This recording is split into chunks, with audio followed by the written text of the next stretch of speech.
Good morning, everyone. I'd like to call this meeting to order. Welcome to City Hall and to Council Chambers. This morning, our invocation will be given by Reverend Claude Axel with Mount Pilgrim Baptist Church. Reverend?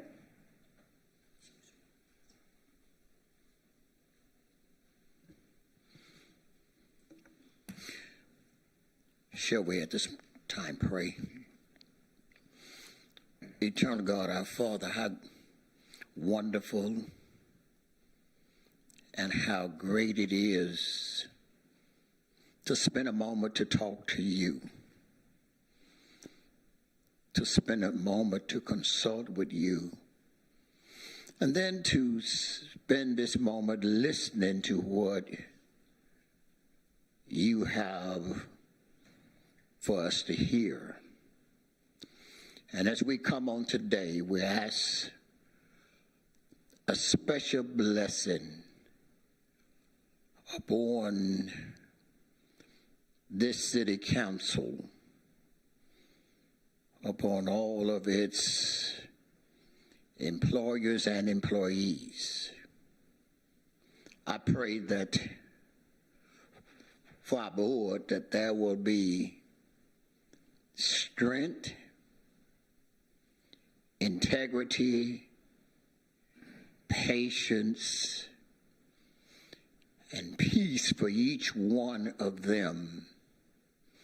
And as they consult the matters of today, consult matters of yesterday, and consult matters of the future, that, oh God, that there will be some unison.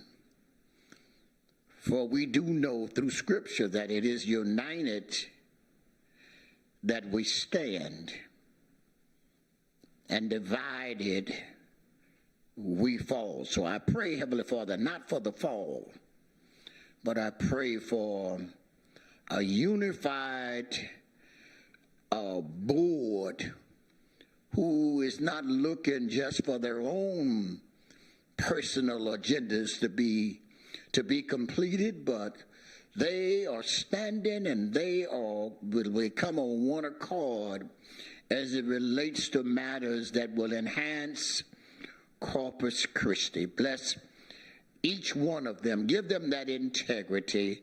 Bless our city manager, our mayor, and bless them one by one. In the name of Jesus Christ, our Lord. Amen, and we thank God. Amen. Thank you, Reverend. And today our Pledge of Allegiance to the flag of the United States and to the Texas state flag will be led by Sylvia Caitlin Gonzalez. She is a 12th grader at W.B. Ray High School. She is completing the International Baccalaureate program. She is also the salutatorian. She is on the president's list at Del Mar College. We're very proud of what she has accomplished. She's definitely a leader. Please join me in the Pledge of Allegiance. I pledge allegiance to the flag of the United States of America and to the republic for which it stands, one nation, under God, indivisible, with liberty and justice for all. And now for the Texas flag. I pledge allegiance. I pledge allegiance to the Texas, one state, under God, one and indivisible. Thank you, Sylvia, and good luck in your studies. Ms. Huerta, would you please call the roll? Mayor Paulette Guajardo. Present. Council members Roland Barrera. Here. Sylvia Campos. Here. Eric Cantu is running late. Gil Hernandez. Here. Kaylin Paxson. Here. Everett Roy. Here. Mark Scott. Here. Carolyn Vaughn. Here. City Manager Peter Zanoni. Present. City Attorney Miles Risley. Mayor and Council, a quorum of the Council and the required charter officers are present to conduct the meeting. Thank you, Ms. Huerta. What I'd like to do now is hear from our city manager on the first quarter budget and performance report, and then we'll go to our public comment. Then we'll come back and have item 1, which is the discussion and possible action on far-field modeling. Okay. Mr. Zanoni. Great. Thank you, Mayor. Good morning, Mayor, and members of the Council and the community. This city manager report is a first quarter budget and finance report, and I'll be providing that to you here this morning. It will be accompanied later this afternoon with the actual report, and so this is something we put out every quarter. It's a pretty detailed report of our finances, both revenues and expenditures, for the operating budget as well as our capital budget. So that'll be emailed or distributed to the council later today, but I'm going to go over this morning a summary of that report. And so on this next slide here, let me see if I can, there we go. So the first quarter finance report is for our current fiscal year, and it covers the first 3 months, which would be October through December 31st, 2024. Financial policies and the city charter require that the city manager provide quarterly updates to the city council on our financial progress, and this is one of those reports. So we're going to begin with our general fund. That's our biggest fund and one that most impacts our community. And we're going to start with the revenues, and then I'll show the expenditures next. So this chart here shows us several columns, including our annual budget of $334 million. And then our first quarter budget, this is what we estimate to have brought in revenues for the first quarter of the fiscal year. And then we're showing you the first quarter actuals, what we actually have received for the first quarter, and then the variance. And so if we look to the bottom line there, the bottom row, I should say, our budget is $334, as I mentioned.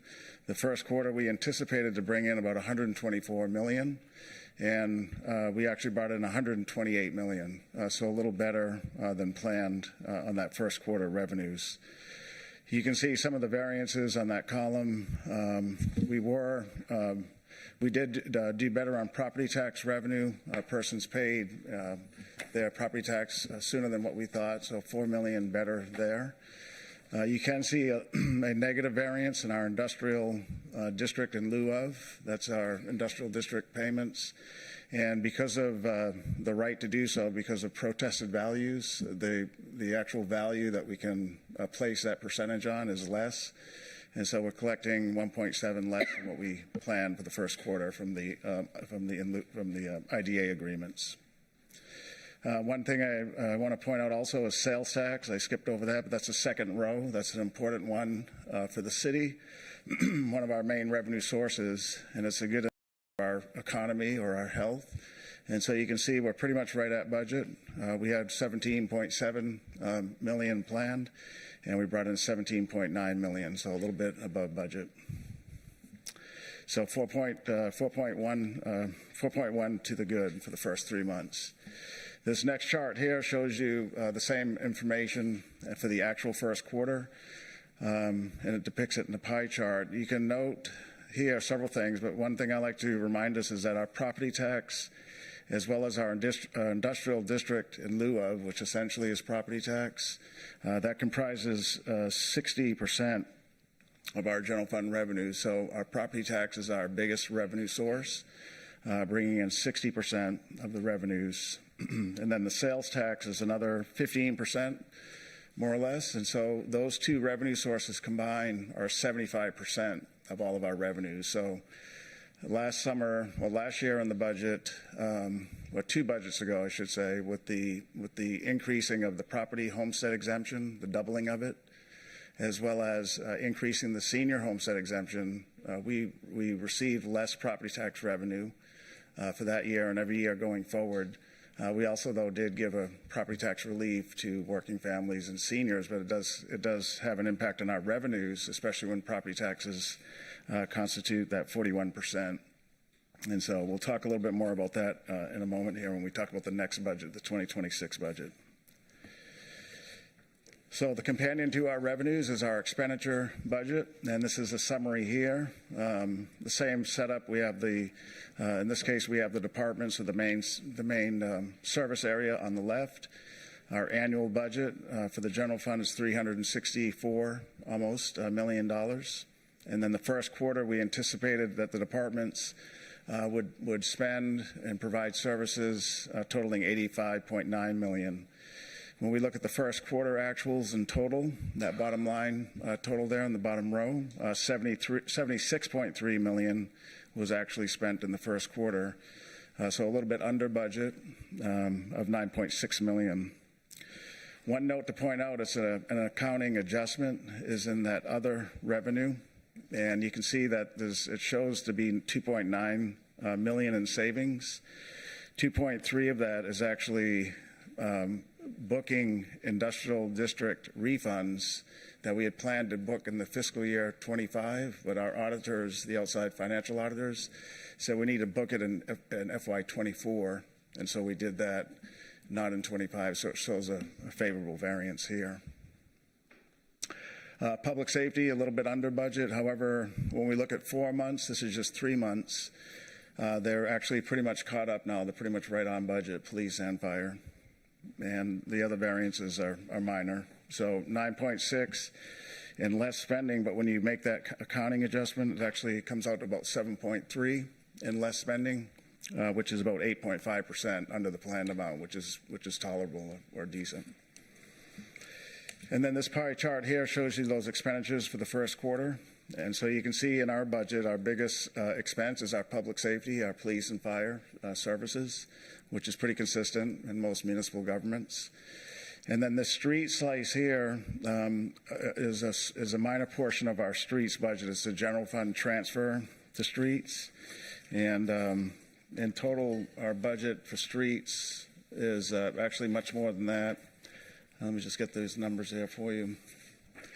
Just to remind us, in the total budget for fiscal year 25, our total streets budget is $78 million.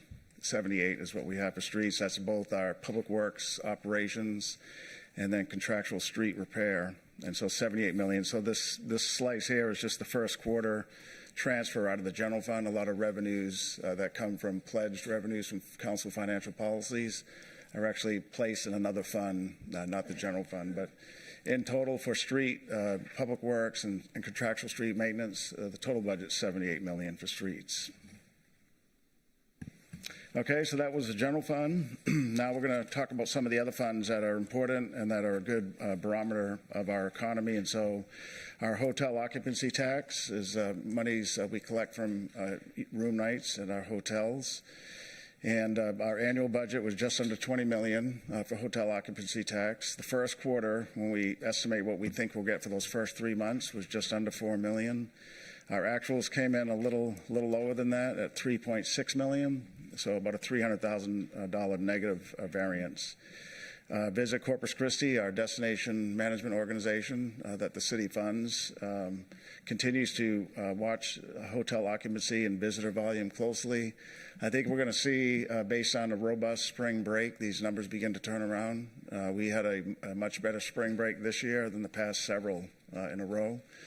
By volumes measured going over the JFK Causeway Bridge and by hotel and short-term rental night bookings. We had some beautiful weather that entire week, so I think we're going to begin to see this turn around a little bit. I believe this picture to your right is from this spring break, if I'm not mistaken. Right? Yes, so that was from this spring break. You can see how packed it was. That was just one of the days. And then one other important note on the topic is the Visit Corpus Christi nonprofit organization does have a new CEO. Starting April 15th is when she'll be in the office. Her name, you may have seen some of the material that came up from Visit Corpus Christi, is her name is Brooke Kaufman. And part of their program to orient her to important groups like yourself is to just do that, to introduce her to you. And so there'll be a process to do that. But we just want to put on your radar that April 15th is, in a couple of weeks, is when she'll begin to work here in the office. Okay, now we're going to transfer to two of our biggest operations, which is our water and wastewater funds. And so this slide here is both the revenues and the expenses for our water fund, and a similar setup where we have the annual budget of about $170 million. We have the first quarter budget of what we anticipated to have brought in, which is about $42.8 million.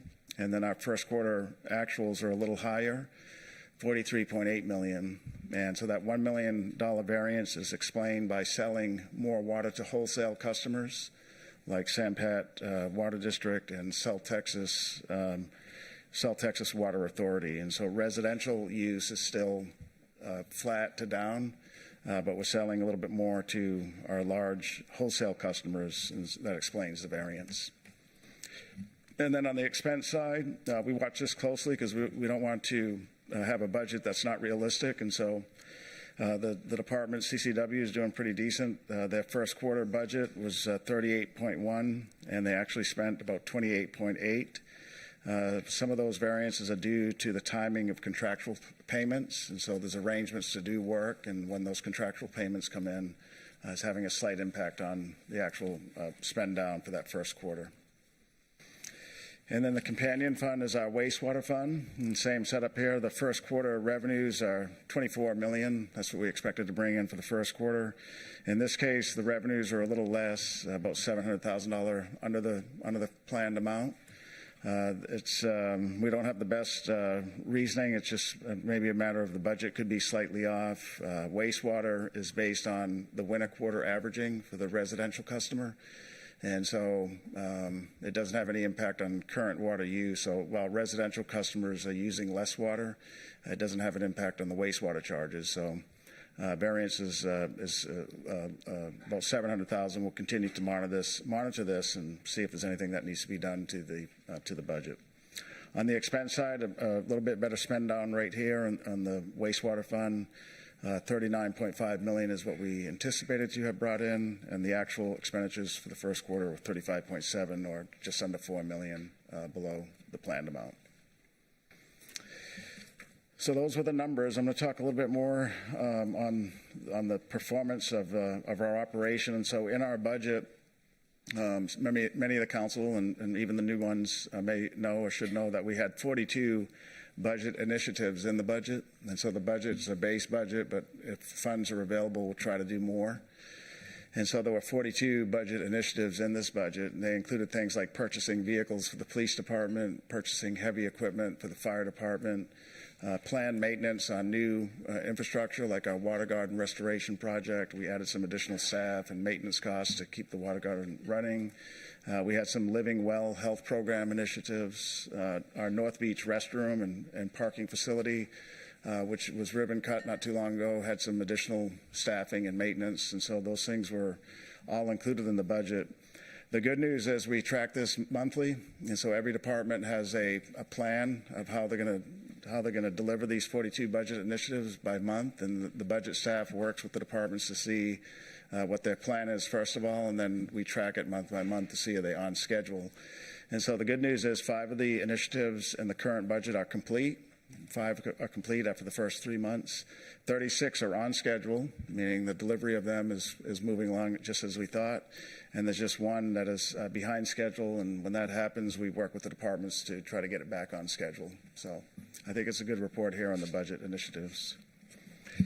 And then that was all on our operating budget, and we do know we have a pretty extensive capital budget. Our capital budget is where we budget the revenues and the expenditures for major capital investments like new streets, improved wastewater and water infrastructure, airport, and so on. So all those projects are tracked in that report. That'll be sent out later today. But we do like to report on the bond programs. These are the ones that citizens vote on, and the last 3 bond programs have received extremely high confidence from the voters with 60 to almost 70% approval rating. And so the last 3 are shown here. I'm going to start with the bottom one, the Bond 2020, which is of the 3, the oldest. And so that one had 42 projects. It's nearly complete at this point. 32 are completed, 8 are under construction. 1 is under construction by June. We'll bring that one to council. And then 1 project is design only, and it's in design. For Bond 2022, that had 32 projects, 3 are completed, 7 are in construction, and then the rest are nearing completion of their design. And then we'll bring those construction contracts to council in these coming months. And then Bond 2024, the one that was most recently approved by the voters in this past November, that had 38 projects. 4 are already under construction, and 12 are under design. 22 are in pre-design, and our next council meeting on April 1, we'll be bringing to council the award recommendations to place all of those projects in design through what we call our mass selection. So that'll be on the City Council agenda for April 1. And 15 of those 22 projects are design only, just as a reminder, several in City Council District 5. So we're kind of doing this in a two-step process, which is in one bond program, we'll take care of the costs for the design. And then when we get better price estimates, we'll place a construction budget in the subsequent bond program. So in bond 2026, we can anticipate at least these 15 projects that are design only, and most of those are road projects. And so we take care of the design. That takes about 1.5 to 2 years. And then in the next bond program, we'll budget, and if voters approve it, we'll have the funding for the construction of those road projects. Okay, so in summary, we want to report that our general fund revenues are consistent with the projections, so pretty decent report. We've been watching it closely. You know, there was some hesitancy in the economy with the election, the presidential election, and hesitancy with the stock market most recently. But we monitor the budget monthly. I personally meet with the finance and budget director, and have my deputy city manager and assistant city managers all meet together, and we look at a very exhaustive report that's much longer than this, and probably more consistent with this report here that we're going to send council. So we look at this every month, and sometimes weekly, depending on the revenue source. So we're mindful of our revenues and our expenditures, so that if something happens in the economy and revenues come in less, then we can react and reduce spending. So we're still staying in budget. But for the first quarter report, things are looking good. Strong economy, general fund revenues and expenditures are within the amounts we thought. Our hotel occupancy revenues are not bad, as I mentioned. We think this quarter coming up here with spring break will improve those numbers there. Water and wastewater revenues are consistent with the projections, and the departments are doing what they said they would do with things like maintenance and operating our water and wastewater facilities. And then we continue to see strong delivery of our CIP projects in our community. And then before I conclude, we do, in the budget world, always have a next step. And so we have another budget we're going to be working on soon, which is our fiscal year 26 budget. This will be a very important issue for the City Council. In the charter, the council has the sole responsibility to adopt the budget. The city manager doesn't do that. I recommend a budget, but it's the council's responsibility to adopt one. So it's a big thing for the City Council. So what we have here is just to give you kind of a preview of that schedule for the next budget. And so when we begin on the left, March 31, next Monday, is a City Council retreat. And there we'll be discussing, in the council amongst yourselves as a majority, we'll decide what are the priorities for 2025, just for the rest of this calendar year. And that'll help to kind of inform the budget.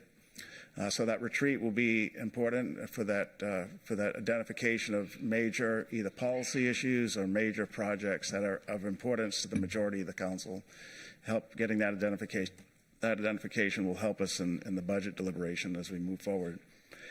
In April 29th, we're going to bring to the City Council. We haven't done this before. I've done it in my prior career in San Antonio, but we each year start the budget process with a financial forecast to kind of give an early indication of what the revenues and expenses are looking like, and is there a shortfall that has to be overcome. And so because our revenues are narrowing and our expenditures are increasing because of contractual requirements and others, we'll probably have to do some trimming of the budget this year. But we want to show council ahead of time. So on April 29 at a City Council meeting, we're going to go over a financial forecast for at least this next fiscal year, maybe even two, to show the council what our revenues and expenditures are looking like for the major funds. And then also in April, our external auditor, this is not the internal one, but the external one that we hire, Weber is their name, they'll be completing the closing of the books for the prior fiscal year, for fiscal year 24. And so that'll help to inform actual beginning balances. They may be slightly better. We hope that they will be slightly better than what we estimated last summer. That'll be the actual ending balance for the fiscal year, and that will be used to begin the budget for 26. And so that report will be delivered to the audit committee, and then we'll bring a summary of it to the full council after that. And then in May, we'll be back to talk to you about the second quarter budget finance report. So that'll be 6 months into the year. That'll cover just what I covered here, plus January, February, March. So that's halfway through the year. It should be a pretty good indication of how we're going to fare overall with revenues and expenditures. And then we also are going to schedule a City Council budget goal setting workshop. So it'll be a little bit different, less time than the goal-setting retreat that we're going to have Monday. This one will just focus on the budget, and there'll be some policy questions. We'll seek guidance from the City Council to give us a framework to develop that budget. And so right now we're working with the city secretary on May 8th, which would be a Thursday, is typically when we have workshops with the council. So May 8th, Thursday, and Rebecca will help us with that. But that will probably just be a morning session from 10 to noon or something like that. And then May through June is when the city budget department, with Amy, our budget director, and myself, will be meeting with all the departments to discuss their operating and capital budgets. Both are very important, May, June. And then July, July will be wrapping up those deliberations, and I'll present to the city council in a July meeting, probably the last one in July, the proposed budget. That's a charter requirement that I do that. And that'll be a beginning point for the council to deliberate over a 5-week period a final budget. And so once I present the proposed budget, we'll have about 5 weeks of, in some cases, 2-3 meetings a week to get community input and then to have workshops with the council on major city departmental operations. Just about every department will come in and talk to city council to do an in-depth review of their budget. And so that'll take place in August. And then finally in September, city council will adopt the budget for the next fiscal year. That begins October 1. It'll be the operating expenditure budget, the capital budget for 1 year, and then any revenue adjustments, the property tax rate, and that type of thing. So that's kind of the full calendar here. This year includes a few extra events with the city council, like that goal setting session we've done actually the last couple of years, but we'll include that again. It gives us real good advice and direction. And then one new thing is going over the financial forecast, so council and the community has an early indication of what our revenues to expenditures look like. One final note on that is that right now the departments are working on what we call their re-estimates. And so they're looking at, okay, with about 5 months into the year, what do we actually think we're going to bring in for revenues and what are we actually going to spend? And generally that results in some type of more revenue from either more revenue or less spending. And that'll be used in our budget. So it's a good starting point. That plus the closeout of the 24 helps us to get a better start. But some things we're monitoring this year that we haven't had to in the past includes things like federal budget cuts. And so eliminating whole programs that we've seen to include some of our entitlement programs could have an impact on our operations, grant funding, to include the big entitlements like community development block grant and home grants, where we fund several operations out of it. If there's a reduction there at the federal government level, we might not be able to backfill it. So that's something we're looking at. We're looking to see if tariffs will have an impact on our spending ability. If we said we were going to do all this, but if it costs more, then we'll be doing less. We're also going to look at any mandated increases in our spending. And so we have contractual requirements, not only with our unions, but with several operating accounts. And so if we're contractually required to pay something, then we layer that into the budget as well. And then finally, we can't forget the 89th legislative session, because that could result in some unfunded mandates or even less revenue if there's an adjustment to property tax ability. So we're looking at all of those as well as what's really happening here on the ground, and we'll bring all that to City Council over these next couple of months. So, Mayor and Council, I think that's a decent report. I think our economy's strong. Our revenues continue to be strong. Our financial advisor's in the audience, and he continues, as well as our bond counsel, to provide us financial guidance. We use outside professionals to help us with our finances as well. Plus, we have our strong budget team and finance team as well. And, Mayor, that concludes my report. So if there's any questions, we'll be glad to take those. Okay, great. Thank you, Peter. Councilman Campos, did you have? Well, if you have a quick question that way, because I think we're going to be a little bit. Just a quick question, Peter. On the 1.7 variance on the industrial district in lieu, Right. Can you tell us which companies are the ones that, or corporations that challenged their appraisals? Yeah, I'll have to get you that in a separate email, Councilwoman, or follow up to the council. I don't have that here in front of me, but yeah, we'll get you that. It's probably some of the bigger refineries. Okay, and my other suggestion, I don't know if we can possibly do that, but if we could maybe send a letter through our representatives that our city is hopefully, against these tariffs that are affecting our budgets. We need to send a strong message to our state and our federal leaders that, we need their help. So. Right. good point, especially in our bond program projects, which rely on steel and other components that could be tariffed. So, right. Okay. Thank you. Okay, as we proceed to item F, public comment, I'd like to take a moment to emphasize the importance of this business meeting. We handle significant matters concerning taxpayer dollars, making it imperative that we uphold the highest standards of decorum and adherence to our policies. Our core principles of openness, transparency, and inclusiveness guide our actions, and we aim to achieve them while respecting our City Council policy, which has been in place for over 30 years. Public comment serves as one avenue for communication, but it is not certainly the sole method. You can also reach out to members of this council by way of phone calls, emails, or even scheduling an in-person appointment. With that said, let's proceed with public comment, keeping in mind the importance of decorum and adherence to this policy. Before we begin, I'd like to ask our City Attorney, Miles Risley, to please review the council meeting rules of decorum. The City Council rules of decorum, and I'd like to remind everyone, these are the City Council's rules of decorum that have been adopted by the Council. All citizens must be courteous, polite, and respectful of one another, including the City Council and City staff. The mayor and council members shall be referred to by title and/or title surname. All remarks must be addressed to the mayor and city council and not to the council members as individuals. Citizens are only permitted to speak on city-related subject matter. Speaking on any non-city related matter is prohibited. Loud, boisterous, profane, or obscene language or behavior is not allowed. Citizens must refrain from any disturbing noise, demonstration, or other act disrupting to the city council business. Thank you, Mr. Risley. Individuals will be called upon in the order they signed up electronically. We will first hear in-person comments, followed by virtual public comments. Residents of Corpus Christi will be given priority over non-residents. And please state your name and the city in which you live before beginning your comments. You have 2 opportunities to make public comment on an agenda item or city-related business. First, at its present time, and second, when the item is actually heard. Please select one option. Citizen comments are limited to 3 minutes, while non-resident comments are limited to 1 minute. A visible timer positioned near the City Secretary's desk will assist in managing the allotted time.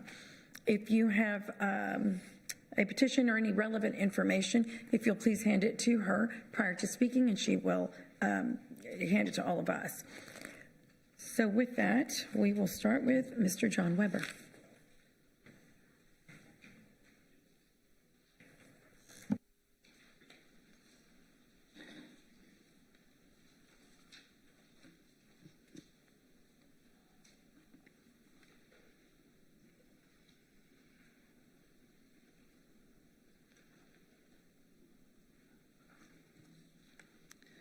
Good day, Mayor and City Council. John Weber from Corpus Christi. On this slide, we see the results of a media report regarding the sentiment of CCW. It was paid for by the taxpayers.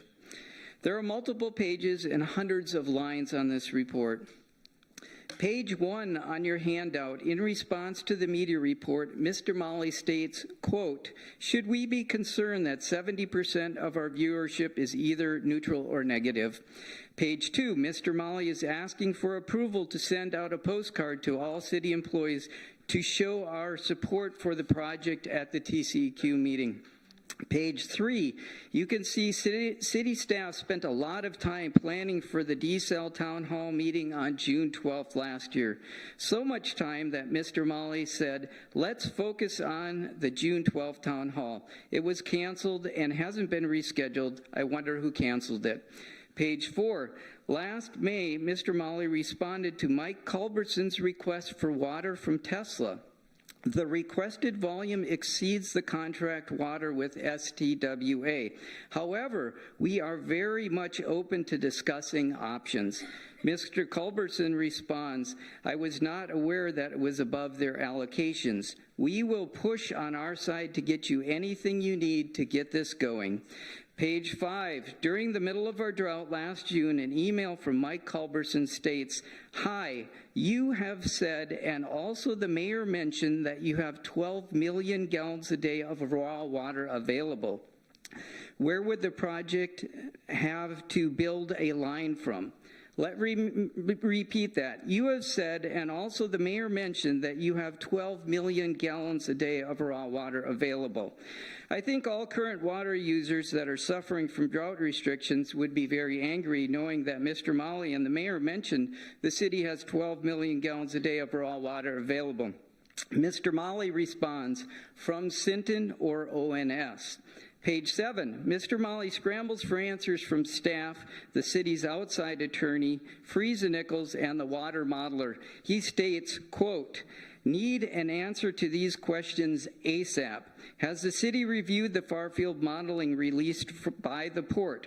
If so, what are the findings? A citizen stated the model showed hypersalinity at the inner harbor. What is the city's stance on this? Does the intend to complete far-field modeling? Thank you, and have a great day. Thank you, Mr. Weber. Daniel Wrestling.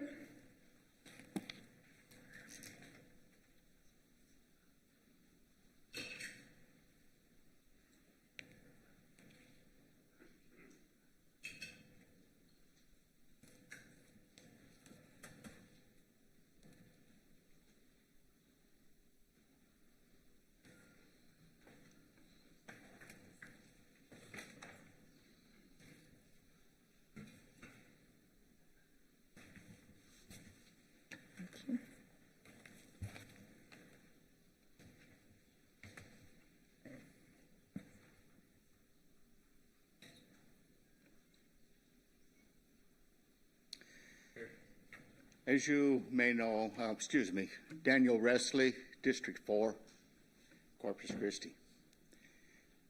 As you probably already know, I try to attend all library board meetings. And you notice there's a lot of disrespect by some of the members that are on the board as far as people making public comment. When you appoint somebody to a board, I wish you would consider their attitude and their projected feelings toward what they are sitting there for, if I can make that clear. I think that's inappropriate.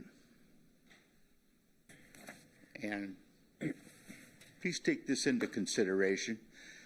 You'll notice also I didn't put this up on the screen. This is for your personal knowledge, and keep it out of the press. Thank you. Thank you, Mr. Wrestling. Joshua De Leon.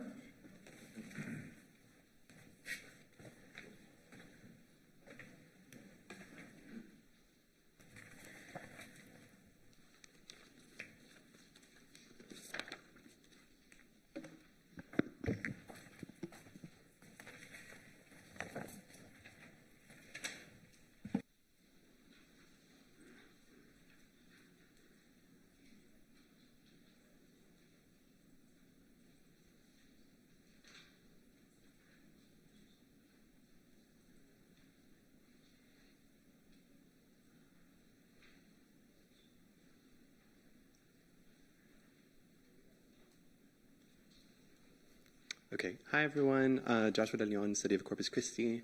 This is my first time meeting everyone here. I've been to city council meetings before, but this is my first time with all of y'all, so congratulations to everyone who is appointed.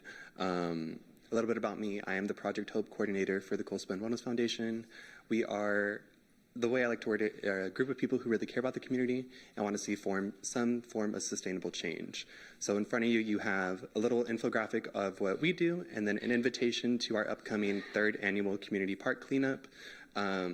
This is in a partnership with a bunch of different corporations in Corpus Christi, as you'll see at the bottom, in addition to Parks and Rec. We just got all of the parks approved yesterday, so I'm very excited for this event. If this is something y'all are interested in attending or just showing your support, I invite you to our kickoff, which is April 5th at the Coastal Bend Wellness Foundation. The goal of this for the past 3 years has been to collect data at our local parks of HUD-related litter. So that's alcohol, tobacco, and other drugs.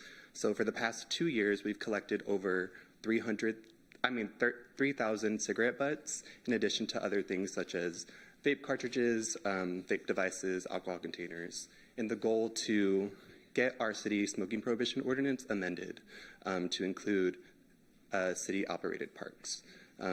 This is an initiative started by the previous coalition coordinator, Jonathan Martinez. Love to give credit where credit is due. But it's something that we're really passionate about and trying to continue. So this is also an open conversation. So please, in the coming months, look forward to hearing from me. This is something I am trying to actively get on the agenda. I know this is my first time meeting some of y'all, but I have met a lot of y'all in the past. So just, yeah, if y'all have any questions, y'all have my information in front of you. I encourage you to come out. It's going to be a great event.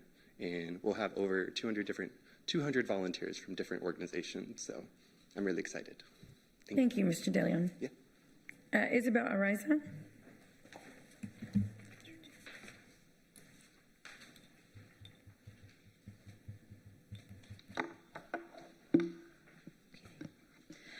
Isabel Araiza, District 2, co-founder of For the Greater Good.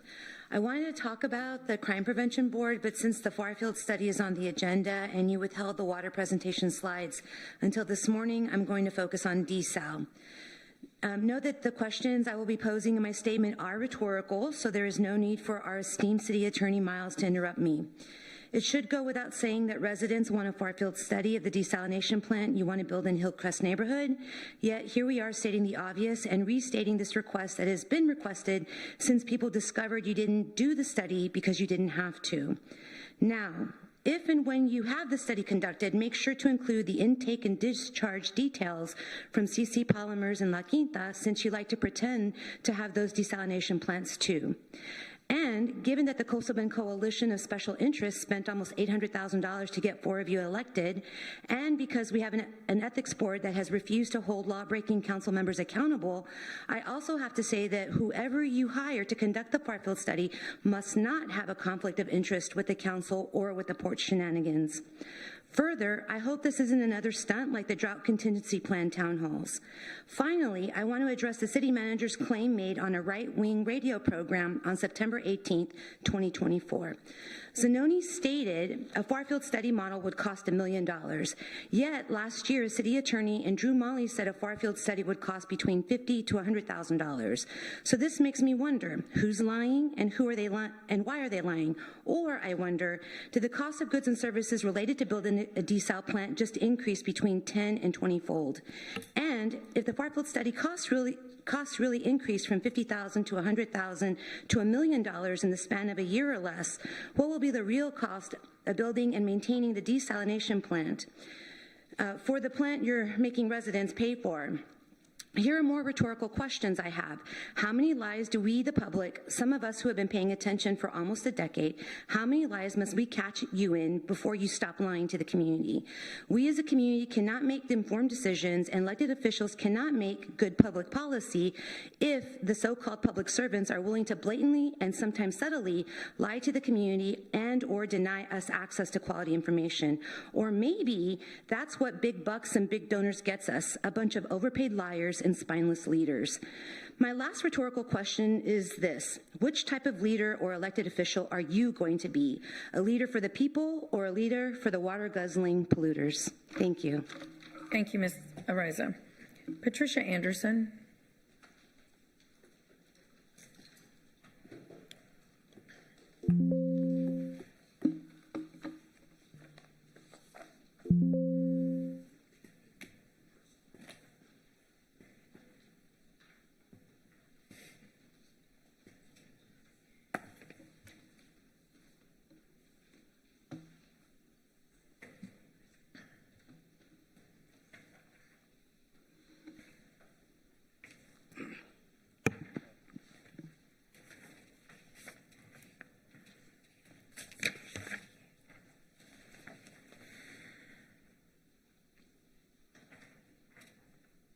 My name is Gail Anderson.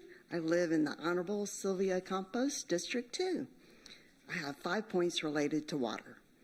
First, thank you for the workshop that was presented to the Council on March 6th. It was a great overview of the city's different options going forward. I took copious notes and ranked the projects based on cost and timing as shown on your handout. We are moving full speed ahead on drilling the Nueces River water wells, but where do we stand on the other projects? Can we get an update? Can you tell us more about 7 Cs, which was one of the projects listed? I hope the city is mindful of people on fixed income when they consider these water projects. Desal is approximately 7 to 12 times more expensive than our current water sources. That's a big pill to swallow.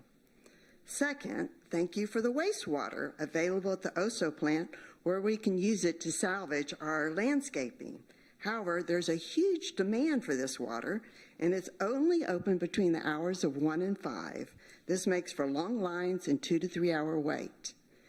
Please consider opening other plants and extending those hours. This is especially onerous for working people. My third point takes us back to desal, which I love if done wisely, responsibly, and cost effectively. Looking back on the slide, those top 2 projects are the Gulf Coast Aquifer. My background is oil and gas, and I've drilled wells all over South Texas. These fresh and brackish water aquifers literally run all along the Gulf Coast. In other words, there are hundreds of Evangeline potential projects, fresh and relatively inexpensive. The scriptures tell us over and over to help the poor, to make provision for them, and not to oppress them by doubling their utility bill. My fourth point is brackish water in the Catahoula Aquifer is vast, just like the Gulf Coast Aquifer. You could do multiple Evangeline, EV Ranch, or 7 Cs projects and not risk destroying our fragile, sparkling city bay and still come out thousands of dollars ahead. My fifth point is, no matter what you decide, all these projects are going to require large capital expenditures. Would you please consider re-looking at your capital improvement projects and give your constituents some relief by whittling down to the only must-haves? Eliminate or postpone all other projects. Lastly, on a lighter side, whoever said whiskey is for drinking and water is for fighting must have had a crystal ball. Thank you, Ms. Anderson. Rachel Caballero.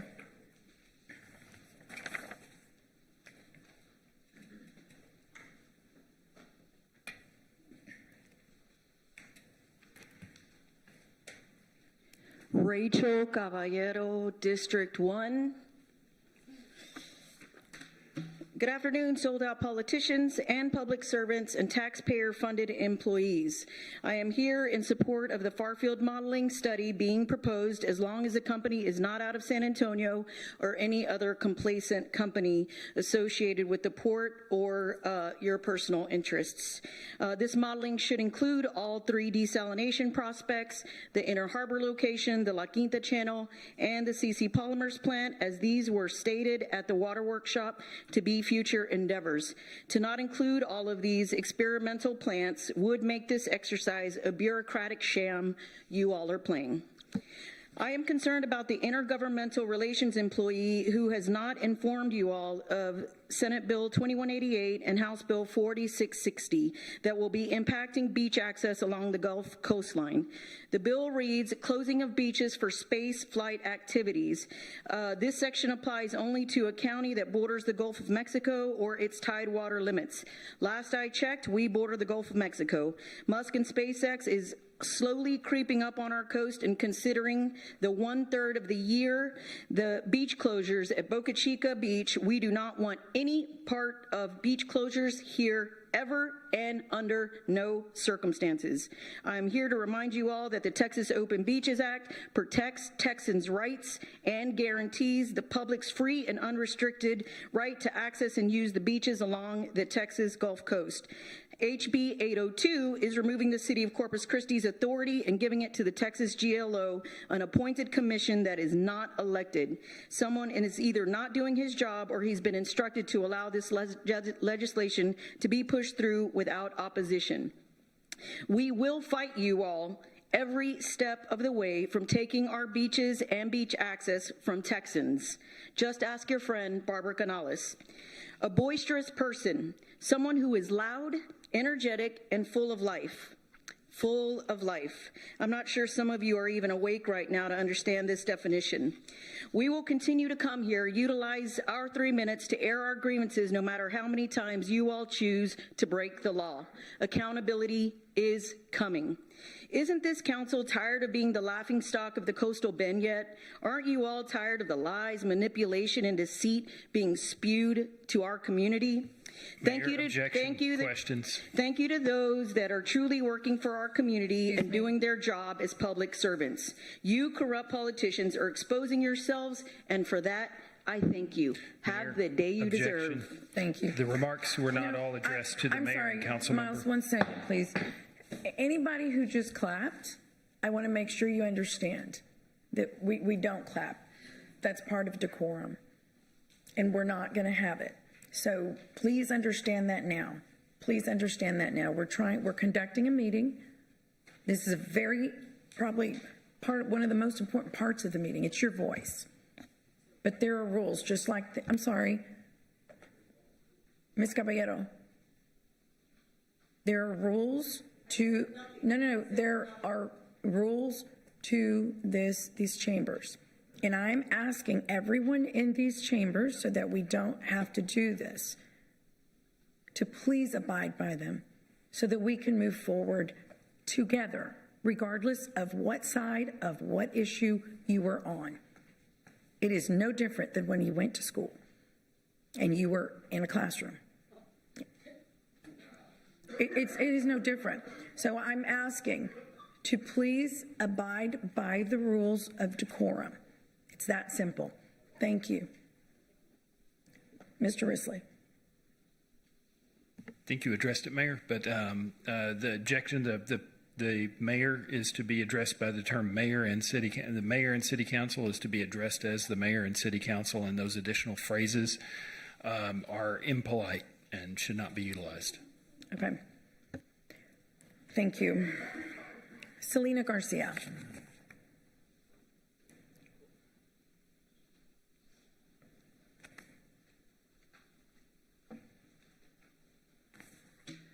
Good afternoon, Mayor and City Council members. My name is Selena Garcia, and I live in Corpus Christi. I am with the Costa Bend chapter of the Surfrider Foundation, and we support moving forward with the far-field computer modeling for the city's proposed desalination plant. Thank you. Thank you, Ms. Garcia. Robin Sanders.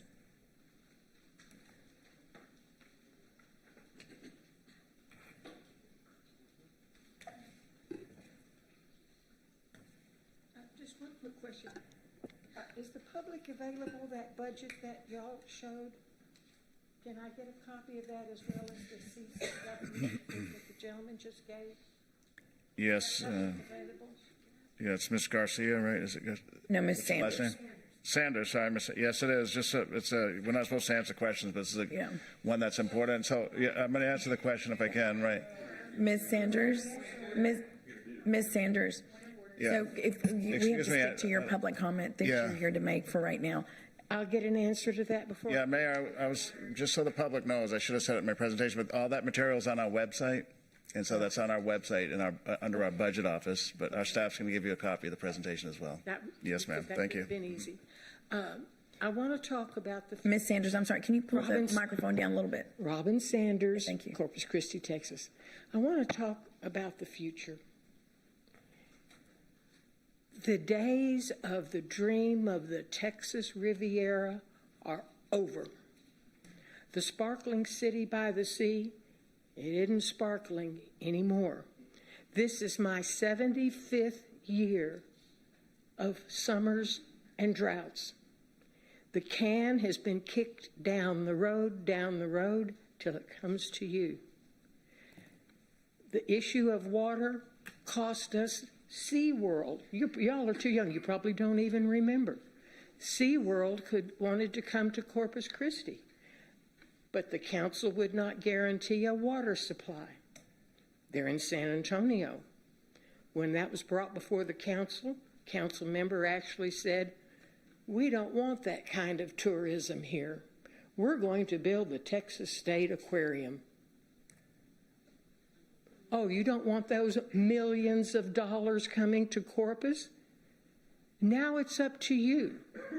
You're going to have to realize that industry and money are coming to Corpus. The EPIC pipeline is pumping, when it's fully charged, meaning no air in the line, 1 million barrels of oil a day from the Permian Basin. I'm an oil and gas person. I know this. Part's going to Houston and the rest of it's coming here. That's why we've got super tankers coming into Corpus. Shoreline and the area that's by the port are going to be over. People are worried about pollution in the water, especially the great unwashed that I've seen in here. No, you're going to have super tankers coming right by the art museum. So you're going to have to look at the future. What are you going to do? And here's the next thing that's going to happen. These big businesses, do you think they're going to put up with little small town thinking? No. They're going to get people to run for office that are business friendly. They've got billions of dollars to put behind them to get them elected. And people that are friendly to industry are going to sit where you're sitting now. This is not going to be a resort city. This is going to be a port city. We are third largest in the world now, and it's going to get bigger. We need to be encouraging, and I haven't seen anything about the future. We need to be encouraging light, non-polluting industries that support the oil industry to come to Corpus. Right down that Leopard Street corridor where we finally got rid of the hookers is where they're going to live. Thank you, Ms. Sanders. And I can get that online? Next, we'll have James Perkins.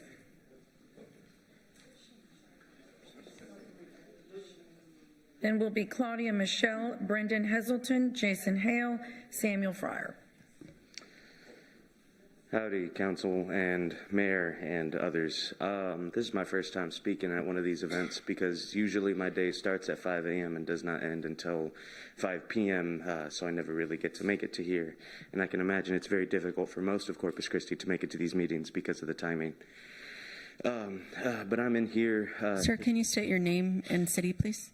James Perkins, Corpus Christi District 2.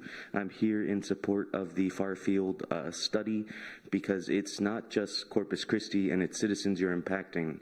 I don't think you all realize this, but animals and everything else can't think for themselves, and they are going to be impacted by the pollution. They're going to be impacted by the brine. They're going to be impacted by everything we do. And Corpus Christi is home to one of the most diverse estuaries in the entire nation. The entire nation. And by doing this, you are harming these people and the animals and anything else we may be able to learn from the incredibly biodiverse areas that we have around us. It is astounding to me that you all had a minister come up and perform the opening when you all are ignoring the people of Corpus Christi who need your help so desperately, because this water issue does not just impact us, the citizens, it impacts our homeless friends, it impacts our businesses, it impacts everybody who lives here. And when we run out of water, we're not going to have another option. The desalination plant feels like a Band-Aid on a bullet wound because the water's going to go. We're going to run out, and it's not going to get better if we cannot figure out a long-term solution. This isn't this feels very short-sighted for people who seem so smart and dress so sharply, and I question continuously the leadership in Corpus Christi because of the actions they continue to take. But that's all I have to say. Thank you, Mr. Perkins. Claudia Michelle.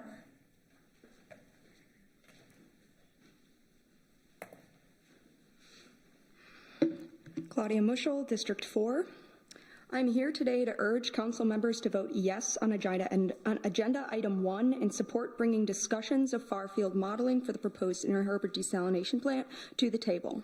As a fisheries biologist, I am baffled that doing a far-field model is even up for debate, because foregoing it would be a ridiculously irresponsible choice, especially because a desal plant like this has never been done before. That is, nobody has had the absolute brilliant plan to put a plant discharging millions of gallons of sludge every day into a near-stagnant bay system before. I also make my living commercial fishing in the most well-managed and sustainable fishery in the world, and it would not hold that title or be a $2 billion a year industry if corners were cut, studies weren't done, and science was ignored. So whether you are for or against the Inner Harbor plant, you should at least have the sense to agree that it is absolutely crucial to know exactly what the long-term and far-reaching ecological effects of it would be. And don't forget that you have a $20+ million fund set aside for exploring alternative water options for this city. So don't say the city doesn't have the money. Do it right. Vote yes on agenda item 1. Thank you. Thank you, Ms. Mushel. Brendan Heselton.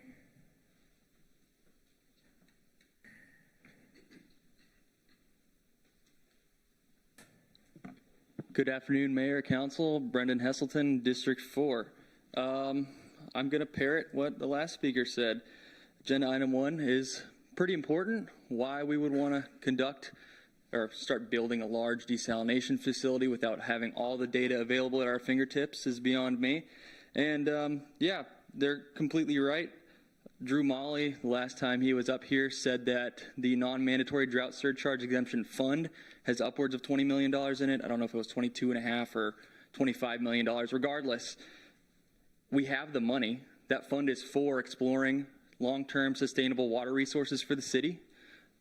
Take that money, spend it on a far-field model, make sure you have the data at your fingertips before you go and wreck our estuaries.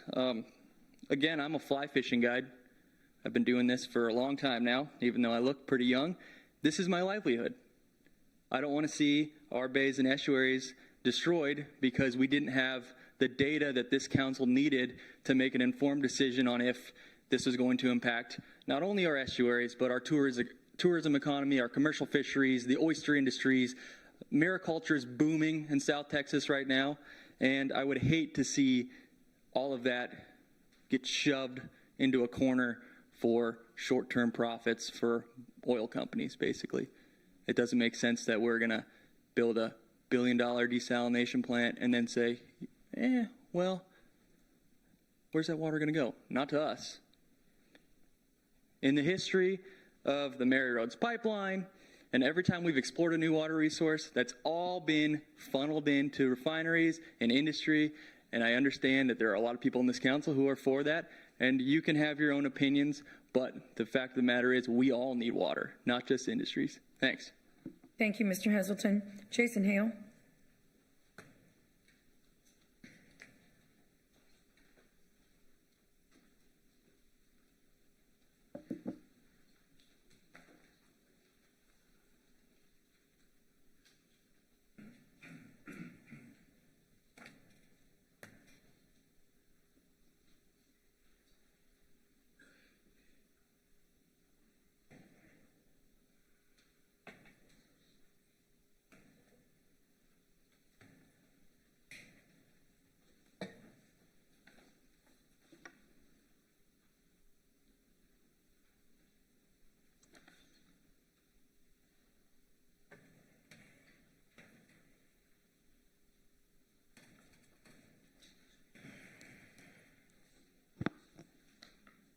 Jason Hale, Corpus Christi, District 2.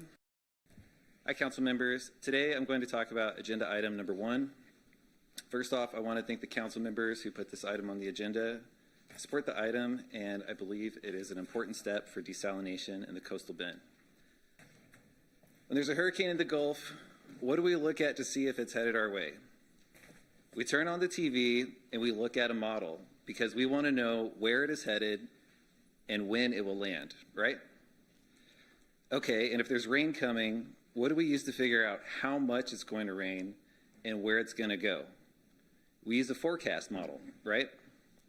Well, a far field model isn't very different from that, except instead of looking forward, it looks backward to see what would happen if there was a desal plant. We want to know how much saltier it gets in certain parts of the bay and how long it's going to last. Are the impacts worse in the winter or in the summer? What about during a drought?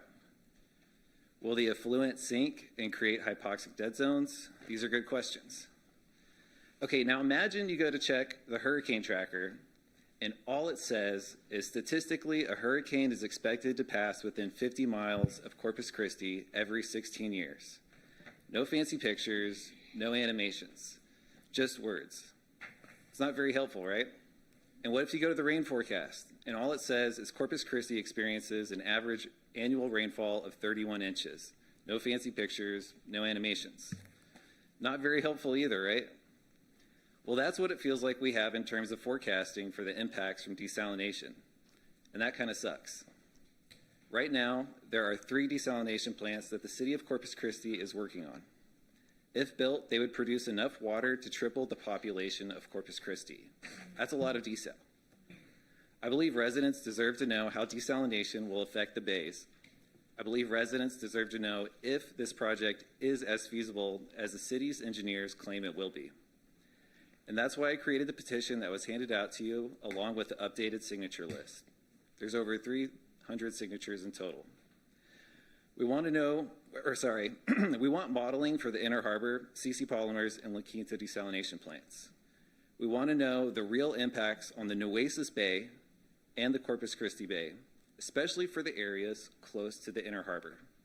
On behalf of the petitioners, I urge you to vote yes on item 1. Thank you. Thank you, Mr. Hill. Samuel Fryer.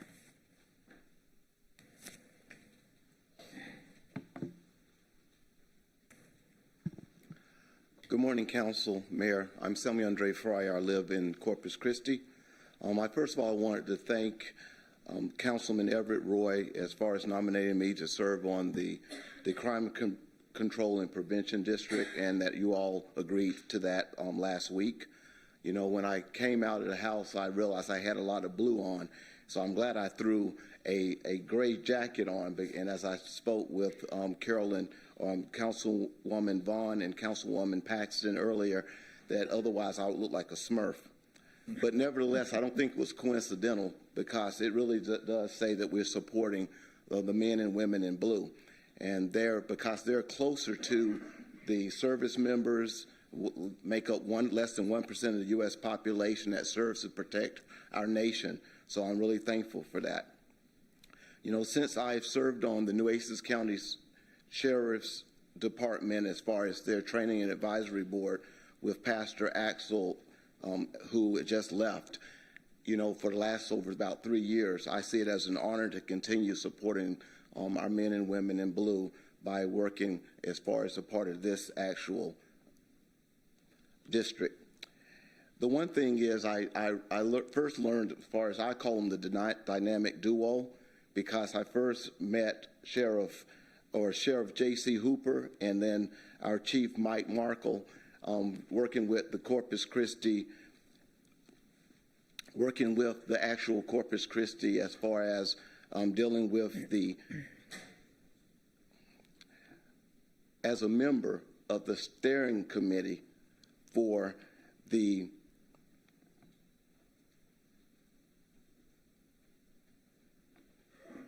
Leadership Corpus Christi, and I had a brain fart, but nevertheless, the Leadership Corpus Christi, I first met them there, and I was able from 2018 and 2021 working with them, bringing them on board to come and have sessions with that.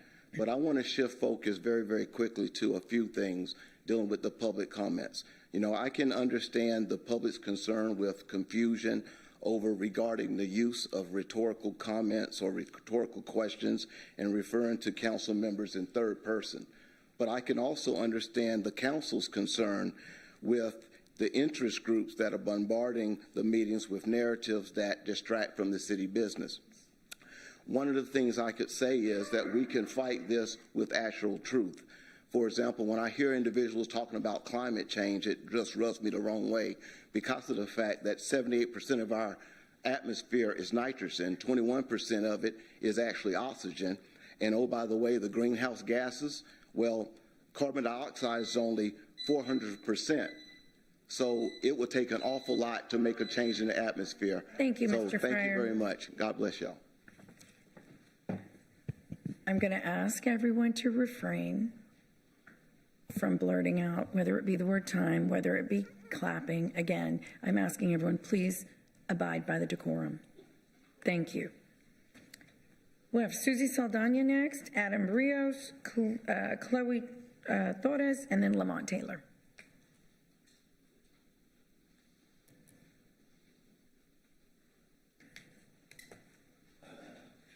Susie Luna Saldana, District 2.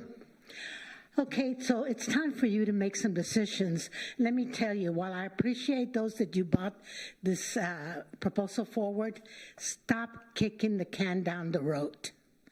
We need water, and we need water now. We need the desal plan, and I'm tired of hearing everybody blame the port. The port has done more to try to get the desal plant going, to try to get things going. If you guys could only work together with the other entities, we would be able to get something done for the city. You cannot think about yourself. It's we, the people, that you should be thinking about. And I'm not only talking about what they say. They're worried about the discharge, the animals. We're not going to have any of those. We're not going to have them because there will be no water. Without water, there's no people, and there's no animals, and there's nothing that exists in the desert. Plain and simple, we need water. It cannot be more clear than what I am telling you. We need water. You need to come to the table and get along with the other entities in our city and be able to get it done. If you all work together, we could get something done. But it doesn't seem like anybody wants to. You want to take credit for this, you want to take credit for that, you want to take credit for the other one. All you need to be interested in is how you're going to get water to us. And think about the seniors and the people that don't have the money, because the water bills keep going up. Solid waste went up. It went up. So people that are seniors are now saying, they're not worried about medicine and water. They're worried about food and water. Who's going to get it to them? That is the responsibility that you all have to give to the people. That is the responsibility that you need. So stop the fighting among each other, get to working together in the other entities in the city, and get water for us, the citizens. Thank you. Thank you, Ms. Saldana. Adam Rios.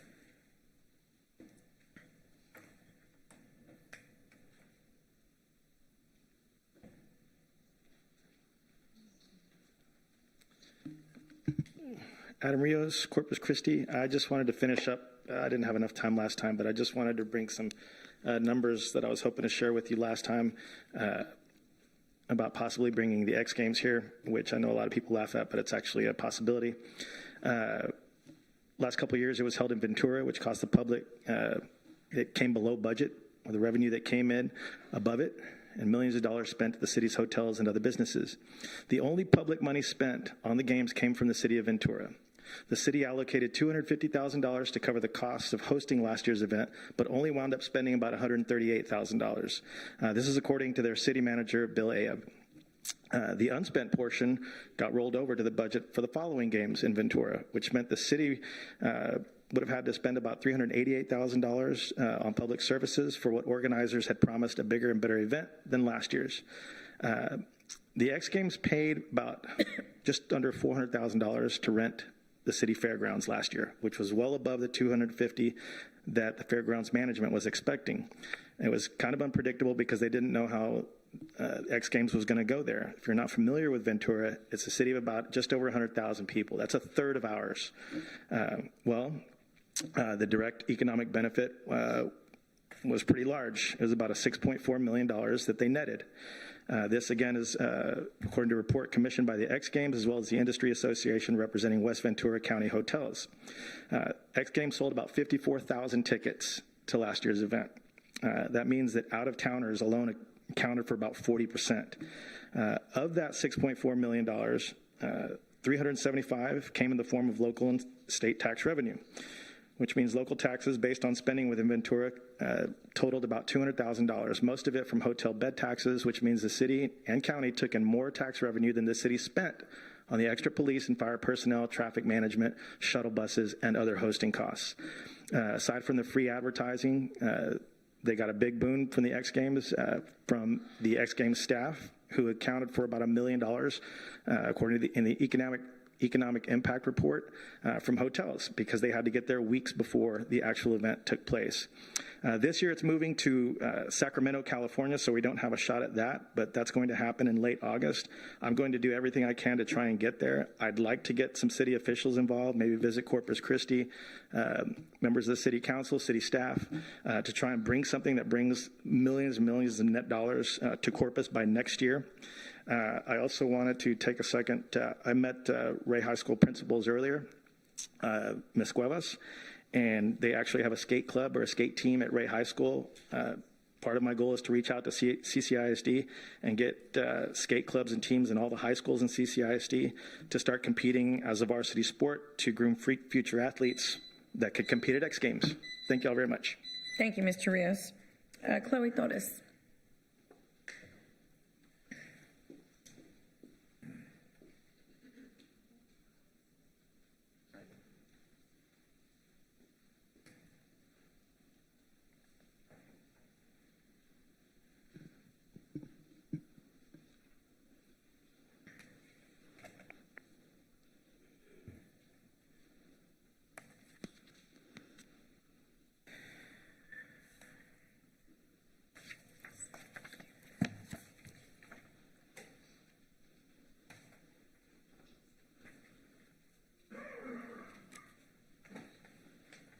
Great.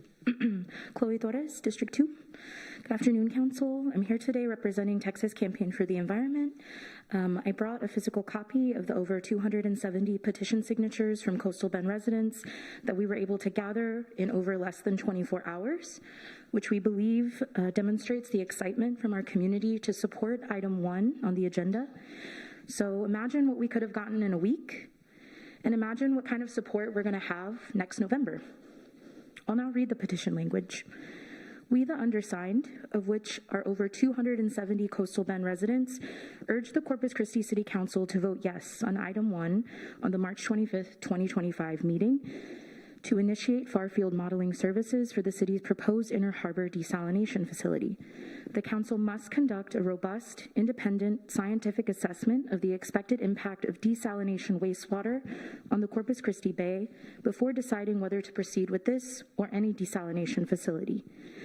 On a more personal level, I was able to attend last month's Surfriders general meeting where Mayor Guajardo came to give an update on the city's Baywater Improvement Project, which is an effort to decrease the amount of trash that enters Corpus Christi Bay and is a collaborative effort between the city and the Surfrider Foundation, who was here earlier to also give their support for agenda item 1. I think it's a wonderful idea, and in part, I think it demonstrates the council's understanding that our bay is worthy of protection. Please stay consistent. That's what we're asking. If you support that effort, you should also support agenda item 1. I cede the rest of my time. Thank you. Thank you, Ms. Torres. Lamont Taylor.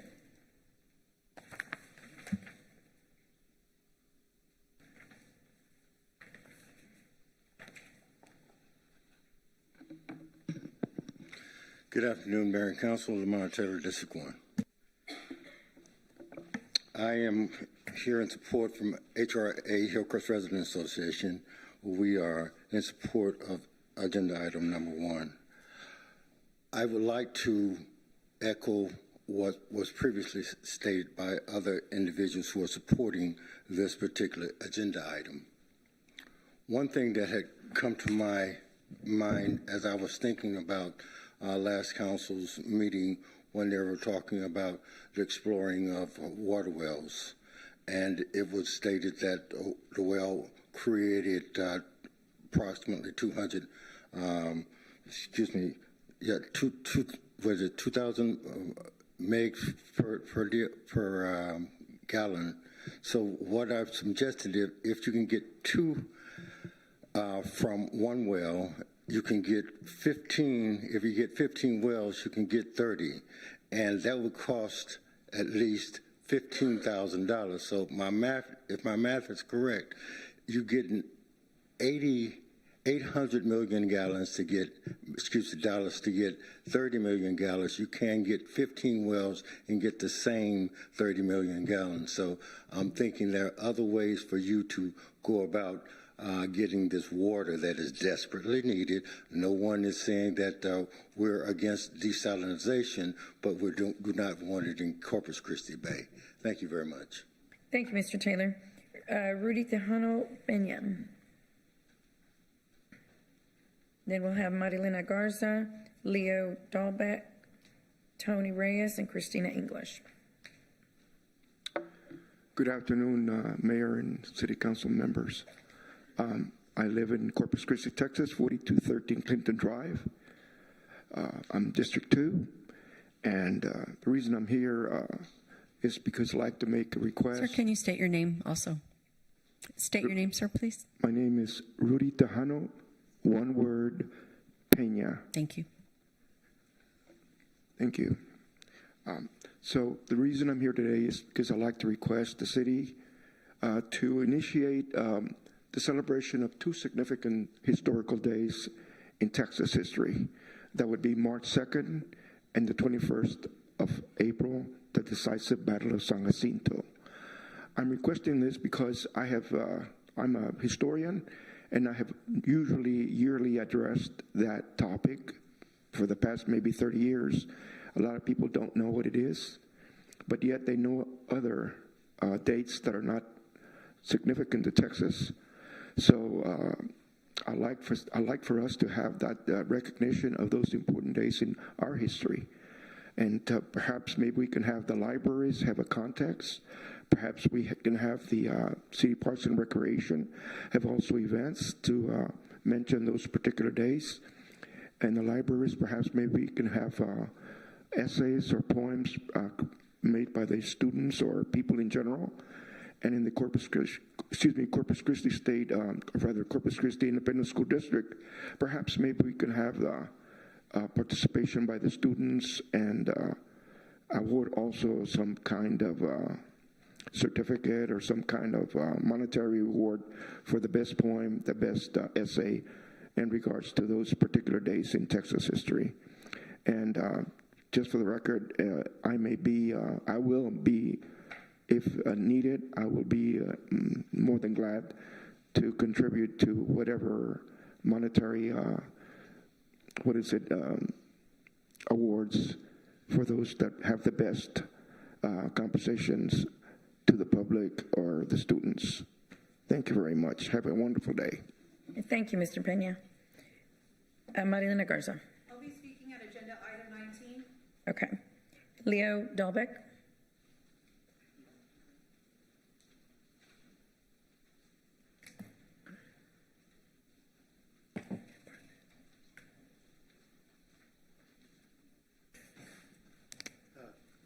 Thank y'all for your time. Leo Dahlbeck. I'm been here 45 years, more or less, in Corpus. Lived most of it at District 4 and here in Corpus Christi. I am for the desal plants as an integrated part of the water procurement and supply for the residential and industrial growth and sustainability, but against pumping hypersaline water into the inner harbor. Years ago, I worked as a petroleum inspector, 3 or 4 years. One of the things that always struck me was the tankermen and the towboat captains would say, God, y'all got such a beautiful water here, clean and everything. Well, I hope it still lasts. Okay, but I believe the simple solution, I brought this up at the Salina, the open meeting that we had at the Salina. The simple solution, it's simple. Run a pipeline from the inner harbor to the Gulf of Mexico. more money, more time, yes, but, and put a bunch like all of y'all are trying to get the desal plants, put an infrastructure, basically I'll read it, okay, make an open-ended line for desal H2O to discharge into the Gulf of Mexico and build the infrastructure so that it will capitalize on the ability to scale up. And we will show the world that Corpus Christi can accomplish these problems. Not be negative, be positive. And that we're world class. We have a world class harbor. Everyone knows that. And that we can solve our own problems. We can solve our own problems. It's us. It's us. And none of this negative stuff, we just can't put it in the bay. We can't put the brine, hypersaline water. I'm not a scientist or a biology. But the other thing is, now you think about it, you put the suction in the inner harbor and also in the bay. So they got the suctions coming. All right. They talk about at that other meeting, they talked about takes 1 year for the whole circulation, okay, of the bays and everything. So what we've got is we're putting the suctions, okay. But you see where I'm coming from? Is that the end of my time? Yes. Okay, sir. thank you. But it would have a positive effect. Thank you, Mr. Dahlbeck. Thank you, ma'am. Yes, sir. Appreciate y'all's time. Tony Reyes. Okay. Christina English.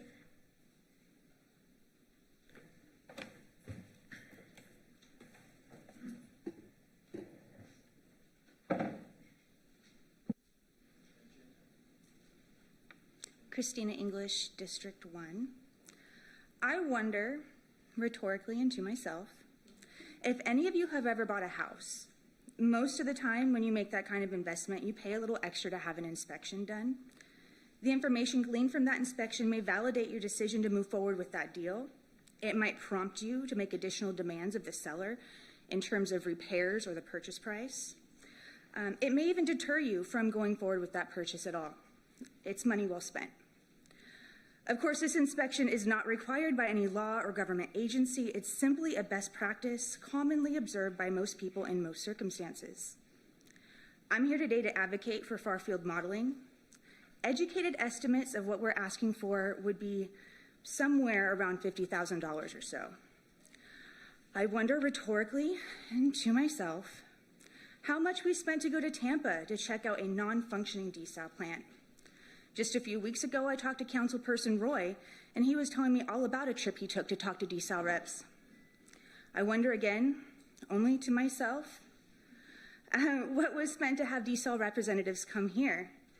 I don't know, I have no idea, but it kind of feels like it's okay to spend money for things that might support this pet project, but money's a real obstacle when it comes to things that might slow it down. $50,000 is a particularly interesting number, I feel, because a lot of us remember, and I'm sure the council remembers too, the $44,000 spent on food and alcohol between September 23rd and September 23 and June of 24. Just 10 months of PB&Js, a 10-month pause on tequila would have just about paid for this. I do hope you tipped well, at least. We know that claims that the salinity being normal within a few feet of the discharge site are untrue. That's intuitive. It's not too much to ask that this modeling be done by an unincentivized third party. It's not too much to ask that we as a community be listened to and spoken to with respect, not disdain. I really appreciate the members of this council who have sought this information in earnest. I question the motives of those who haven't, but sincerely hope that they hear the people today. I also appreciate the advocacy of all the community members who've been trying to save us all for a decade. Your work is important and it's worth it. Thank you. Thank you, Ms. English. Lauren Cargill.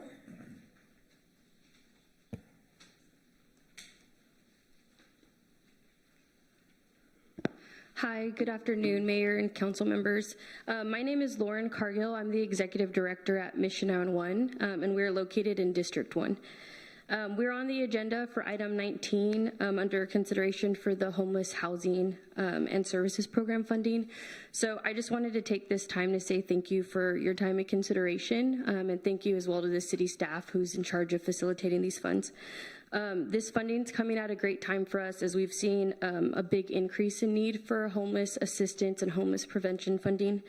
And so we've refined our intake process so that Mission 911 can efficiently administer these funds and hopefully future funding as well. So I just want to reiterate, we don't receive any federal funding at Mission 911. We rely really heavily on our community and community support. And so this funds such as these ones are very impactful to what we do at Mission 911, and they increase our ability to be able to better serve our community members.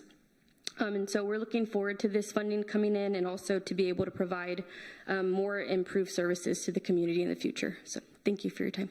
Thank you, Ms. Cargill.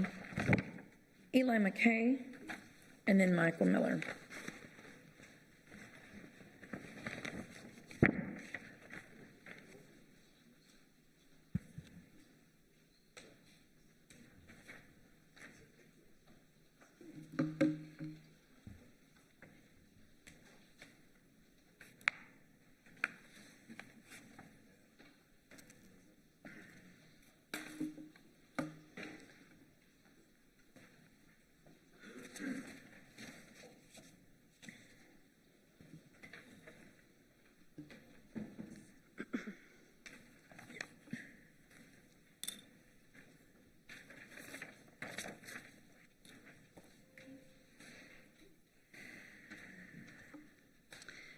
All right, I'll get started. Hello, Council, Mayor. My name is Eli McKay, and I live in beautiful uptown Corpus Christi in District 1. First, I'm going to read the letter that you just received so that the public can hear it and the record can reflect it. The letter reads, our groups urge the City Council to support item 1 on today's meeting agenda and commend the council members who brought it forward. Importantly, we urge the City Council to secure far-field modeling services from a with no financial ties to the project or its contractors. This letter is signed by 12 community groups. I'll read them now. The Coastal Action Network, Coastal Alliance to Protect Our Environment, Coastal Bend Audubon Society, the Coastal Watch Association, Chispa, Texas, For the Greater Good, Hillcrest Residents Association, Port Aransas Conservancy, Portland Citizens United, Sierra Club Coastal Bend Group, the Surf Riders Foundation, Texas Coastal Bend Chapter, and Texas Campaign for the Environment. The 12 community groups that signed this letter represent thousands of people who make up their membership and live in the Coastal Bend. Members of some of these groups have been coming to the council for almost a decade asking for people to be put first in the equation of progress. These groups have members who were born here, some who have relocated from other parts of the world. These groups have people who plan to stay the rest of their lives, and some who have decided to leave the area out of frustration, fear, or necessity. These groups have members who have died for the cause, working to ensure environmental consequences and public health are at the forefront of your minds. So again, we urge the City Council to secure the far-field modeling services from a consultant without financial ties to the project or its contractors. And I'll say, at a time when government transparency and efficiency are being scrutinized at every level, branch, or department, we rely on you, our elected leaders, to ask the hard questions and have the critical thinking skills to discern the truth from the lies. In closing, I will remind you all again of the 7 generations principle, indigenous wisdom from the Iroquois people whose land is now called New York. This principle reminds leaders and decision makers to consider the long-term impacts of their actions at least 7 generations into the future. Thank you. Thank you, Ms. McKay. Michael Miller.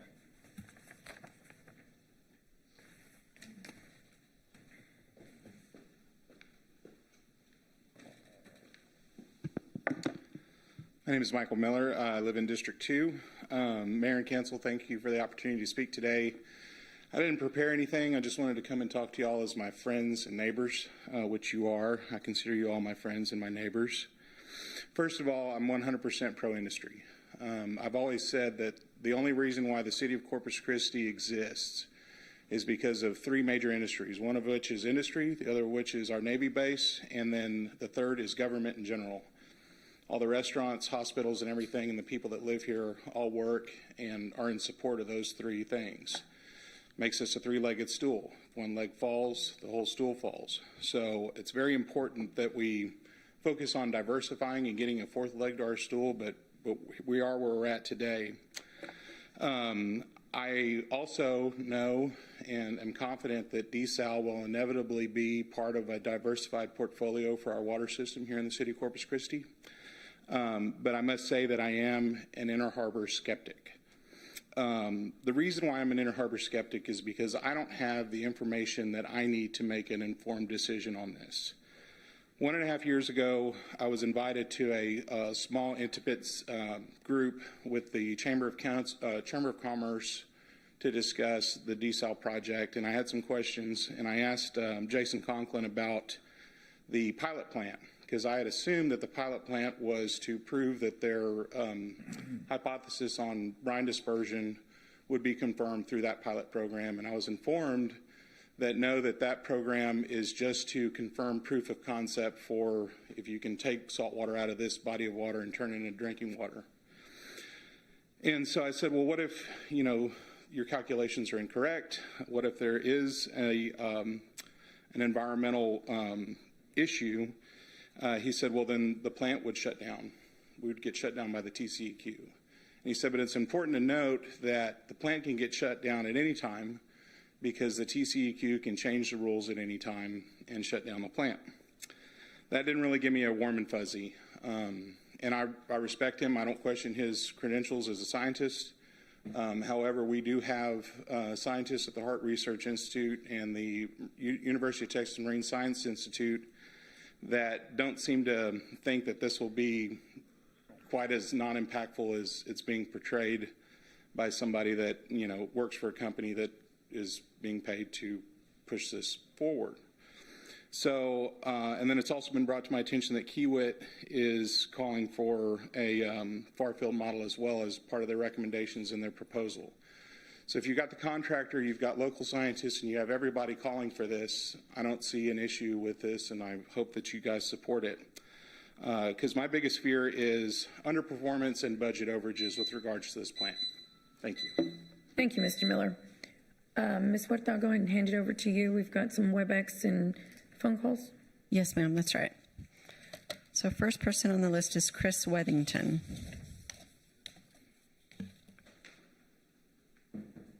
Mr. Wethington, are you online? Okay, so we'll move to Cynthia Fiala. Cynthia Fiala. Okay. Tanya Bergstrom. Hello? Can Tanya? you hear me? Yes. Oh, okay. Ms. Bergstrom, are you ready? Yes. Okay. Go ahead and state your name and city, please. My name is Tanya Bergstrom. I live in District 4. I just want to get one thing clear. The reason we don't have water is because of the port and because of the industry in town. And it's not small town thinking when the public requests to have all the facts and science and data to be considered before bad decisions are made. I support agenda item 1, just like the majority of the residents in this room. We want the city council members to approve far-field modeling. I just want responsible action to be taken. I still don't agree that the city of Corpus Christi is forcing this project down our throats. We know this is all for industry and it's not for the people. If the council is so positive that this would pass, why hasn't this been put to a vote? My issues with this project are the ecological impact, the industrial prioritization, the environmental racism, the public funds, and community burden. The simple fact that this plant will be built in a buffer zone in a neighborhood, this would have prevented this project from the very beginning. And I went to the neighborhood and I saw where they want to put this plant at. It's right in the middle of the neighborhood. This is a false solution to a man-made drought. And when all this goes wrong, the city council cannot say that they were not warned. Thank you. Thank you, Ms. Bergstrom. Next is Caleb Garza. Caleb? Okay. Next is Linda Fuiman. Linda Fuiman. How about Andrea Puyol? Andrea? Hello? Oh. Hello? Yes, Ms. Puyol, are you online? Yeah. Great. Yeah. Okay, can you go ahead and state your name and city, please? Hi, I'm Andrea Puyol, District 2. I'm commenting today in support of Agenda Item 1 for the far-field modeling study for the proposed Inner Harbor desal plant. We need to know what this will do to our bay. The public deserves to know what this will do to our bay, and it doesn't make a lot of sense to go through with this project without knowing how this will impact our bay fully and the risks associated with a desalination plant. It's incredibly irresponsible. The desalination plant is not even for us, for residents. It's 100% for industry and to invite more polluting, greedy, harmful corporations to this area. So the least y'all can do is the far-field modeling study. Some of you love to say that you need to consider everyone, not just those in the room. Most of y'all only ever listen to industry's wants and make sure they get everything they want. This next part of my comment is going to include rhetorical questions.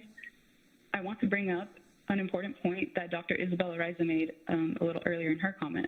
If the city manager is worried about a far-field study costing $1 million, what about it? Last year, y'all were willing to spend over $1 million in an advertising campaign to convince people that desal is a good idea. Y'all are just lazy. So please consider doing the far-field modeling study. Thank you. Thank you, Ms. Puyol. Next is Robin Cobb. Robin Cobb. Okay, how about Mark Munster? Mark Munster. Okay, Alberto Zertuche. I'm here. Okay, great. All right, Mr. Zertuche, go ahead. Hello, my name is Albert Sartuche, 3601 Cub Street, District 3.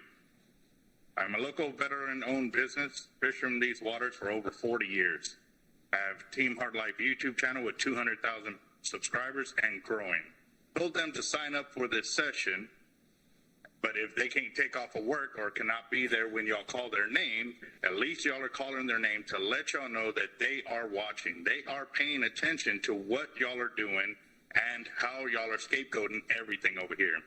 We demand our city council to come forward and tell the truth about the desal plant, to whom it's going to benefit, like the water isn't going to benefit the city during these drought conditions. For city taxpayers who don't know, we are being forced to pay for something that isn't going to help our drought conditions. We are also going to be forced to maintain this multi-million-dollar industry for multi-million-dollar industries to get water. How about when it breaks down? Or how about how much will it cost to fix it? Will multi-million-dollar operations pay for it, or will it be us, the city taxpayers? How about, are we going to be protected from those multi-million-dollar operations that are promised water on those days that it is shut down or isn't running? Remember, we have brown tide and red tide that happens in our bays, which means that desal plant cannot function during those extended periods of time. Who is going to pay when the desal plant causes that ecological disaster, but by releasing 3 million gallons of sludge every day into the bay? Who's going to pay for that? These are all the more important questions that need to be answered before any permits are allowed. And yes, the far field model must be done, not, oh, no, y'all can find a way to go out and party with our taxpayer money. You can find a way to make this happen. And then the TCEQ is a sham as well. They denied everybody's claim because you were more than 1 mile away. You may limit us to 3 minutes here on the city council meeting, but with my YouTube channel, I'm not limited to my time. I will talk about this every day for hours about it every single day, guys. So y'all need to start thinking about the city instead of lining your wallets and get this done. We need to protect our city. Yes, we need growth, but again, get water for our city that's for us, not for industry. And then they can come up with their big fat pockets anyways. They can pay for all of this to get done and make sure nothing happens because, again, they will be held accountable. Don't be raising our taxes. Don't be raising our water bills because y'all want to make it easier for them to come in and pollute our bays. That's not right. And we're going to be watching. And you're going to keep calling all those names that weren't able to talk at this time. Thank you. Thank you, Mr. Zartuche. Mayor, I understand Mark Munster is online, so I'm going to try again. Mr. Munster? Oh, there you are. Okay, perfect. All right, go ahead and make your comment, sir. We can't hear you.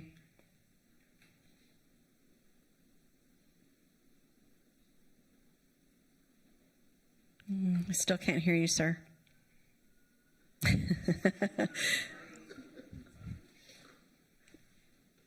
Darn, we cannot hear you. I'm so sorry. Hear me now?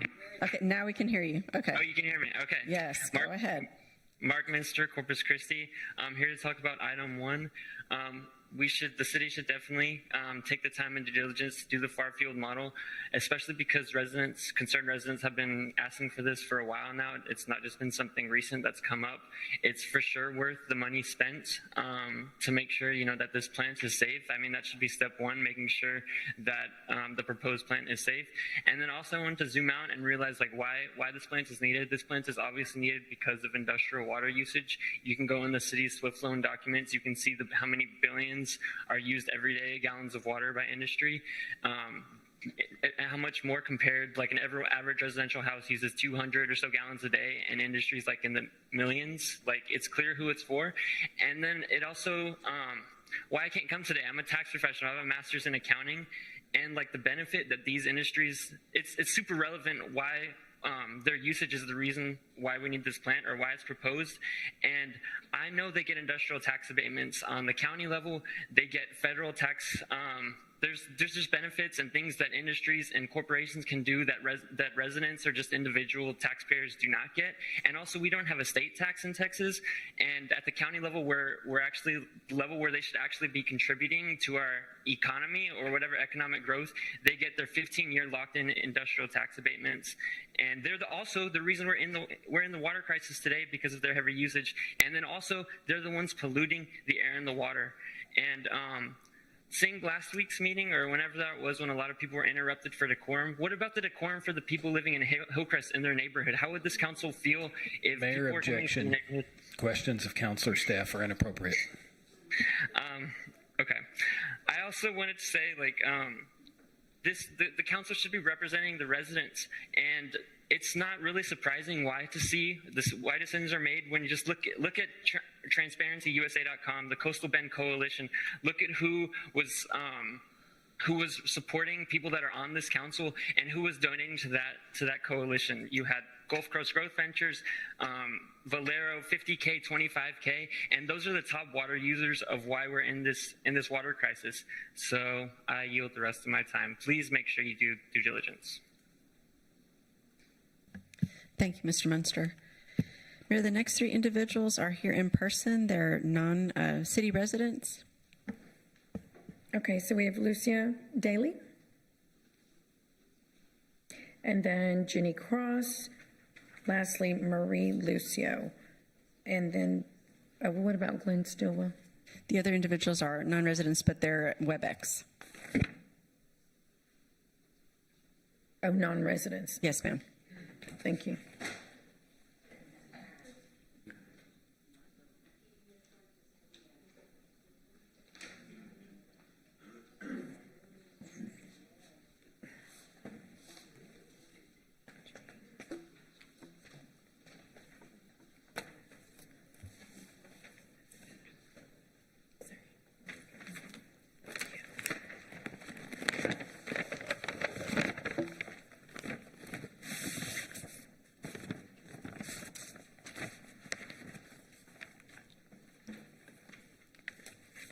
good morning, afternoon, or whatever it is now.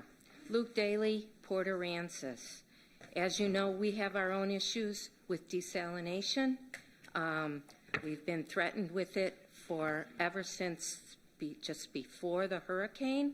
It seems the port thought we were just going to roll over and let them drive the bulldozers over us, but that didn't happen. I am in support of item 1. You need to do a lot of study before you allow desalination into your waters. I've brought you information to make your own decisions. This one is a state law about where desalination discharge can go. This one is a new bill that's in the legislature, House and Senate, about money for new waters. Whoa. Thank you. I'm so sorry, Ms. Daly. We appreciate the information as well. I hope you'll look at it carefully. Thank you. Thank you, Ms. Daly. Is Ginny Cross? Oh, sorry, I didn't see you. Yes, ma'am.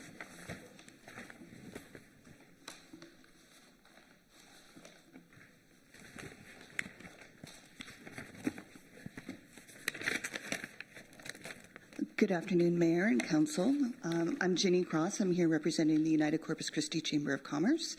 And I would like to remind you all that you have many, many important decisions to make today, but one of the most important you're going to make is your vote to support the DA grants. As you know, these projects bring tremendous value to our Naval Air Station and to the Corpus Christi Army Depot. You guys have a great history of supporting these projects in the past, and we encourage you to continue to do so. And secondly, I was really pleased to see the Mary Rose Pipeline Improvement Project on the agenda as well. As you know, your chamber supports all projects that will bring us greater water supply. So continue to do all of those good things. Thank you all for your service to this community. It's not always an easy job. Your leadership is appreciated. Thank you, Ms. Cross. And Marie Lucio?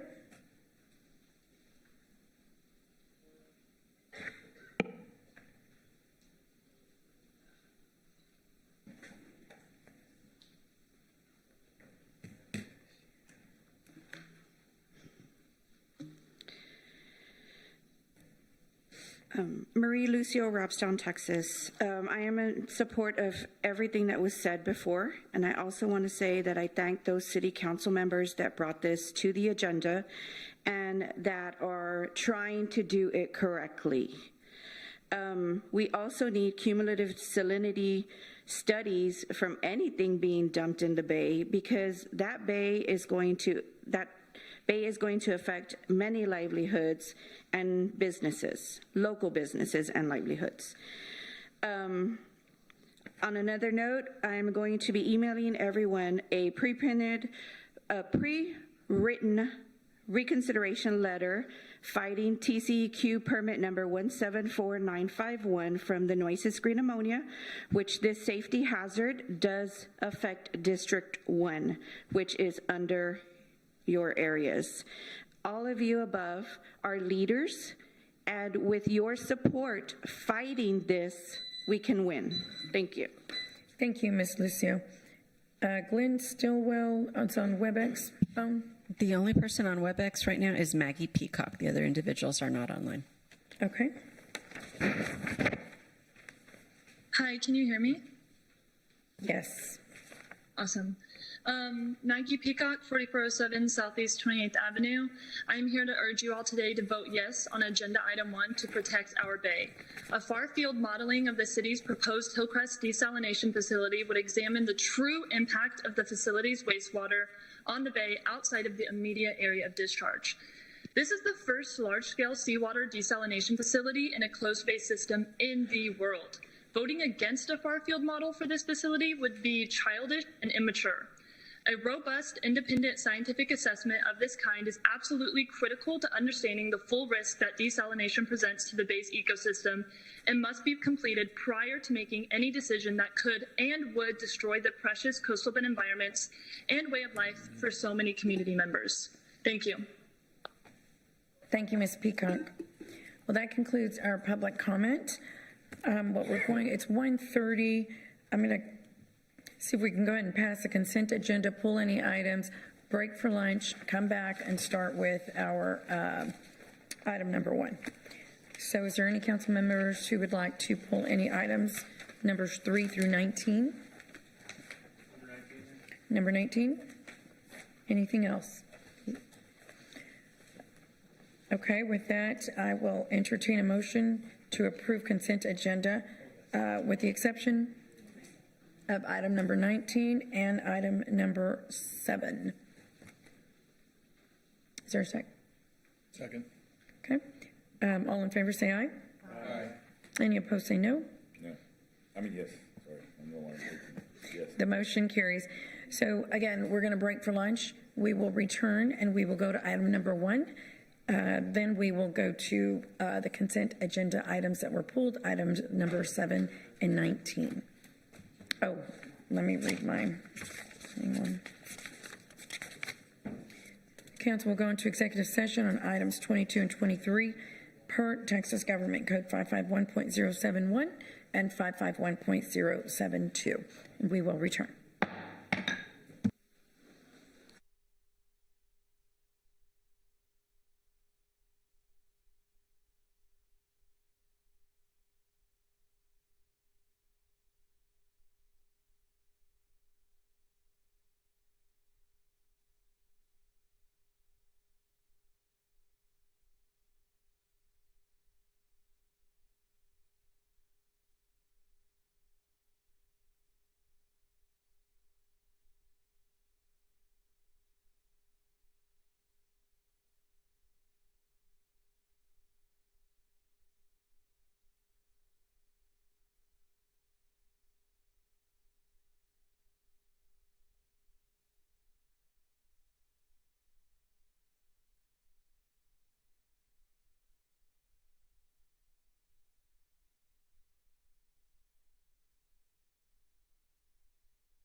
Okay, we're going to go ahead and reconvene our meeting. We're going to go through the items that we pulled were just 7 and 9. I think item number 7, Councilwoman 7 and 19, sorry, thank you. 7 and 19. Councilwoman Vaughn, you had a question or comment on item number 7? Okay. I move for approval. Do we have a second? Second. Okay, all in favor say aye. Aye. Any opposed say no? No. Okay, we have 2 noes. Yes, thank you. And then item number 19 was also pulled. And who pulled item 19? Councilman Hernandez. This is an ordinance accepting and appropriating the 2025 Texas Department of Housing and Community Affairs, or TDHCA, Homeless Housing and Services Program. Sir, your question or comment? If you'll flip your light on for me. Councilman. Okay, we've had a couple of issues with freezes here recently, and how and support along those lines. And I wanted to understand what your criteria was for selecting these, the groups that you did select, and how you went about your scoring. The Daniel McGinn, Director of Planning. Jennifer Buxton will take that question. Thank you.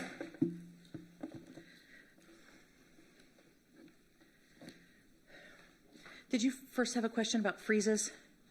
No. It's kind of stemmed as to, Okay. In the scope of how we look at homeless issues and how it affects what we're doing. We partner up with organizations to help during, to manage our homeless population within the city, right? And then we provide funding through grants associated with it. And previously, Salvation Army was, we provided them on block grants.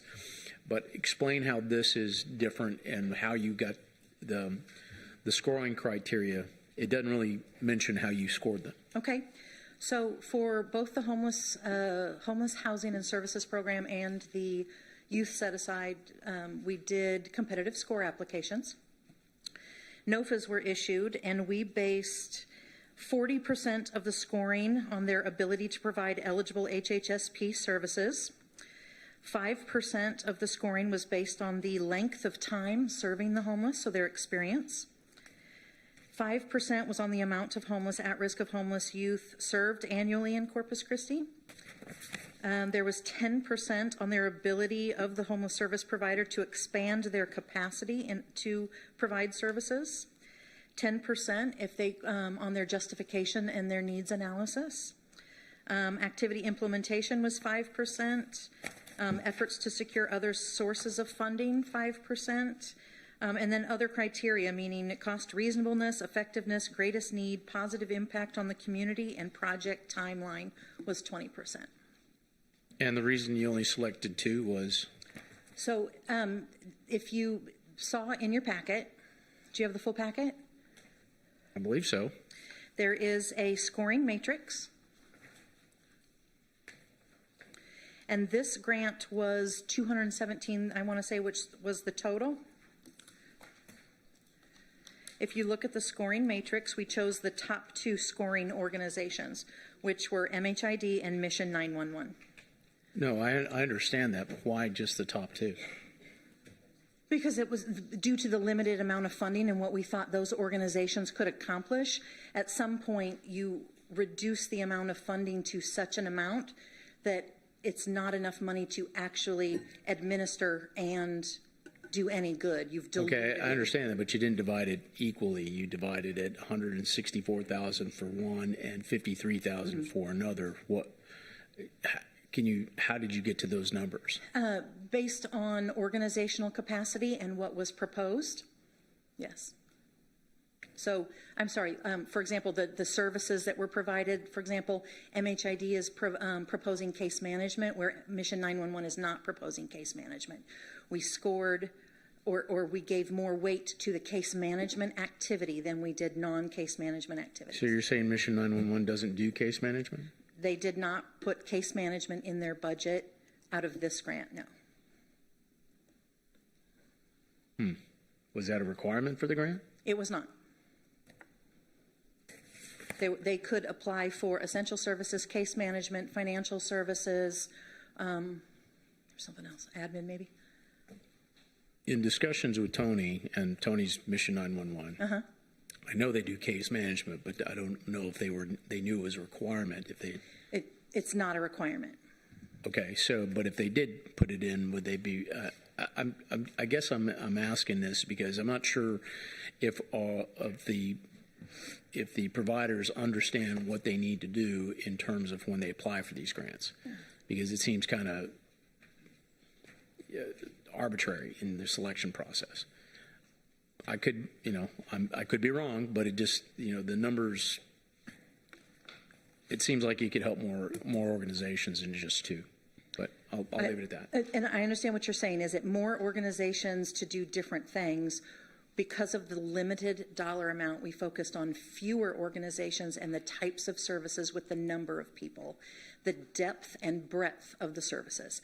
If you are case managed by MHID, who is the region's recognized mental health authority, that case management is worth a lot as compared to essential services or case management by another. The depth and breadth of the services that you get and the long-term benefit of helping somebody who is unhoused with mental health services, your buy is bigger.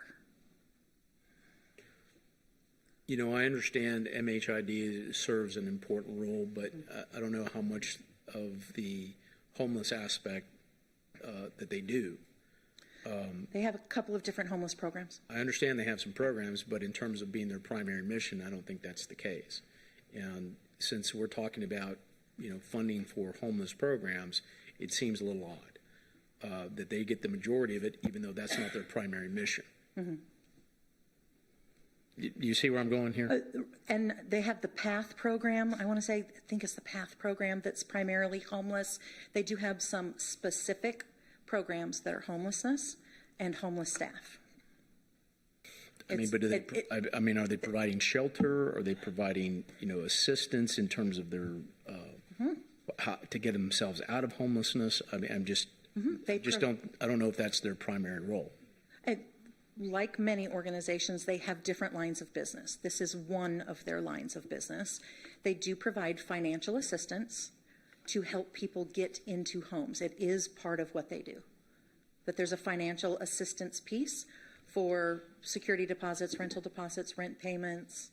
Yes. Okay, and I'll circle back with MHID on this because it just seems like we're supporting, and don't get me wrong, I think MHID has an important role. Mm-hmm. I mean, they do. It just, for the funding that we're providing, it seems like it would be more appropriate to go to organizations that's their primary effort. And, I'll leave it at Councilman that. Tony Ray's just walked in. Yeah. You have a question for him. Oh, no. I was just referencing to you in terms of whether or not you do case management or not. And you do, right? So that it wasn't part of well, anyway. Okay. I'll leave it at that. Thank you. Thank you, Councilman. Councilwoman Paxson. Thank you, Mayor. Were these the ones in your matrix? Is this the only group of folks who applied for the grant? Yes. Just these 6 names here? Yes. Is this, and forgive me, I'm trying to gain a little bit of a picture on the background. Is this something that is standardly advertised? Like, do all of the groups, kind of like what Councilman Hernandez is saying, that touch this category, aware they're eligible to apply for this? It just seems like a very low. Our list of applications is always very low. There are very few organizations in the community that want government money. That's just a very low bar.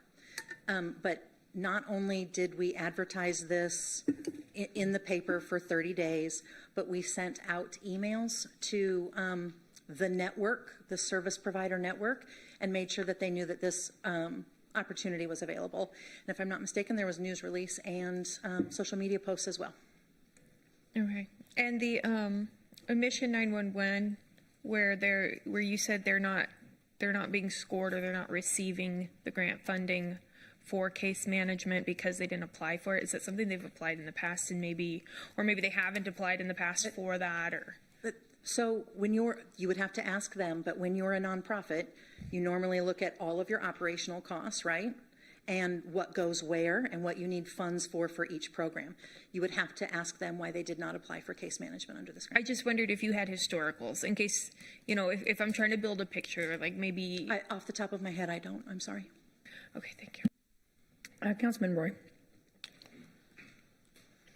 So I'm trying to understand the same thing, because I look historically, if I looked at this right, excuse me, the majority of your awards in the past went to MHID, correct? Correct. Mission 911 has also received an award in the past, though. So, with that being said, because I was trying to understand also why we have a limited number of people or organizations that are going forward with these grants.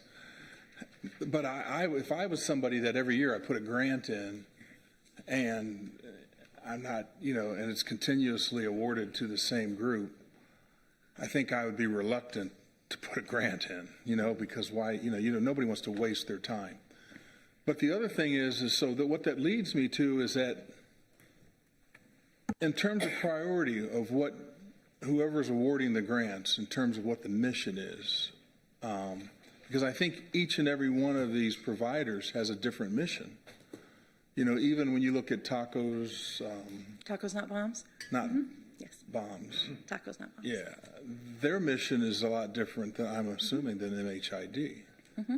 And I think all of these organizations probably have some good in them. Mm-hmm. I just think it's a little, I would like to see a little bit more in terms of variety.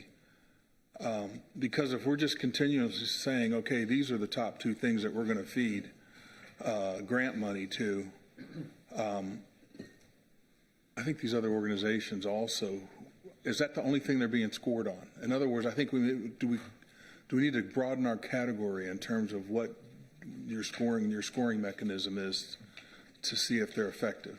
And maybe I'm making sense, maybe I'm not. Yes, I think what we scored on this year was very deep, but we are looking for agencies that have the capacity to execute and do good work, be accountable for that, and keep case files, make good reports, and they have to be able to submit in the HMIS system. So there are organizations on here that can't do that. So you're saying basically that your case management sounds to me like it's a huge priority in terms of what how you're scoring. It is part of what makes a good program. Your long-term success is greater if you have worked with a case manager than if you don't. But I don't think that, I think case management is just one aspect of monitoring and taking care of the homeless. I think that that's only one aspect. I think there's other things that need to be looked at. I'm not saying that, you know, if that's really what you're doing in terms of shadowing what's an effective program, I think that's one aspect. I think clothing, safety, keeping them warm, you know, all of those things, hygiene, all of those things are important. You know, the basic, you know, Maslow's hierarchy of needs. So. All right, I would encourage us to broaden it a little bit, I think. Okay. So, thank you. Councilwoman Campos. Thank you.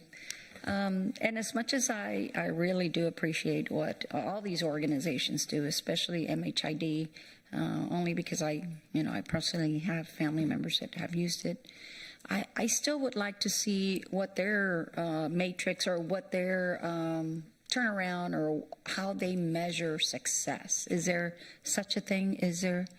I mean, because I know it's not a lot of money. But again, like these other groups, like my other council members are saying,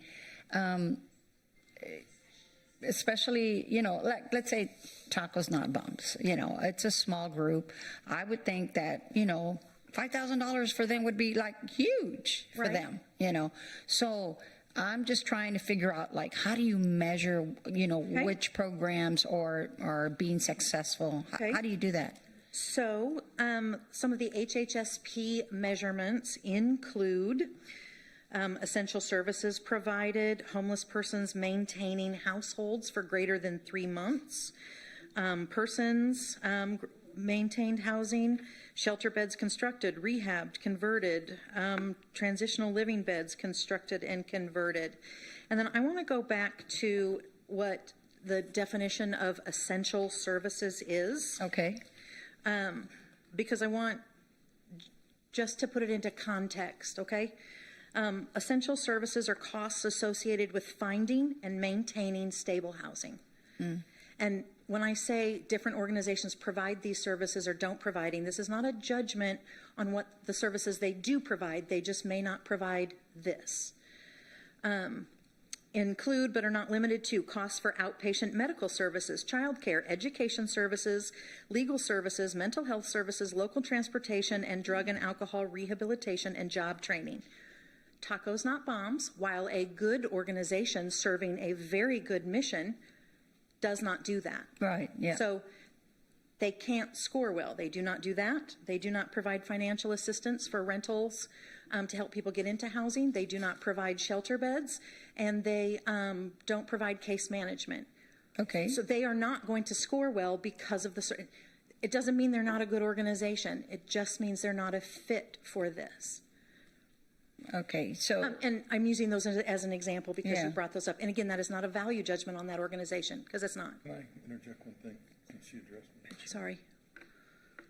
So I guess my point is, in terms of when you decide to set the grant, or the grant, I suppose, the actual organization that's given the funds, they have a specific measurement that they're looking for that particular grant then.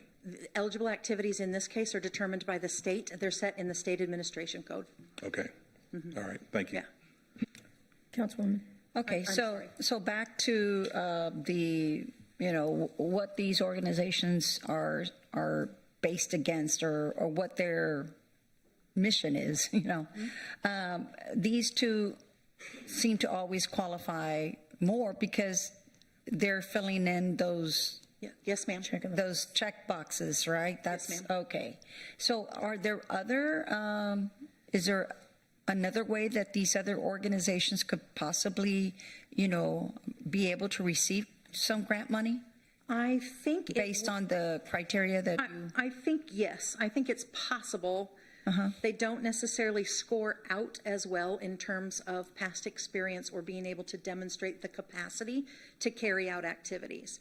And again, this is a very small amount of money. At some point, it stops being worth filling out the paperwork for.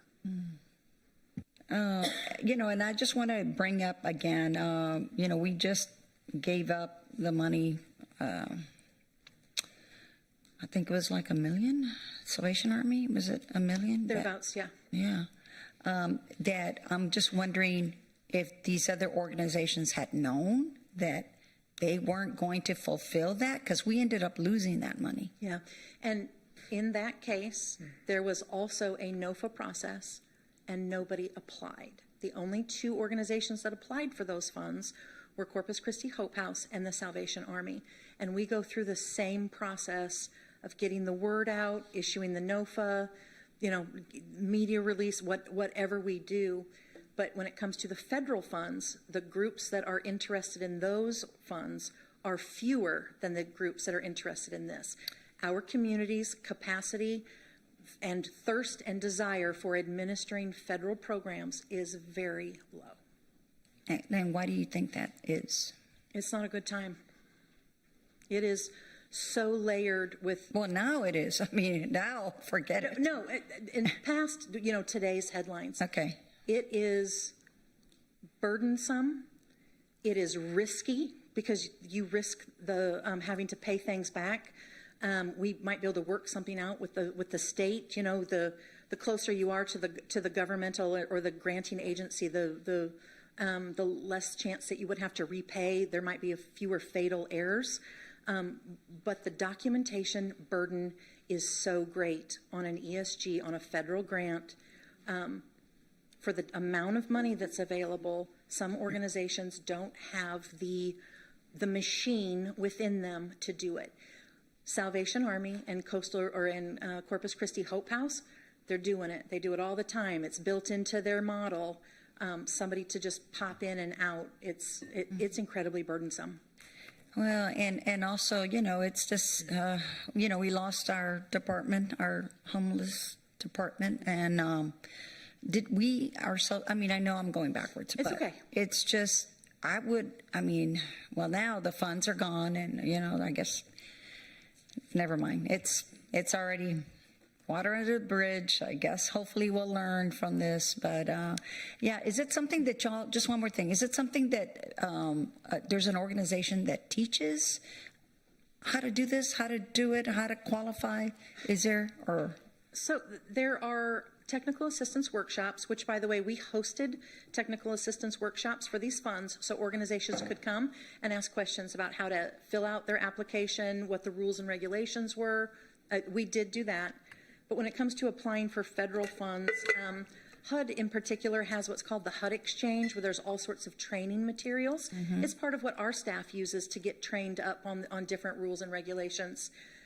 But it's not sitting down and watching a 20-minute video. I've been doing home, ESG, and CDBG for 25 years, and the stuff that I don't know is crazy. And I've been in these rules for 25 years. I have no transferable skills. Wow.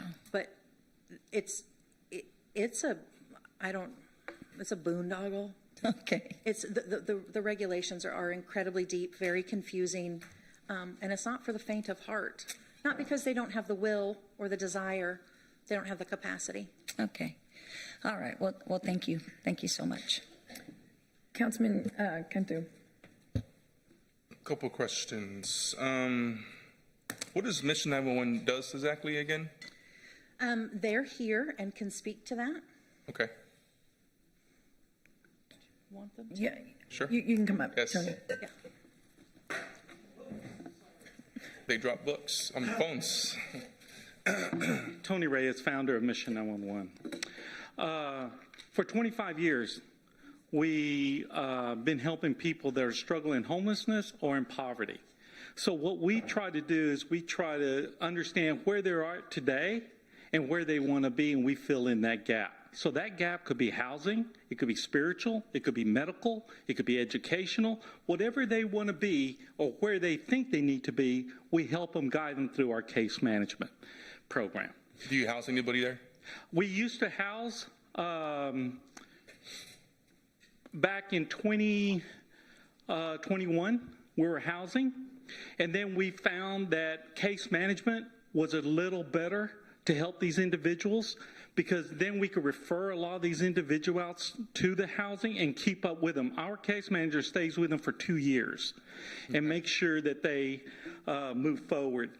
One of the things that, if I'm allowed to just read what it says in the grant, just real quick, okay? It says, it's stated here, Okay. Mission 911's program will be anchored by comprehensive case management framework designed to capitalize on our existing services and partnerships. From the initial intake process, our case management services will pave the way for coordinated services and amend the assisting and preventing homelessness. All services under this program will be provided at no cost, and participants will eligibly determine through income and calculation to ensure that the guests meet the requirement of 30% of median income. So we do an assessment with individuals that come in.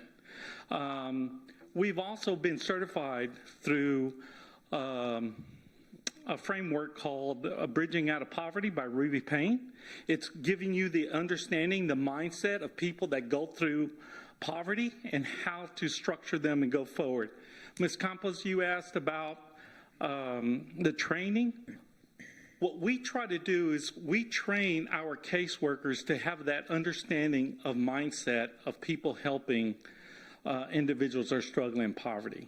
Then what we do is when people come in and are struggling with homelessness or in poverty and they understand why they stay in poverty, we try to educate them, say, hey, this is a better way to take a look at things. Let's let's give you some resources through our community, because a lot of them do struggle with mental illness and drug addiction. So we do have a MOU with MHID and also with Dismas charities that deal with those individuals. And we also work closely with Amistad to make sure that they can work together. We're also funded by Methodist Healthcare, and Methodist Healthcare out of San Antonio makes sure that we are targeted in these areas. My other question is, how many people do you guys have on your campus or office, whatever? We have 7 people, and we're going to hire 2 more through our Methodist Healthcare grant that we just received. And these people come to you, or you go look for them, or how does it work? We take a process. For an example, we have a recovery coach that we looked at, and this individual is well known in the city. He worked at other organizations, and he helps people that with addiction and struggle with mental illness.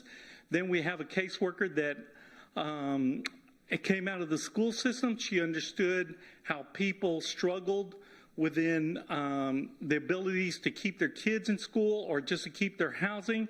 So this is a caseworker that understands the system, as well as our front-end person who used to be homeless now does the intake and understands the questions to ask to these individuals to make them feel comfortable. Okay. And one last question. So if someone I know is houseless and goes to you and needs help to get an apartment or a home, how much money do you guys help with that? Like, how does that work with this money that the city's going to give you? Well, currently we'll take a look at the assessment of where they're at. Okay. If they have a job and they are struggling with getting their rent, and maybe this rent will help them to move forward, we will. Our investment is on the individual, not on the landlord. So in other words, we will do the assessment to the individual to make sure that that person progresses. We don't want to just give money to a landlord. We want to make sure that that individual is invested and they can move forward and become a mentor for others. Awesome. And we have a very success rate with that. Thank you so much. I appreciate it. I got 2 more questions for you. Real quick. Why is Mission 911 and the MHID different prices again? I know you told me a couple days ago. I'm sorry. It's one's for 167 and one's for 50,000. Why is it not even out?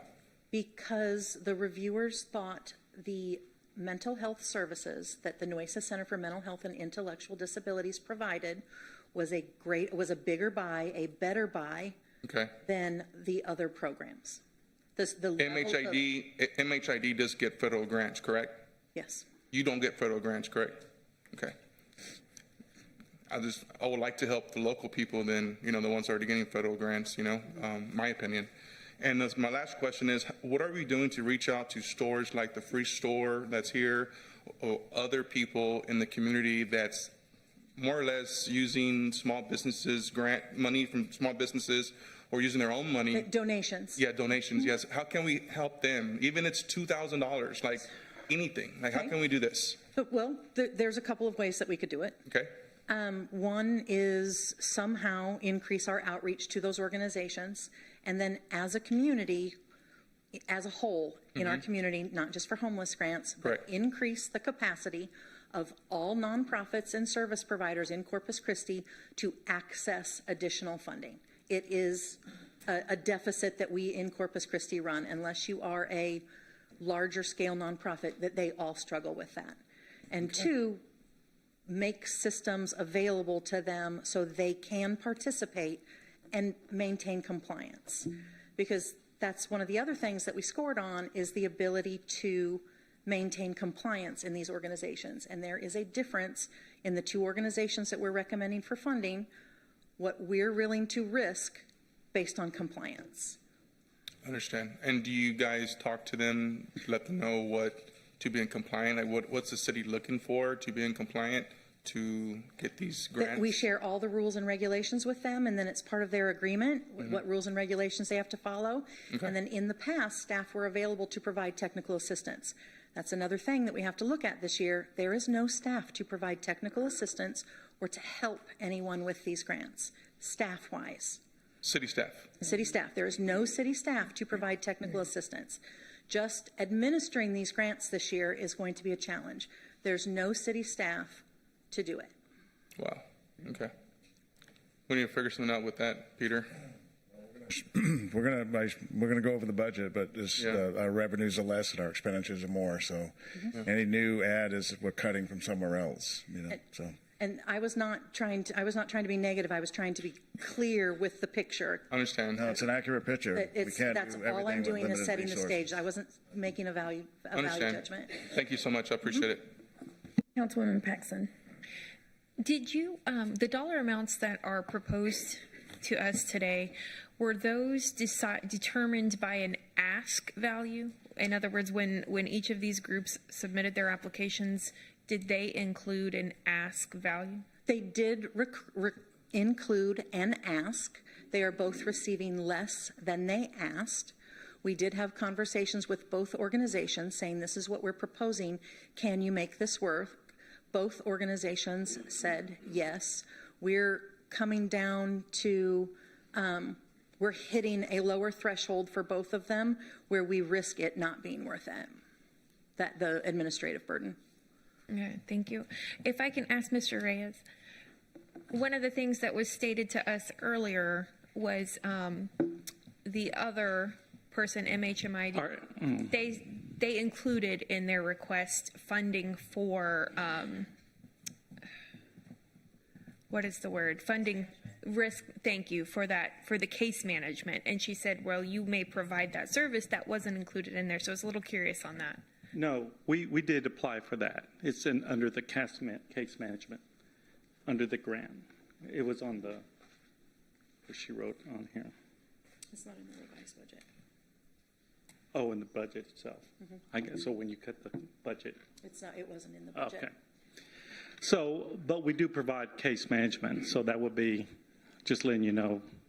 I guess that's what we do. that was my understanding from your presentation, but alternately, my understanding from her presentation was her department felt like you weren't asking for support in that area. So I was curious from you, is that something?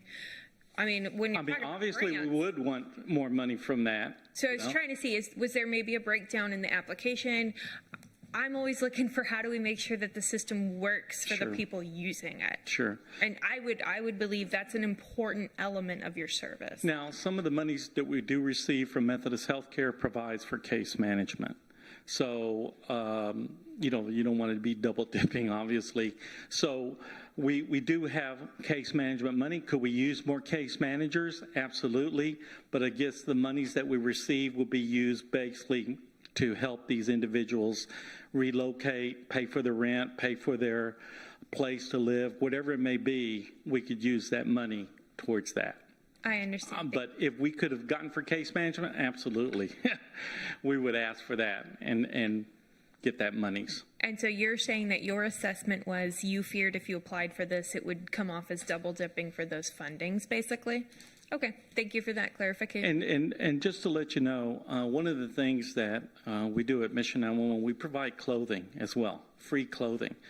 I also would invite you to go. We have a new building that we're getting on Old Robstown Road, and it's going to be a one-stop shop, meaning if an individual needs help with clothing, paying a bill, paying a water bill, whatever it may be, we can help them at that point.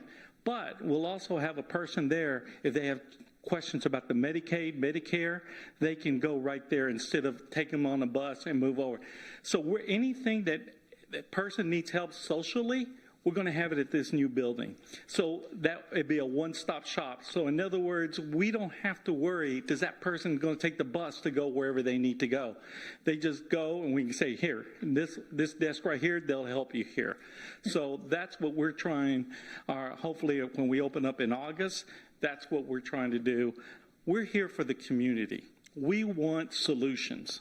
We don't want transportation passes.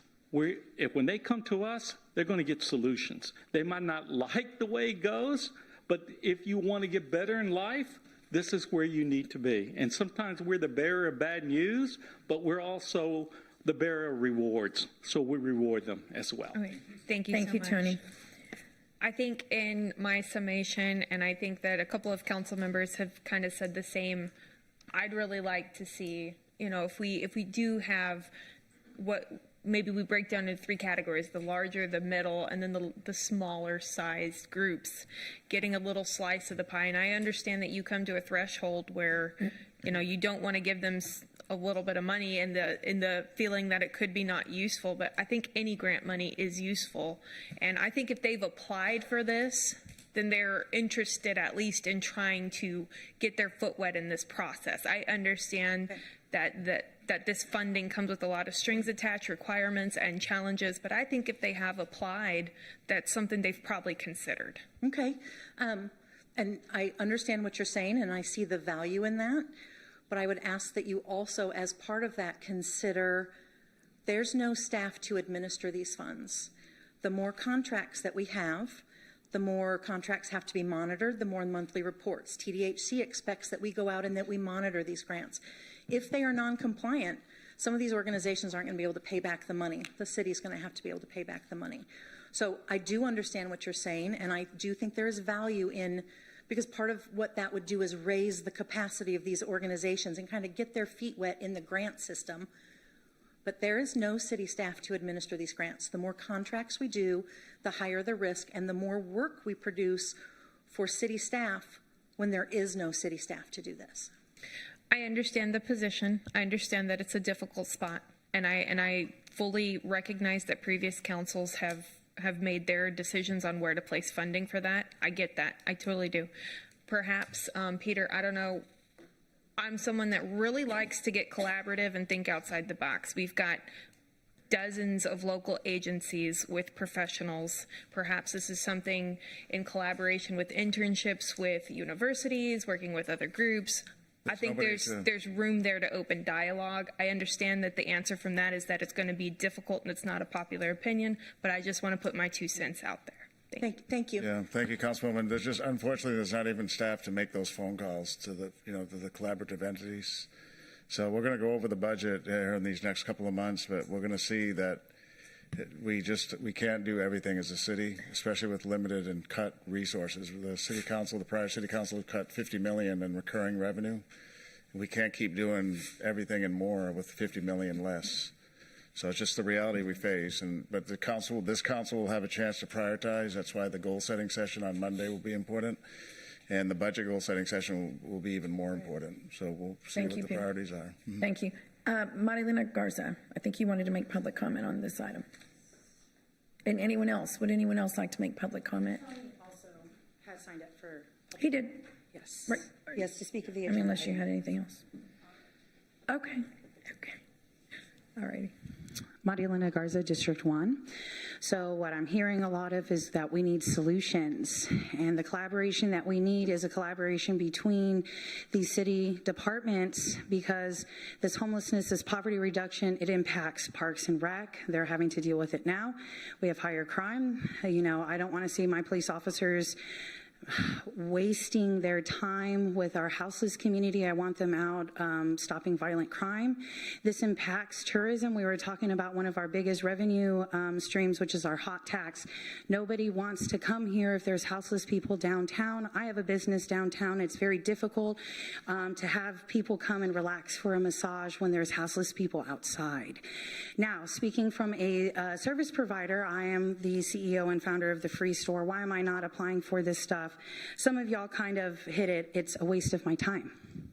I don't have support. The city has no skin in the game. You have no money in your budget for us. You have no staff. You have no department.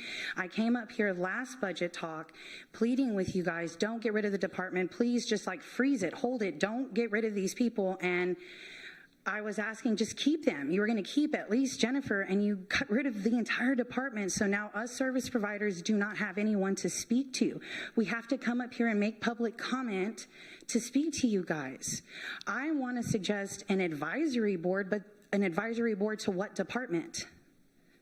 So we need a homelessness department that has a budget of at least $5 million, okay? We need that kind of money. It's a lot of money. I know what I'm asking for, but houselessness and poverty is very, very expensive work, and we are really back in the negatives, okay? So we need this department right now. I'm asking for Agenda 19 not to be voted for. I think Mission 911 needs more money allocated. Where is MHID? They're getting a big chunk of money and they couldn't show up today. I have a terrible time working with that PATH program. There is so much turnover within that organization. This work that we do is really hard, but you really need to start looking at this leadership that's leading these organizations. Do you even know who manages MHID? Have you talked to them? Have they come up here? Are they making public comment? They're not. I am. Tony is. A lot of us service providers are coming up here.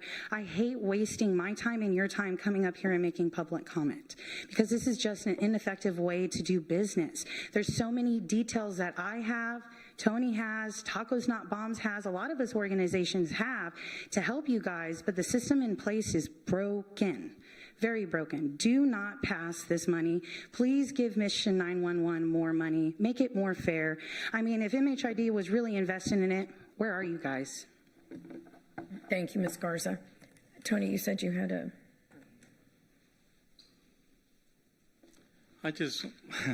it's very difficult decisions you got to make, okay?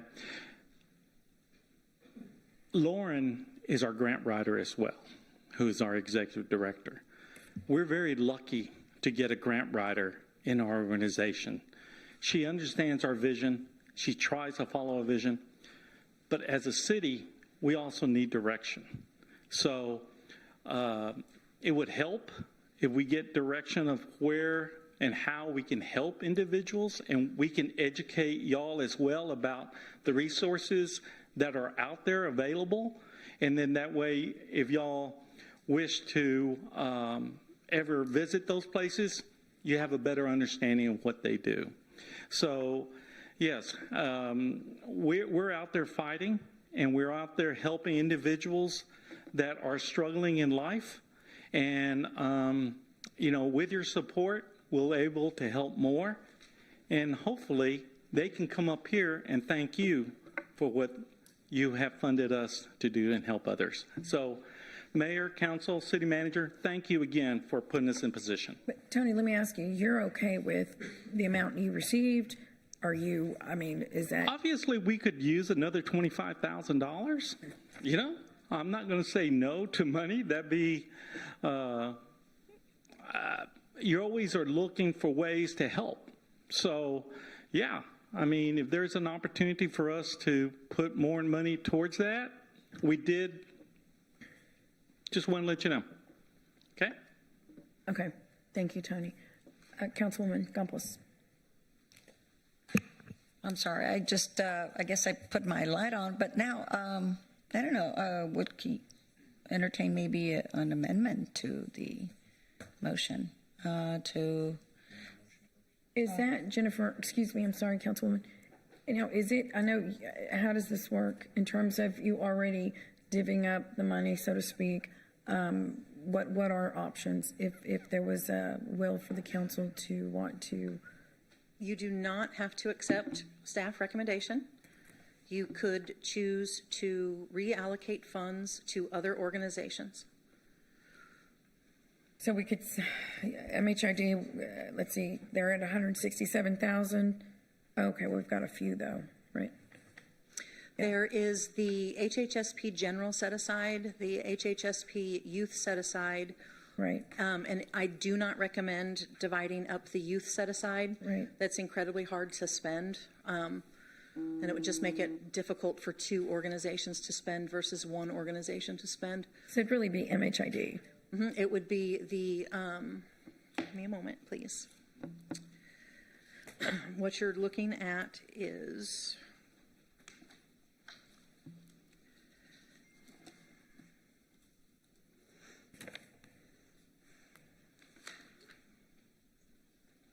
$164,198 is the HHSP award for the general population. There was another $53,111 for youth You do not want to split up that youth money. It's too hard. So if we took I would recommend 25,000, it. You can. if we took $25,000 from that 164, And increased Mission 911's 50 to 75. correct? You could do that. We would have to go back to the drawing board with both organizations and ask for new metrics and new budgets. If you're going to do that, I would ask that we somehow account, I'm looking at Miles, for if MHID were to turn that down, that somehow the full balance could go to Mission 911. I would If hate they to, would turn down the amount less than 25? if their grant were to be decreased by $25,000, if they're still interested, because if they're not, then I don't want to have to come back. Right, but is that something that you would be able to handle administratively and any?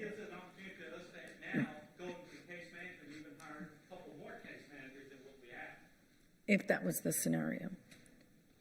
Both organizations will need to turn in revised budgets and revised performance metrics. We can do that. Is there a deadline with all of this? We're okay, but it'll need to happen right now, soon, very, very soon. So is that a motion or is that a? There is it's a first reading ordinance because you're also accepting and appropriating the funds. So I believe, Miles, I'm looking in your direction.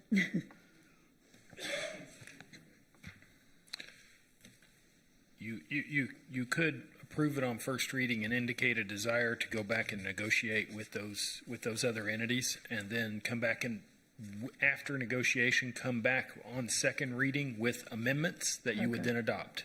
Okay. Okay, I think there's a will to do that. So you need a motion? Oh, Judy, I'm sorry, you've got public comment.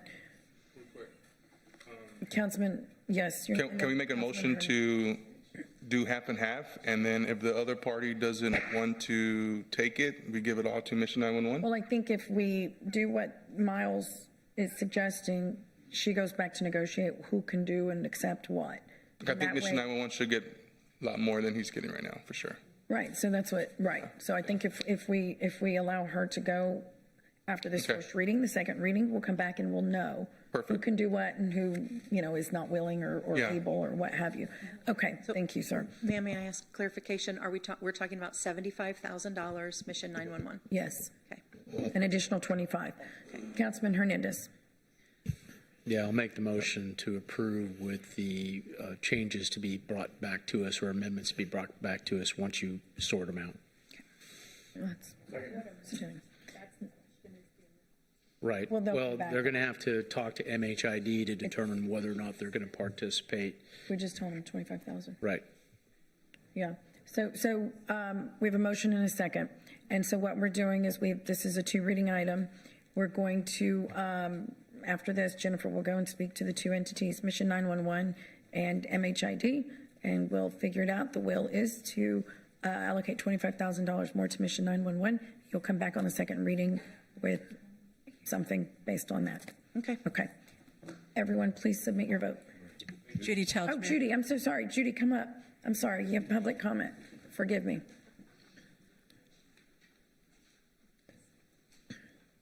Well, if I could, I'd vote aye. But I'm Judy Telge. I live here in Corpus Christi, District 2.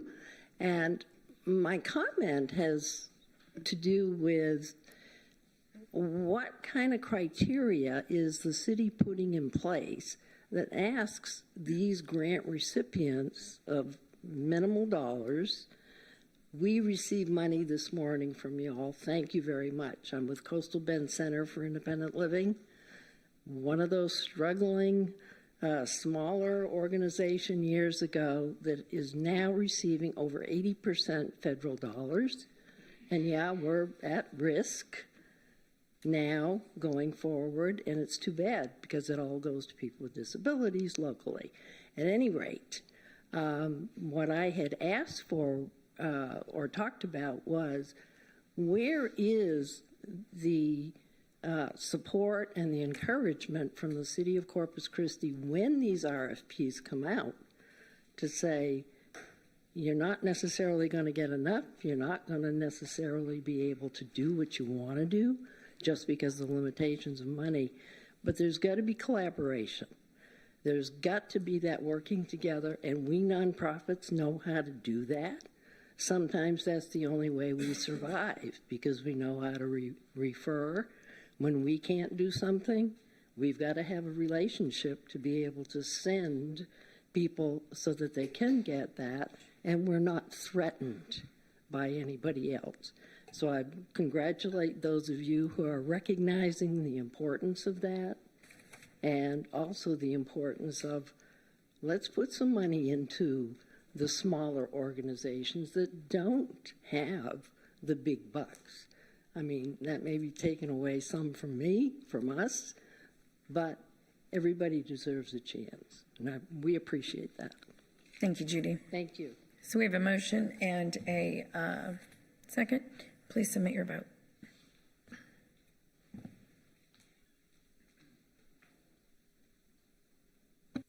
The motion carries. So that will take us back to item number 1 on the agenda, and that is the discussion and possible action on far-field modeling services, project cost, and project schedule for Inner Harbor desalination. Mr. Molly.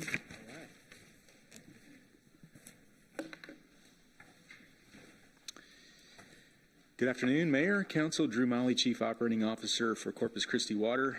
Today we are going to summarize the work achieved to secure the necessary state and federal permits, regulatory permits for the Inner Harbor Water Treatment Campus. We will discuss both near and far field modeling, as well as discuss the costs incurred to date and the proposed schedule as we move forward. I will say anytime we have a chance to share the work that we've completed, certainly securing these permits, as well as the many other efforts that we've advanced to date, it really is an opportunity that we appreciate. As many of you know, we've spent considerable time over the last 6 months meeting with community groups to explain the merits of the project. And I look at today as another opportunity, and we appreciate Council for allowing us to have this opportunity. We still know there's lots of work to do for this project, certainly to implement it. And you will hear later today from several of my teammates who are committed to seeing that this project is completed successfully. So, a number of the presenters here today have professional engineering licenses, which means their primary duty is to protect public health, safety, and welfare. Engineers must design and approve work that meets established standards and report any conditions that pose a public risk. We have assembled a team today that is technically strong and committed to protecting the environment, ensuring that our ecosystems remain strong and vibrant. So the presenters here today include Jason Coughlin. Jason is a technical director for Friesen Nichols. We have Dave Buzan, who's an aquatic and coastal ecologist with Friesen Nichols. We're joined by Eric Sprinkle, who is an executive vice president with Kiewit Operations. And then lastly, Chris Benjamin, who is a principal and environmental engineer with GHD. This presentation will describe far-field modeling services, project cost, and project schedule for the Inner Harbor project. The project format will consist of CCW, Corpus Christi Water, providing a high-level overview of some key definitions that we think are important, along with describing the project schedule and the cost. We're going to summarize the near-field and far-field analysis that have been completed by Friesen Nichols and others to ensure environmental compliance and environmental due diligence. And we're going to discuss the current near-field and far-field modeling that is currently being conducted by our design build firm, Kiewit, and their subconsultant, GHD. So it is imperative that we take a few minutes here just to define some of the very complex terms that sometimes get a little bit confused, and it's understandable that they do because it is fairly complicated. So near-field modeling. Near-field modeling is modeling of the discharge mixing zones that TCEQ regulates. The TCEQ Commission on Environmental Quality defines 3 mixing zones, which includes the zone of initial dilution, This zone is approximately 50 feet or 50 feet from the diffuser. And just for the public record, a diffuser is a mechanical system that basically ensures that the salty water that is put back into the receiving stream is adequately mixed. The aquatic mixing zone is 200 feet from the diffuser or the discharge, followed by the human health mixing zone that is 400 feet from the discharge or from the diffuser. Near-field modeling is performed to ensure that the concentration of discharged water, salty water, is within acceptable limits to protect aquatic marine life within the mixing zone. The results have showed that we've done that within 400 feet of the discharge, the salinity of the receiving body returns to less than 2 parts per thousand of total dissolved solids, or TDS. CorMix is the software tool that you'll hear a little bit about that's approved by the Texas Commission on Environmental Quality to model how the concentrate or salty water disperses from the diffuser. The modeling was performed by our technical team, Freese and Nichols, and their subconsultant after the collection of field data over many months.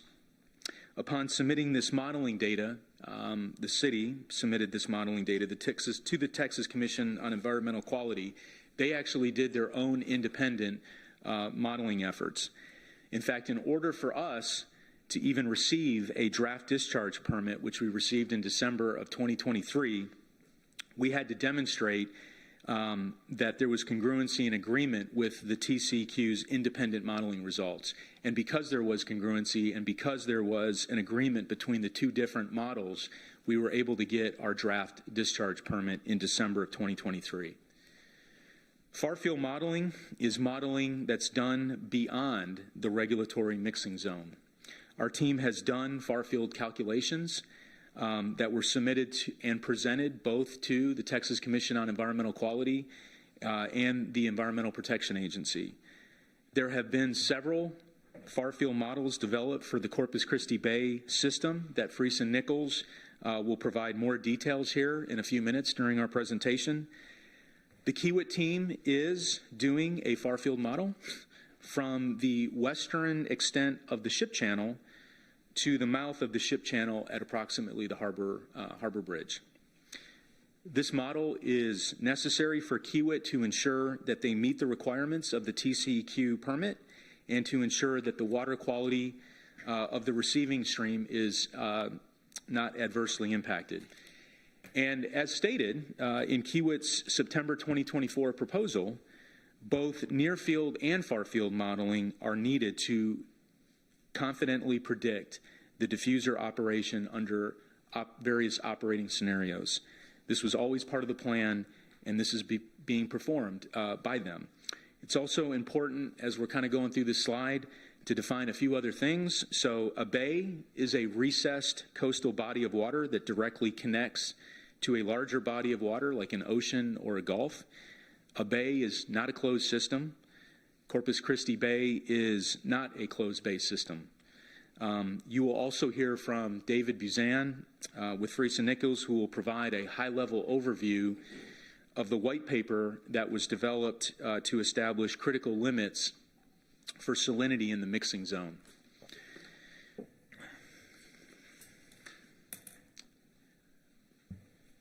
We know that there have been some questions about costs incurred to date and the funds that have been made available to us from the state of Texas through the low-interest loan program that's administered by the state of Texas Water Development Board. That is the SWIFT program, or the State Water Implementation Fund.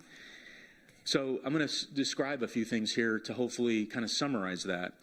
To date, we have incurred approximately $15.4 million of expenditures, and we've committed an additional approximately $20 million to our owner's agent and to our design-build contractor to advance this project. We have secured the project's entire funding through the SWIFT program, which buys down the interest associated with the loans. Or another way of saying this, the state of Texas has reduced our ratepayers' expenditures associated with this project by approximately $130 million over the life of the project. As you can see on this slide here, the city has sold approximately, if you add that up, it's approximately $235 million of bonds to date, and we have an additional $535 million approximately of low interest funding that has been committed to us by the Texas Water Development Board. All of these low interest loans, they were all competitively awarded to the city of Corpus Christi. With prior city council's approval, the city applied for these loans. We competed against other Texas cities for these loans, and we were successfully awarded these funds after the state of Texas recognized that this was a very good project. I would say it's a testament to the leadership of our past and current city council, as well as, frankly, to the state of Texas for the vision to encourage the development of drought-proof water supplies. The question has been asked, what happens if we delay the project? And while I understand that the City Council has not specifically asked this question for today, I just want to relay this to the community, that every month of delay past June of 2028, we're estimating an approximate $3 million of increased costs to our ratepayer. And this is really just based on escalation increases for construction materials and labor associated with a large capital project of this nature. We've also been asked what happens if we were not to proceed with the project. And again, while I understand that was not specifically requested for us to talk about today, I do believe that we've gotten some of these questions, and I feel like it's important to share some of that information with you. So we have sold approximately $235 million, as I mentioned, of bonds to date, which means we have federal spend down requirements since these are tax-exempt bonds. Without spending these funds in a timely manner, the city would potentially be subject to financial penalties. If we were to extinguish the debt with these bonds, the city would have to deposit, of course, the principal amount of the bonds plus the interest incurred over 10 years, which is approximately, the $235 million of principal plus about $73 million of interest payments. What I would say is, more significantly, the city's credit rating could be downgraded as a result of not fulfilling our planned water supply project, which would increase future borrowing costs. We also know that other smaller cities that we sell water to, that we serve, are indirectly dependent on our credit rating when they seek loans for their own capital projects. Our partnership with these cities, with these smaller cities, is imperative to a strong region, which is why I think it's so important that the plans that we started years ago are plans that we fulfill and deliver. I would say, and I think this kind of goes without saying, but I will say that reputation is certainly something that we earn over time, and the Texas Water Development Board has secured these loans on behalf of us, and they certainly have an expectation that we fulfill our commitment to the state, our credit agencies, and certainly, and most importantly, our ratepayers. I think this really kind of sums up a lot of the different agencies that we've worked with over the last 5 years. The environmental work necessary to meet the state and federal government standards of care has been a long process, and we appreciate the time it takes to ensure that all these agencies that are listed here on this slide are confident that we have met the required and necessary environmental standards. Do we wish that this process went a little quicker? I would say yes. However, we also recognize that it is imperative that we prove that this project is safe for the environment and meets the standards established by the state and federal regulatory agencies. As you can see here, there's a number of federal and state agencies that we've worked with. Just to most of us know most of them here, but, we've got the Texas Commission on Environmental Quality. We have the U.S. Fish and Wildlife Services. We have the National Marine Fisheries Services. We have the Texas Parks and Wildlife. And, of course, we have the United States Army Corps of Engineers. So there's definitely been a lot of eyes looking at this project from both the state and federal agencies. And all of these agencies have reviewed the analyses, the modeling that we've compiled over the 5 years, And they have supported the science and the conclusions that have been made, which is to say that the project is safe for our bay and for our environment. So this is where we're at on the project schedule. I think one of the things that is important is that as we mention about the cost of time and the time that potentially has a cost of, there's a dollar associated with time, we have totally committed to delivering this project on the time that we've talked about. And the first part of this process was the RFP process. And we worked all last year to go through that process. And I believe that we've selected, and you'll meet a couple of them today, a really solid design build firm that has a ton of experience doing these types of large projects in other places. The yellow star that you'll see indicates where we stand today. So, we're kind of somewhat early 2025. As you can see, the permitting timeline has been fulfilled. We've finished the RFP process, and we're really at a point in time now where we're going to be developing the piloting or the demonstration facility that's going to be constructed. We're also doing preliminary and pre-design work as we speak. There's an opportunity for some early construction, maybe some procurement, early work packages. We know that waiting to purchase equipment can cost a project deeply. And so to the extent that we can kind of leverage that and pre-purchase equipment earlier on is going to be important. We also know that the construction is going to take some time to do, and we have one of the best contractors that know how to deliver and know how to construct large infrastructure. And then lastly, we have a second quarter of 2028 to deliver the project and have drinking water coming out. So with that said, we've got a few presenters here that I'm going to turn this over to, and I'll be back up here in a few minutes, maybe a little longer than a few minutes, but I'm going to let Dave Buzan take it from here. Thank you, Drew, and thank you, Mayor and council members, for the opportunity to visit with you. I'm going to do a very brief discussion of environmental considerations that we've gone through over the last 7 or 8 years.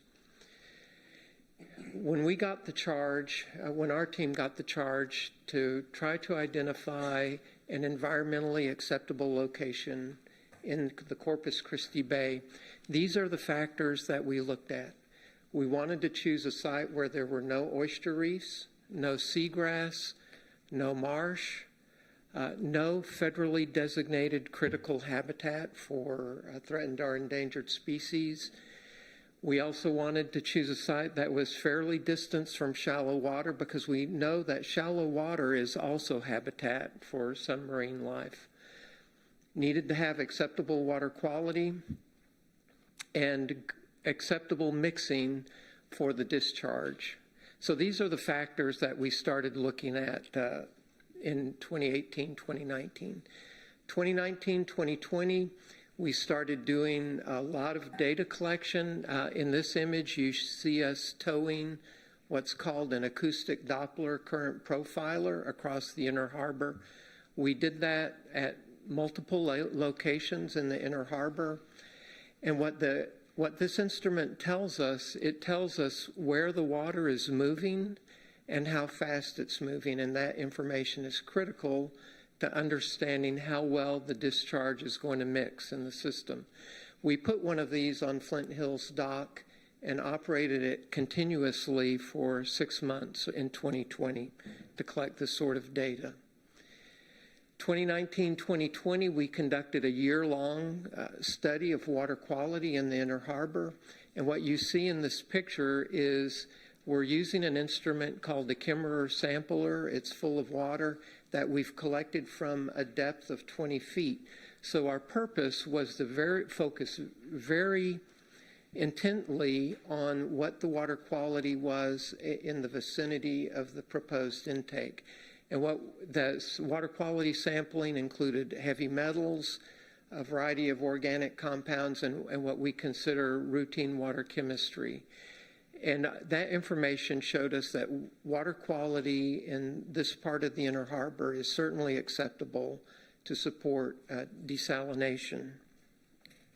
The most recent work we did was June 2024. We sampled in the vicinity of the proposed intake and discharge, and we looked for the presence of seagrass and oyster reefs because we know that those are critical habitat for juvenile forms, larval forms of marine life. They're in this vicinity, and a 200-foot buffer around it. There is no seagrass, there were no oyster reefs, and there is no marsh along the shoreline. It's basically a hardened shoreline.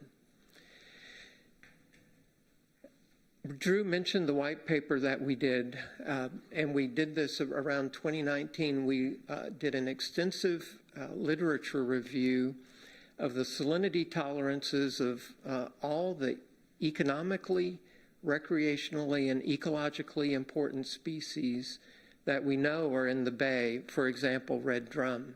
And we looked at those salinity tolerances for the larval life stage, the juvenile life stage, and the adult life stage.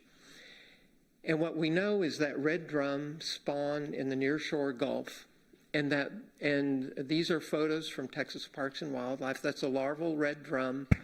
And as the eggs hatch and the larvae enter the bay system through the pass, they're going to settle out as soon as they possibly can into seagrass, marsh, oyster reefs, areas where they can hide and grow rather than be eaten. And part of what we're looking at is that for larval red drum to get to the inner harbor where the proposed intake is, or the discharge, they've got to cross 23 miles of open bay to get there. We also looked at shellfish that are critical. A blue crab, brown shrimp, white shrimp, pink shrimp, all spawn in the nearshore Gulf. Those larval shrimp and crabs, they develop sometime in the Gulf, and then they, just like red drum, they enter through the pass, and they're looking for those seagrass, marsh areas, and oyster reefs where they can hide and hopefully grow to adulthood. Questions have been raised about dissolved oxygen in the brine discharge. The water quality standard set by the Texas Commission on Environmental Quality is a daily average of 3 milligrams per liter dissolved oxygen. What we know is that the brine discharge is always going to have at least 5.5 milligrams per liter of oxygen. We know that because part of the desalination process is called dissolved air flotation. When that water comes into the plant, it's exposed, they basically blow bubbles through the water. These bubbles capture impurities. If there's oil in the water, algae in the water, microscopic organisms, they get captured in these bubbles and they float to the top. But that process, dissolved air flotation, basically injects as much oxygen into the brine as it can possibly hold. The other advantage to that process is that not only does it put as much oxygen into the water as it can hold, it also removes any impurities in the water that would take up oxygen once it's discharged back into the inner harbor. And so we believe that dissolved oxygen is adequately cared for in the process. I'm going to turn it over to Jason, and Jason is going to cover other aspects of the process. Thank you, Dave. I feel so privileged to work with the team that I get to work with, and Dave is humble enough that he wouldn't talk to you about a lot of his credentials or experience, but he's got 47 years of experience. He looks a whole lot younger than that, I know. And a lot of his career was actually restoring ecosystems on the Texas coast with Texas Parks and Wildlife. I've never worked with anyone that knows Texas species and ecosystems better than Dave. The guy's just amazing. So I'm really grateful to work with the team that I do. We had a meeting a couple of years ago where I looked at our team, and between 3 members of our team, we had 140 years of experience between 3 members. I think that matters when you're doing something this impactful. And so, like I said, I feel very privileged. Clearly, I don't have that much experience. Councilman Hernandez pointed out earlier, I look like I'm 12, a little older than 12. But I have the opportunity today to talk about a lot of the work that has been done, because what we hear from staff, from council, from the public, is that there is a desire to have more data to make a decision. And every decision has to be an informed decision, or you really shouldn't be making it. And I hope we can all agree on that. So what I'm going to do is go through, hopefully relatively quickly, a lot of the work that has been done and is being done that gives us a lot of confidence to say, I think we have the data. So on modeling itself, we hear near field and far field thrown around a lot. I think Drew did a pretty good job of introducing the concept of far field. It's not just distance. So I think I want to be pretty clear about that. I've got some examples of scale a little bit later. It's also to do with the dynamics. So in the near field, generally that's the mixing zones, but that's where the big drivers for what's happening are relative to the discharge itself. Outside of the near field, it's what are the natural drivers? What are the currents, the winds, the precipitation, the weather, temperature, seasonal variations? So when you get into that far field, you start to compound these dynamics and conditions that you're having to consider. The near field, as you can probably expect, because you have fewer of those dynamics, you understand them more clearly, there's more resolution. So those are predictive models that we have a little more confidence in. As you get outside of that, far field models are excellent. We are proponents of far field models, but those dynamics do change. So generally the mixing zones for TCEQ, we'll call it 400 feet. Far field could be 500 feet. So that I think is something we all need to agree on when we're talking about far field. Far field could be 500 feet or it could be the Gulf of Mexico, right? We need to understand that scope. I've got some tools here, but you guys are familiar with those Cormix and CFD visual plumes on the near field side, and then some more advanced tools on the far field that I'll get into. Hydrodynamic models, whether it's near field or far field, they're predictive models.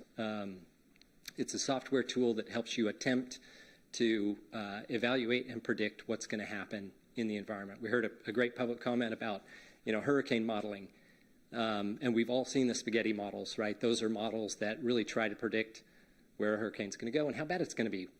These models are the same. We call that fate and transport. So transport, that's easy. Where is the discharge going to go? Fate is what's going to happen with it. How is it going to change or develop or interact with things over time? So whether it's near or far field, what we're really looking at is trying to predict that fate and transport.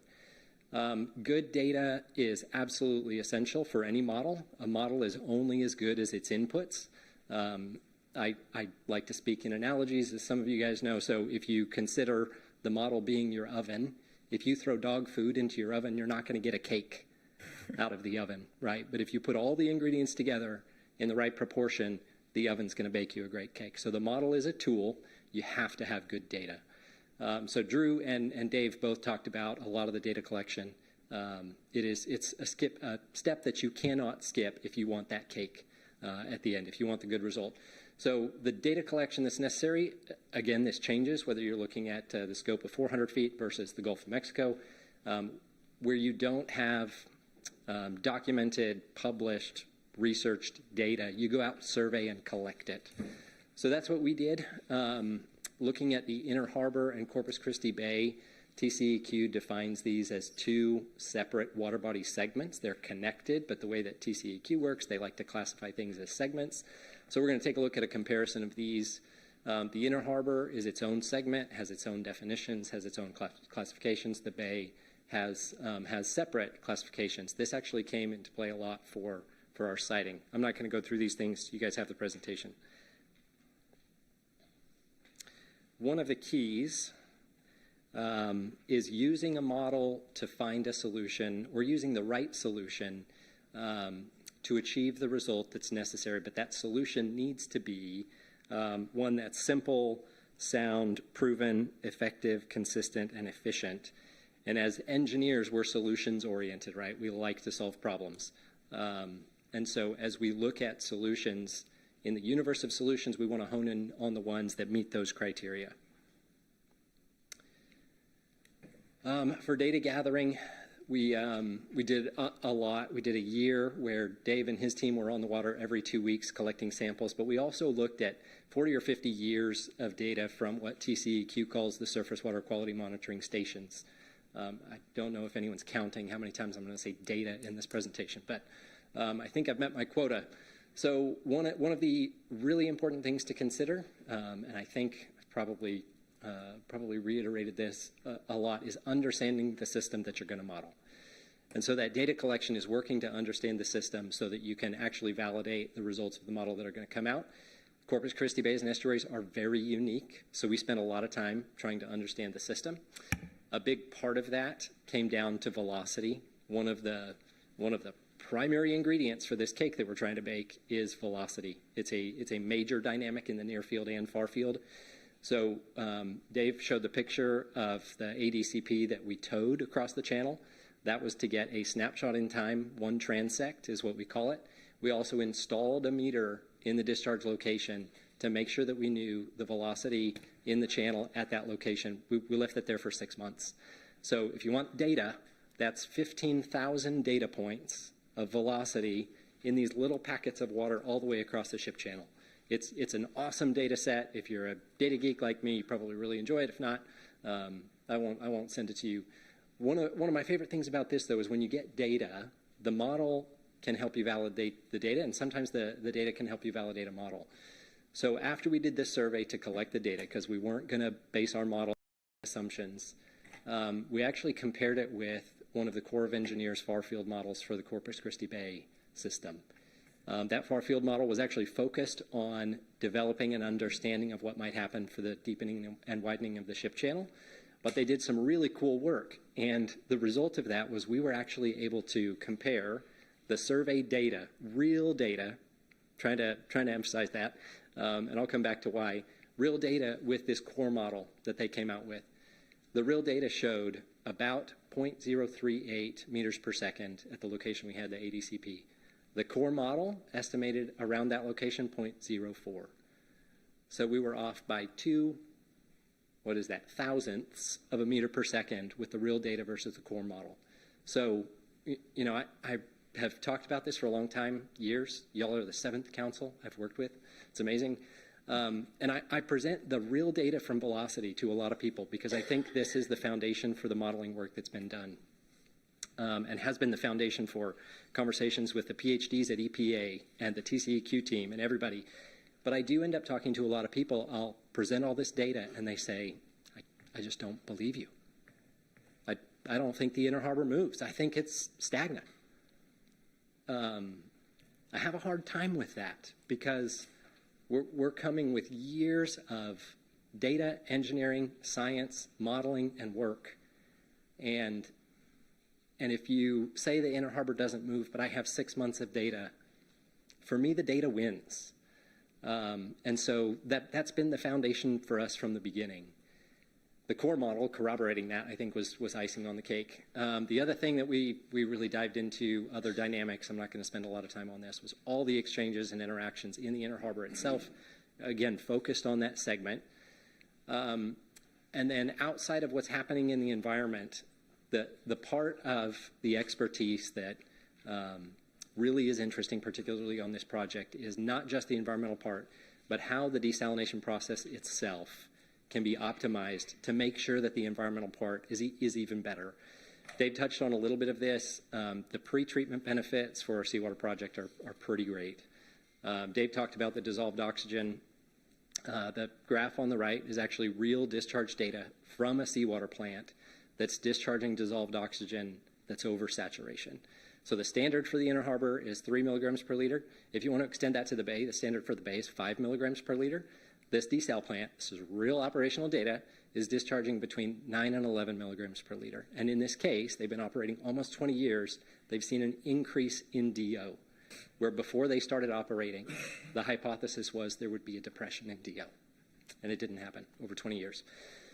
The other benefit that we think is really cool for the pretreatment is that you oxidize and remove heavy metals. So the heavy metals that are already in the ship channel, copper, zinc, and others, those get removed and they don't go back.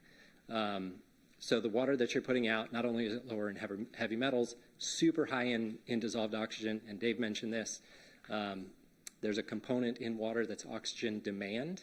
There's no oxygen demand, so you don't actually lose that dissolved oxygen. The production versus discharge is a little bit counterintuitive, but I wanted to highlight it because I've seen it a lot in public comment recently, that if you increase production, you automatically increase discharge, and there's going to be major issues. Where, in fact, and I know this is counterintuitive, but you can increase production from the plant and decrease your discharge volume. That's a fact, and I'm going to look at Chris Benjamin, who's done these all over the world, that if you increase your recovery on the system, you can actually increase the fresh water you get out and decrease the discharge volume. So there are process considerations and optimization components in the desal plant that really need to be taken into consideration here, and that I'll tell you, Kiewit and GHD are doing a great job considering. Okay, I think that's everything I had there. So I am getting to modeling, I promise. On this, and I'm just going to use this as an example of scale. So I mentioned, you want to get a cake out of the oven, right? These model result criteria that I have in the bottom right show the standards that the modeling was measured based on. And so if you just run a model but have no threshold or understanding of whether or not those model results meet your standards, you have outputs, but they may not mean a whole lot. And this sounds like common sense, but it's not as common as you might think. So the work that Dave and his team did in the white paper, which was well before any of the modeling was completed, to establish standards and thresholds that said if the modeling results in salinities higher than this, that's our threshold. That's our line in the sand. And so we had a target and a standard and thresholds defined before we ever got to the modeling. So the modeling was to confirm that the system could meet all of the environmental standards that had been established previously. I think it was a hallmark of this project because it has not been done on a lot of other projects. So what we did was we had targets and thresholds, standards for the mixing zones, for the percent effluent, for the salinity criteria, and had to model to make sure all of that worked. The real key, though, for this graphic is scale.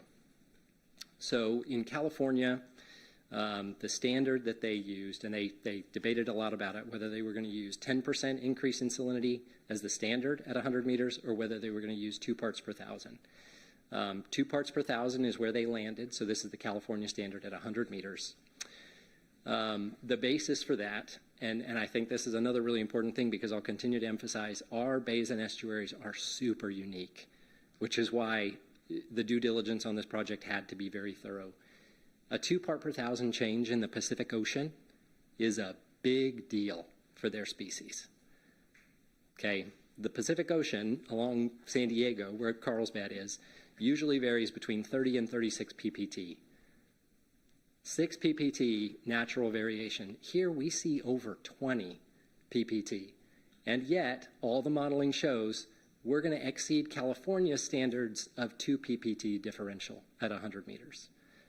So at 100 meters here, even though we know our species are acclimated to higher swings than that, at 100 meters we're at 1.3 parts per thousand. And that's the maximum difference between the salinity of the discharge and the salinity of the receiving water at 100 meters.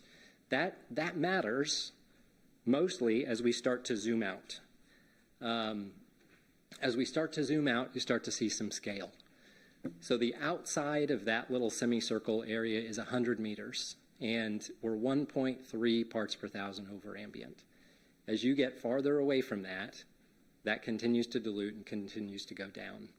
Now, I have read every report, there probably is. And so I understand the concerns for stratification, for hypoxia, for not having the mixing that all the modeling shows that we have. But I'll tell you, the comparison and the foundation for some of that work and some of those concerns, I think, was misapplied. Because for there to be a risk of hypoxia, the stratification has to be significant. And that means, picture y'all did the oil and water experiment in elementary school. Picture a bottle of oil and water and you shake it, it kind of mixes and then it separates. And it separates because the density difference, because it stratifies, right? But those are immiscible. Those are two things that don't like to mix. What we're putting back came from the Inner Harbor. The ionic balance is exactly the same. It's a concentrate that wants to mix and wants to disperse. So we have that natural benefit of natural dispersion. But in order for things to be significantly stratified, you have to have a significant difference in density. Salinity impacts density, for sure. And when the concentrate comes out of the discharge, there's a significant difference in density. But the whole basis for having jet diffusion is using a lot of energy to overcome that density. So by the time the jet diffusion is put in, comes out at really high velocity, you get mixed to the point that at 100 meters, you're at 1.3 ppt. That is not significant enough to cause persistent stratification.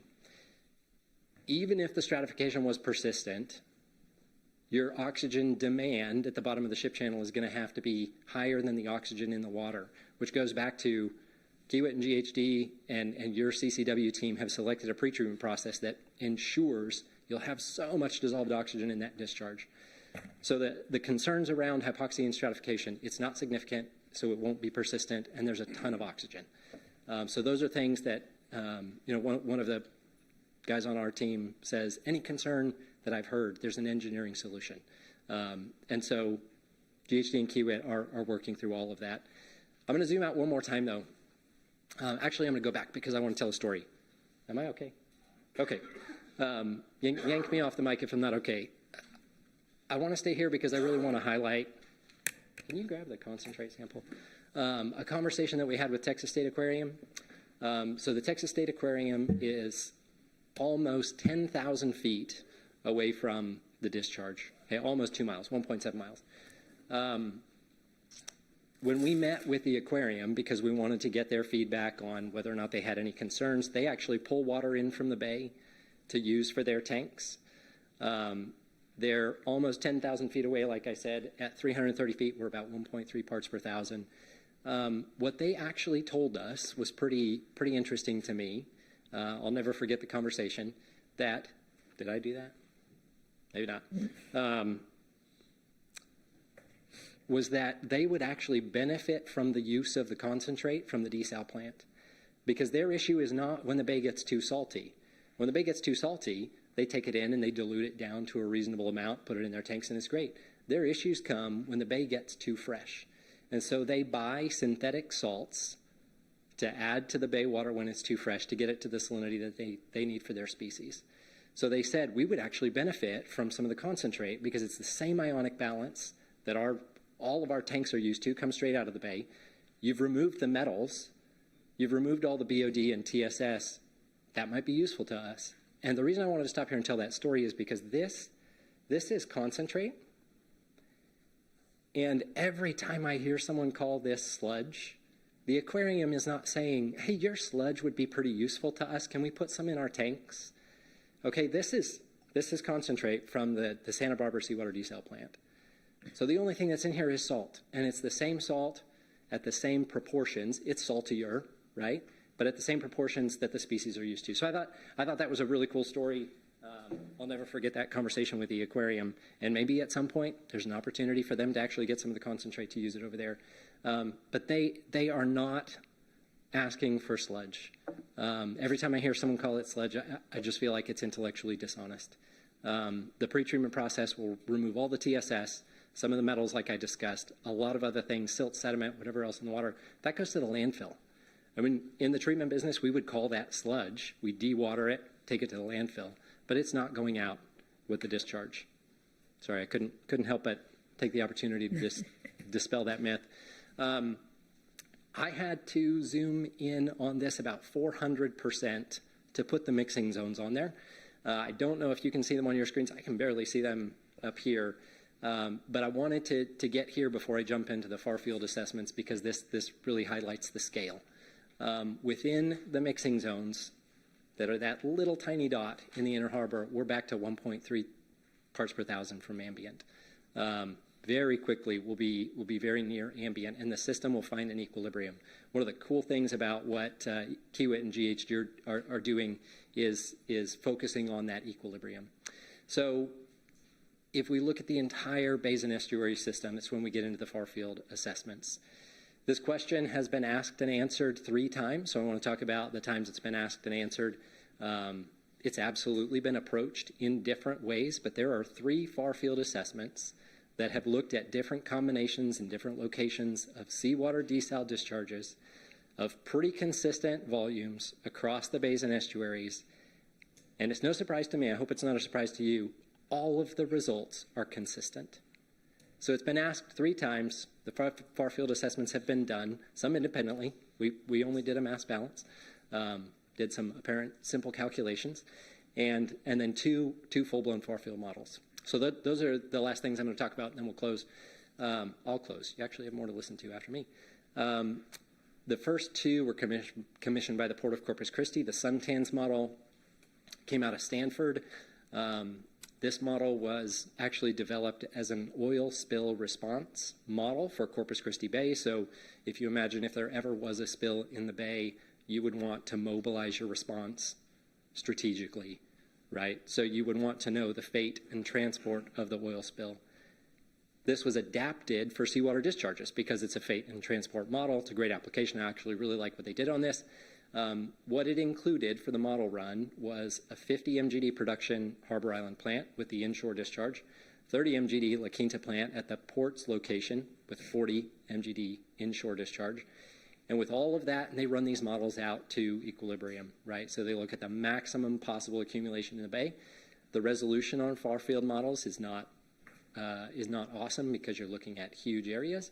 So what they came out with was all of this discharge into the bays, 135 MGD of concentrate discharge into the bays, long-term, less than 1 part per 1,000 increase. The second, also commissioned by the port, this was the EFTC Plus model, the most recent model.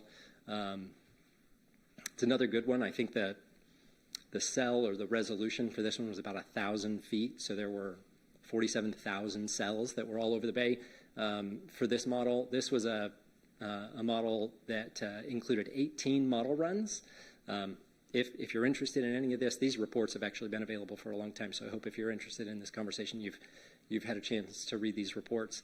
The 18 scenarios included a lot of combinations of different plants, different discharges, different volumes. And so there were a few model runs that we actually did get the results from. We didn't get them from all of them, but all of those model runs are defined in the report, just not the results. But the results of the model run that looked at a 30 MGD La Quinta and a 50 MGD Harbor Island. So this is the same scenario, like the same model run as the Suntans, said less than 0.6 parts per 1,000. So you have Suntans that answered the question and said, in the whole basin estuary system, less than 1 part per 1,000.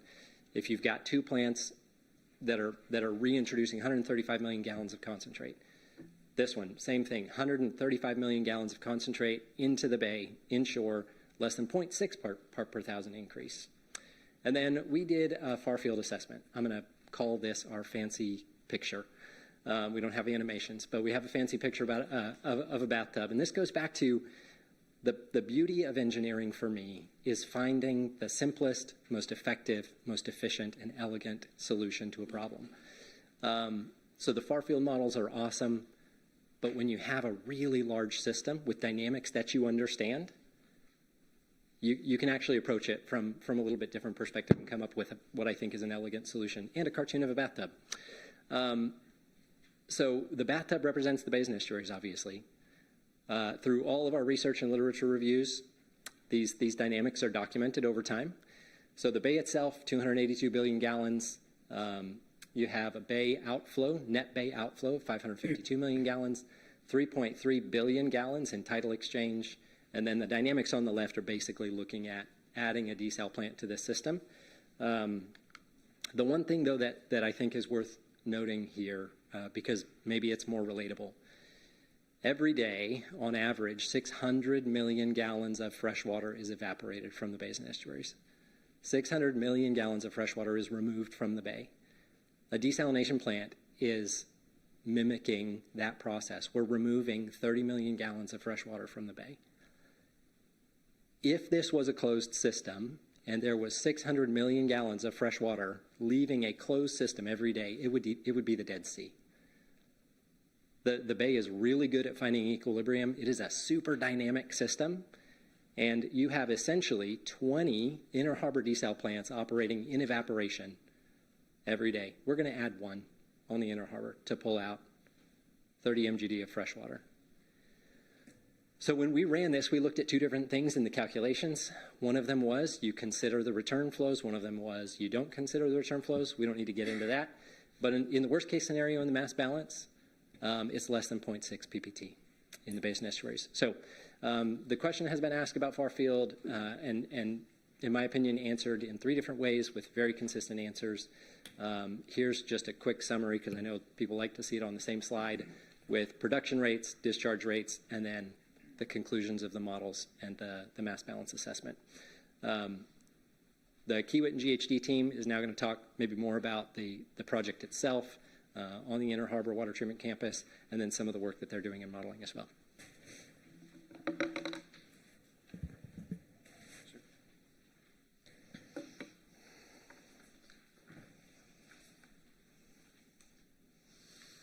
Good afternoon. Good afternoon. It's actually almost evening now, isn't it? Yeah. Mayor and City Council, it's the first time I've got an opportunity to see some of you. It's been a pleasure that I've met a few of you already. But my name is Eric Sprinkle, and I'm our Executive Vice President at Kiewit Industrial and Water Engineering, which is one of our engineering businesses as part of the Kiewit companies. After a very, very, what I would call a competitive vetting and selection process, it's actually a very big honor for us to be selected as the design builder for this historic project in the state of Texas and for the coastal bend area, and particularly to bring a drought-proof water supply to the city of Corpus Christi. I can assure you that we are actually actively proceeding with the design aspects of this job every day, every hour, through our different design offices, both in Kansas City as well as Houston, as well as Australia, et cetera. And every day we're making key decisions in partnership with the city staff, and the city engineers with Friesen Nichols, et cetera, making sure that we deliver a truly reliable plant for the city of Corpus Christi and its community. And for every day we're getting one step closer to our goal. I wanted to point out something here. 140 years ago, Kiewit started as just a humble, small, local masonry company in Omaha, Nebraska, building communities really brick by brick. But I'm going to fast forward to today, and Kiewit's actually one of the largest design build contractors in the U.S. We have over 30,000 staff and craft that support our businesses in all of our industries. But we have approximately up to 2,000 to 5,000 people here in the Corpus and in Ingleside area who live and breathe what you do here on a day-to-day basis. We take pride in delivering some of North America's largest and most complex projects. And we do that with precision, and we do that with consistency. Those accolades are not just to throw around numbers. They truly actually represent the trust and the respect and the recognition and the confidence that we've earned from our clients and from our industry peers. Through decades of doing reliable performance, having innovative solutions, providing proven designs, and using proven construction processes, and truly being driven by our core values. As you see on this slide, there's 4 core values that are sitting up there that say people, integrity, excellence, and stewardship. As Councilman Scott, Councilman Roy, and Councilman Cantu personally experienced when they got a chance to visit our engineering design campus in Lenexa in Kansas in March the 3rd. I think they truly got an experience of what those core values actually mean to the Kiewit company and to the Kiewit people. It's our focus on our people, keeping them safe and performing our work on a day-to-day basis. And we perform that work with the highest level of integrity. We excel at our project delivery, but we need to be stewards of our company, but we are stewards of our communities that we serve and that we work in. And that's what drives us on a day-to-day basis. Kiewit, as I said, has the presence here in Corpus Christi and the Ingleside area since the early 1980s. So we live and work in this area. We experience the hardships that water scarcity brings to our families every single day, but we now revel in the opportunity to bring a solution to the area. So I would say this, for over 20 years, Kiewit's been consistently ranked now in the top 10 of overall contractors, which is truly a testament to our long-standing leadership in the industries. You know, these rankings reflect the experience that we bring, that we draw from on every project. The best practices have been honed over probably over 400 plus projects that we have executed in the water and wastewater market. You know, but these best practices also include assembling the best team, the most qualified team that brings you the highest valued engineering partners, such as GHD on our team, executing our engineering and design practices and our procedures, including process modeling, and being in compliance with the environmental permits that have been established for the project by state and federal, local, or federal regulatory agencies. We have to rely on the science. We have to rely on the testing, and we have to rely on the due diligence that's been done before us. Before we come in as a design builder, that we have to rely on that to support all of the work that's been done to actually get the permits that we then have to design a reliable plant to. So the use of modeling and performing modeling for different aspects of the project, it's part of our design DNA. It's what we do to design processes. Whether we're talking about the water process itself, the desalination part, each process train, or we're talking about the water intake, or we're talking about the water discharge. All of those, we have to ensure that the plant design holistically is reliable, that it's flexible when it has to consider all of the differing conditions.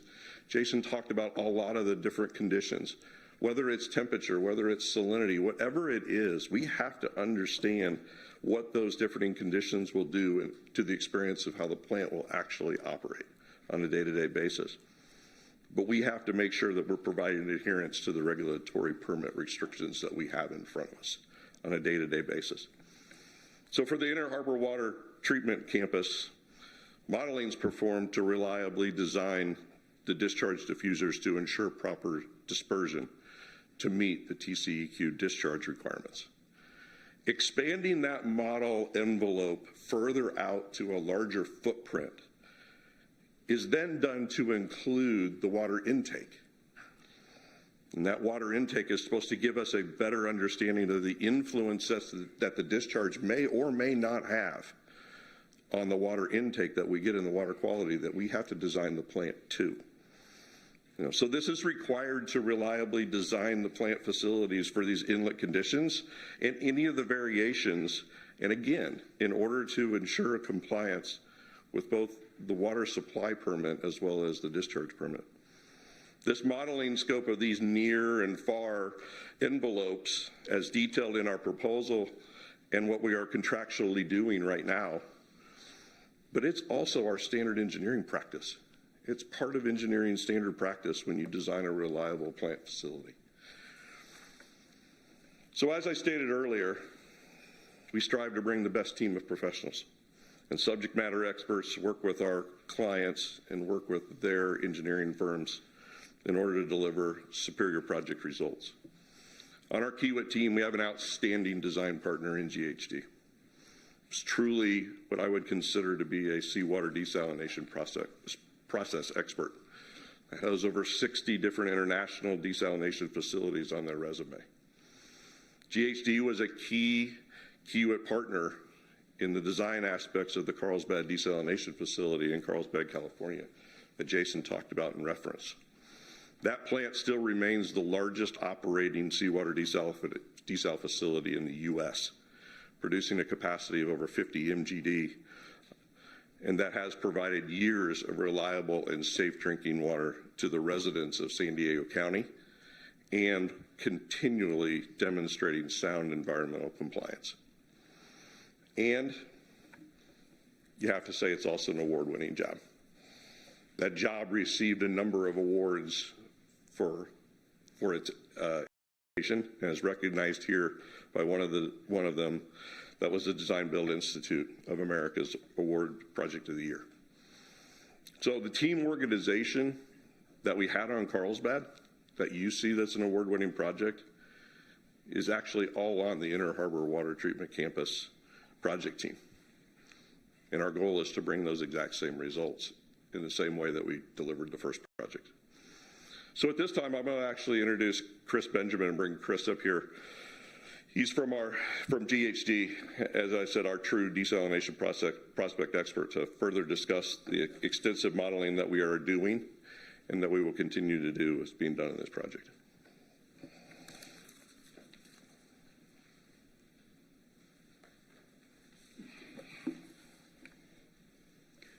Thanks very much, Eric.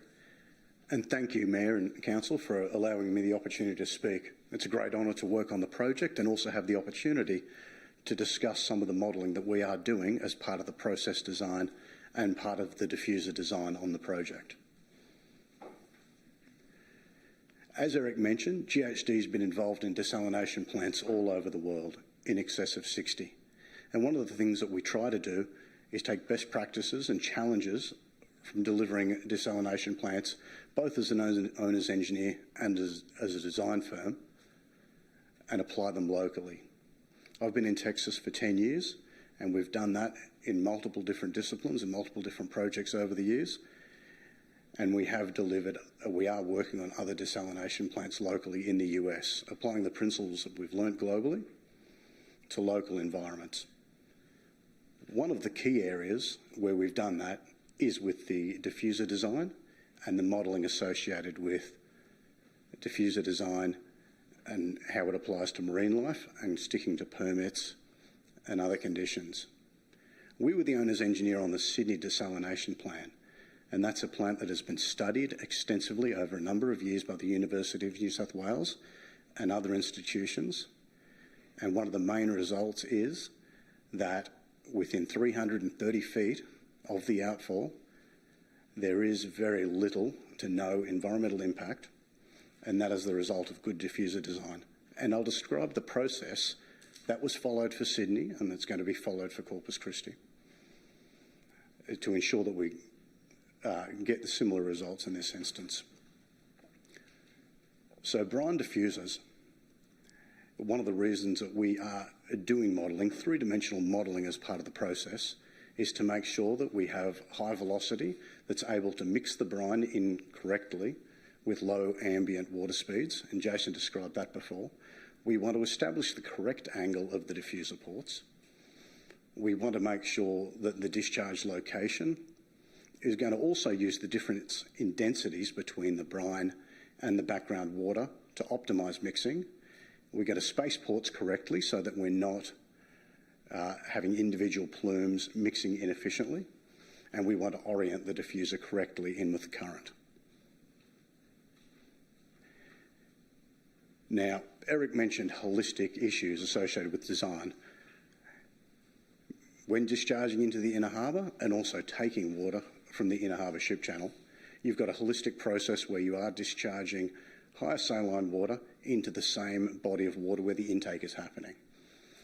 One of the constraints, in addition to permitting, is to make sure that the system can handle the natural variation that Jason described in detail, but also handle the variation as the water comes to equilibrium, and to make sure that you aren't imparting more brine to the system that might affect the process over time. One of the key challenges and one of our goals is to ensure that we design a process that is efficient and cost effective and able to be operated many years into the future efficiently for the city.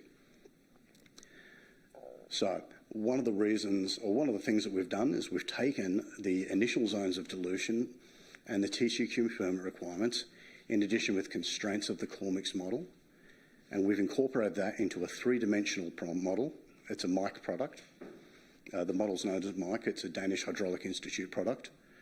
And we've taken all the different factors and all the monitoring data that's in the permits and that's been considered by the freeze team over the years and by the city over the years. We've also taken into account the modelling that we're doing on the process to have an understanding of how the process is affected by different recovery rates and the variations in intake water quality. And we're using that holistically to make sure that we can accurately model the discharge under different scenarios, under different intake water and different recovery rates, and what that looks like. And the reason we're doing that early in the design process is so anything we identify can be accounted for in the design process early and managed appropriately. So as Drew said, we have looked at the immediate area of the diffuser, and we've looked at the area of the intake, and we've also built the model out to cover all the way to the start of the ship channel, and we've built it out to the end of the ship channel. And what we're attempting to do is to simulate the three-dimensional aspects of the ship channel, the currents, all the different hydrodynamic aspects, and how the plant will operate under different conditions and different scenarios, and where the water will come to equilibrium, because it is a dynamic system, and to make sure that's accounted for in the process design, and ultimately lead to a successful project. I'll let Drew wrap it up.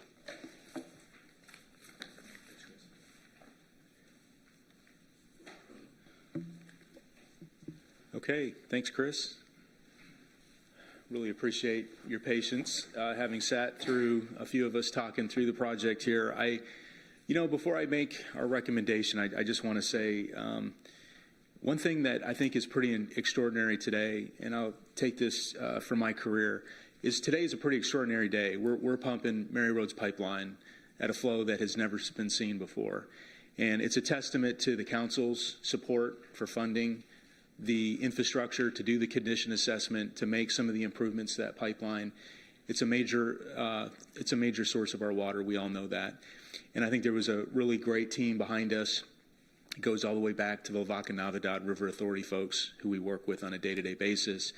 It goes to the team, Nick Winkleman, Crystal Yabanez, Will Creech, Jennifer Cledes, Manuel Castillo, a number of people that I just don't have time to thank, but are behind the scenes doing the great work. So, I think about that today. I think about what we just heard today, and I think about being a guy who likes history, and talking to folks who have had some history with previous city councils, and thinking about what it must have been like 25 years ago when there was a new water supply project on the verge, i.e. Lake Texana, Colorado River, and the effort that was made to secure that water supply. And I just like to think about some of the great questions that must have been asked to that council and Mayor Mary Rhodes, and what she was thinking about as she secured that future water supply that we now today can celebrate, that we've really done the hard work to get that water here. And we still have a lot of work to do. But I just want to say that I really appreciate everybody here today. It's a team effort. And so kind of going back to what our staff recommendation is from what we heard today. So staff recommends, we heard a lot of information, and we recommend that we do the far field and the near field modeling that Kiewit is continuing to do today. They're going to be doing this over the next couple months, and we would respectfully ask that we let Kiewit continue to do that. They're doing that for a number of reasons, as we just heard. They're doing that to comply with the TCEQ permit. There's a permit that we have to meet. They're also wanting to make sure that they can demonstrate that return to a negligible impact to the water quality of the receiving body is understood and performed. And so this is an initiative. This is an aspect of the work that Kiewit has been talking about. It was in their original proposal going back to September of last year when they provided their technical proposal to the team, and we ultimately selected them. And so I will close at that, and certainly if there are questions, which I'm sure there will be, we'll stand here for questions. Thank you. And thank everyone who just presented. We appreciate it very much. Councilman Cantu. Thank you, Mayor. I got a lot of questions. First question is, how much is the far field going to cost us? Are you asking, Councilman, the current far field that we're doing today? Correct. Do you guys have the answers? Do you have far field costs by chance? I mean, I don't know that we have that. Okay, we can get you that information, Councilman. I don't have the exact number. So we don't have a price of how much this far field study is going to cost? It's not a new one. It's this, because my understanding from you, Drew, was we didn't need a far field study. Now you're saying we need a far field study. So how much is this far field study going to cost us? Yeah, like I said, I don't have the numbers. We can get you the numbers. I don't have the exact numbers that Kiewit. Can you give me a ballpark estimate? I can't unless you guys have. Councilman, are you asking about something in the future, or are you talking about right now? What we're discussing is the far field. To get a far field study, how much is it going to cost us to get the far field study done? That's your. Yeah, I mean, like I said, I don't have that number. I can get you that number, Councilman. That was something that they have proposed. Peter, I thought the discussion was supposed to be talking about the far field study, the cost, the time frame. We don't have anything of that. Do you know how long it's going to take to get a far field study? Are you right? Oh, I think I misunderstood you. I think I thought what you were asking was how much is it for the far field work that we're doing right now that Kiewit's doing? Is that the question? I didn't even know we were doing a far field work because you told me that we were not doing a far field study. If I knew we were doing a far field study, I wouldn't even bring this to the council. I mean, you told me a couple times that we didn't need a far field study. The first time you said it's going to cost us $1 million, 8 months. Me and Carolyn was in that room. Second time, we were at Flint Hills, and you told me it was going to take 8 months and $600,000. So I'm just trying to figure out how much is this going to cost. And I wanted to get a far field study, but now you're telling me that we're doing a far field study. I don't understand. I don't understand. Look, I'll tell you this. I think part of this is the Kiewit folks they're doing a hydrodynamic modeling. They're doing hydrodynamic modeling. And I think in fairness here, Councilman, I think sometimes and that's why we had to be very clear today with the definitions. So the proposal that Kiewit is doing was to do a hydrodynamic model, which essentially is near field and far field modeling. I think what I was trying to tell you the day that you're talking about is that ultimately the far field modeling is modeling that is done outside the mixing zone. And I think the question that you may have, and maybe there's a little bit of confusion from my standpoint, is how far are we going to model? And I think what I understood you to ask the day that you were asking the question was a larger far field model outside of the area that the Kiewit guys are modeling. And I don't have. It's like, for example, you guys said, where are my notes at?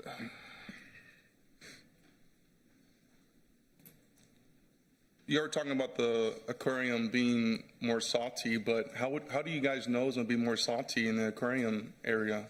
Like, if you haven't done any studies beyond the 400 feet of discharge, you know, and in all honesty, I brought this to council because I wanted to know how much it is going to cost to get a far field study done. And I didn't want to pay no $1 million, that's for sure. And again, that's a good insurance policy. But, you know, I just don't understand why we having this meeting if we don't have any prices and time frames. You know, that's what I wanted. That's what you guys needed time for. And we gave you our extra week, and you're coming to council and saying, I don't have that answer for you, how much is it going to cost or how long is it going to take? So let me I'm going to take a couple steps back. Okay. I think it's important that we all hopefully understand and appreciate.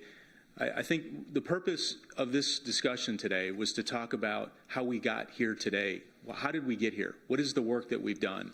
I think that this has been an opportunity for all of us to better understand this project and what we're doing on this project.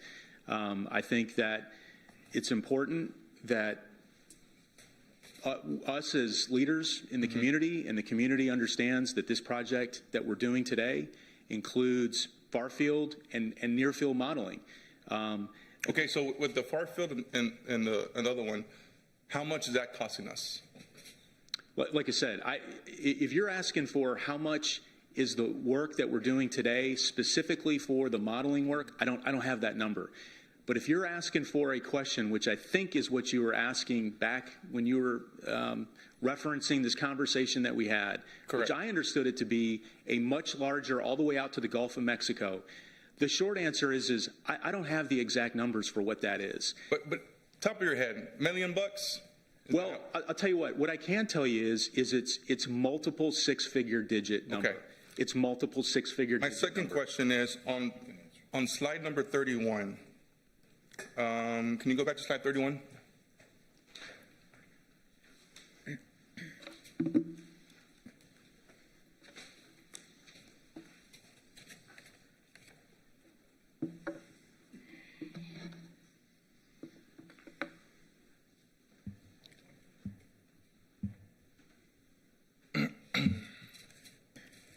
On slide 31, it's the far field. Who did this far field model that you put on this presentation? On 31. Slide 31 is the EFTC Plus that was commissioned by the port. By the port. Do you trust our work? So the port commissioned the study. The study was done. The modeling was done by LRE Water. Okay. Do you trust this information you put on this presentation? I'm assuming you do because it's on here, correct? Well, I trust this information. It's direct from their report. Okay.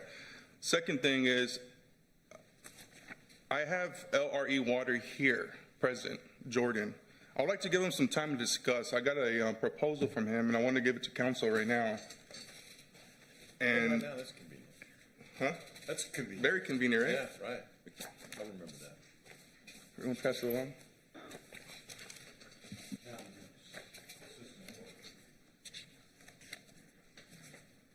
Mayor, can we bring Jordan in?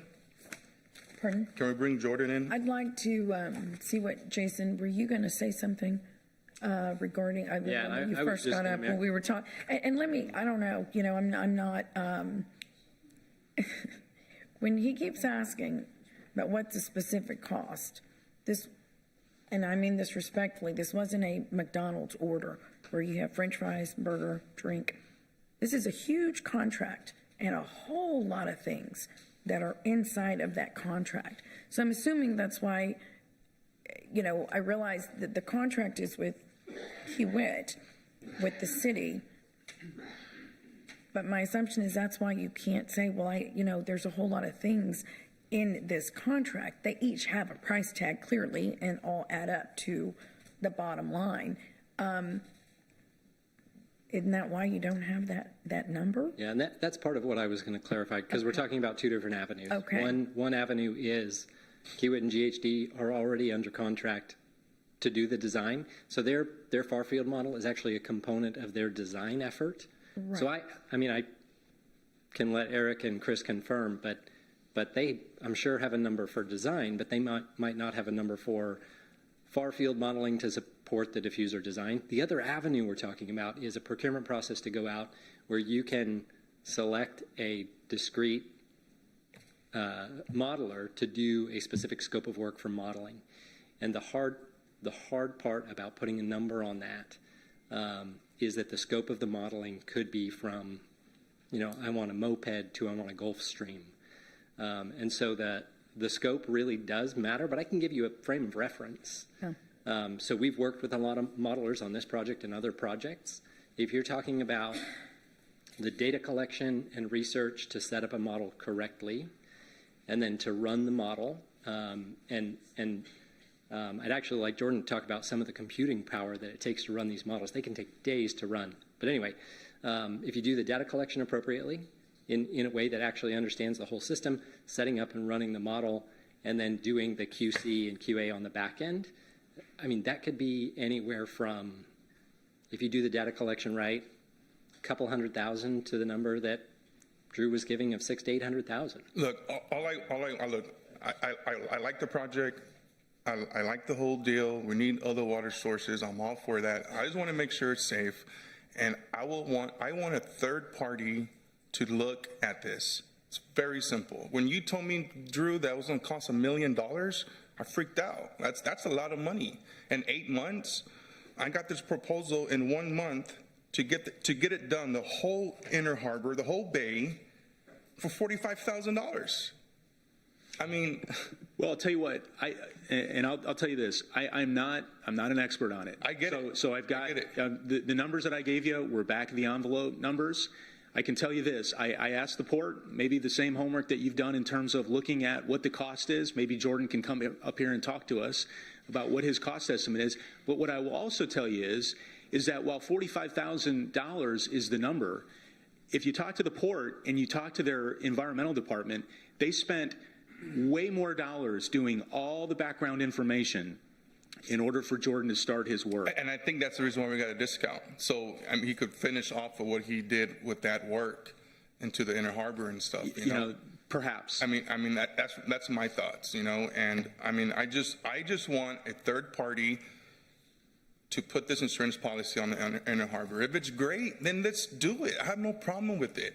But I don't feel comfortable with a contractor who has special interest in this project. I mean, if you're going to give me $1 million to tell you if the bay's bad or good, I'm going to tell you it's good because you're giving me $1 million. You know, I mean that's just the bottom line. It's business. You know, and there's a lot of money on the line here. I mean, so having a third party, I don't see nothing wrong with it. You know, and it eases everyone's minds. And you might have less public comment here because what else are they going to say? We already showed you the proof. It's here. It's safe. What are they going to complain about next? You know? Find something. And maybe they do, but you know, I just want to clear everyone's mind. This is the last stone to flip. That's it. Like this is not going to stop your project. You're going to continue doing what you're doing tomorrow. I just want to get it done. Third party, 30 days. 45,000. 2 months, 40,000. 1 or 3 months, $32,500. I mean, let's get it done. That's all I'm asking.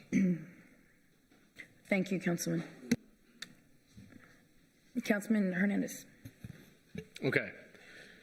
Drew, thank you for your presentation. And just as a preference, my questions may be a little aggressive, but there's no personal intent in any way, okay? So I want to ask a question. So I want to piggyback off of Councilman Cantu's discussion. So I'm assuming GHD is a subcontractor for Kiewit? Correct. What is the value of that contract? You got a GHD guy here. Well, we have to pay for the invoice when you submit them for us for payment, right? You're going to tell us at some point.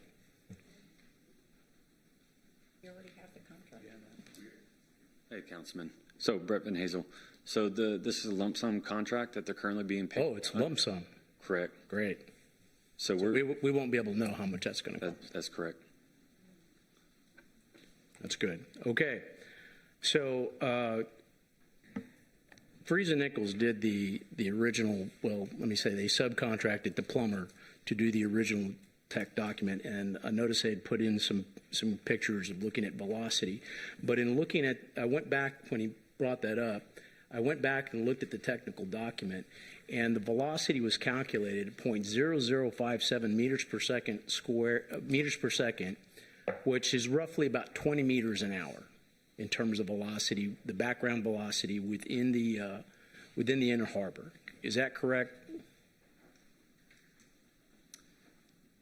That is correct. Okay, so that 20 meters is like from here to the middle of that room.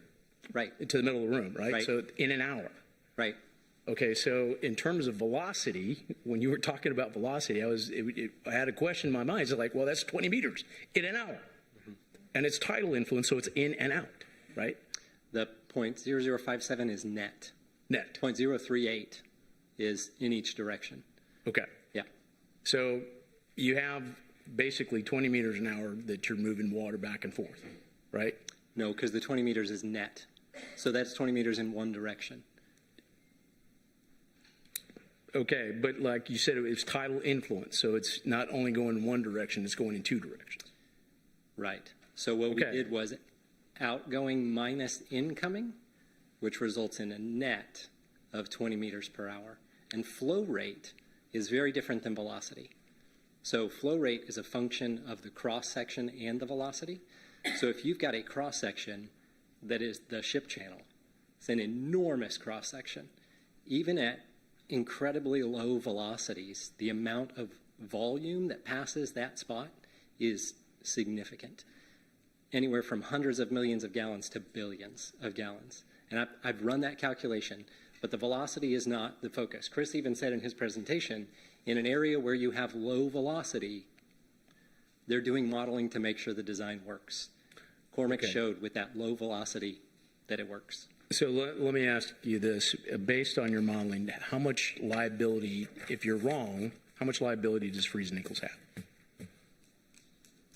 Ultimately, Kiewit and GHD will be responsible to meet the permit. Okay, so I'm assuming that's why they're doing their own near field and far field modeling. You know, good engineers follow best practices. It's not that they don't trust you, but they don't trust you. No, they're and this, to Councilman Cantu's point, I'm going to defend the profession a little bit. Engineers are not businessmen. We're not going to tell you what you want to hear for $1 million. They're going to be responsible for the construction and operation of the plant to meet the permit. It doesn't matter how much you pay them. That responsibility is enormous. So they're going to do the work they have to do because they're going to be responsible. It's going to be their stamp on it, right? Right. Not Yes, sir. Right. Okay. My stamp So I'm is on- assuming that's the case, right? It's going to be your stamp on it, right? Right.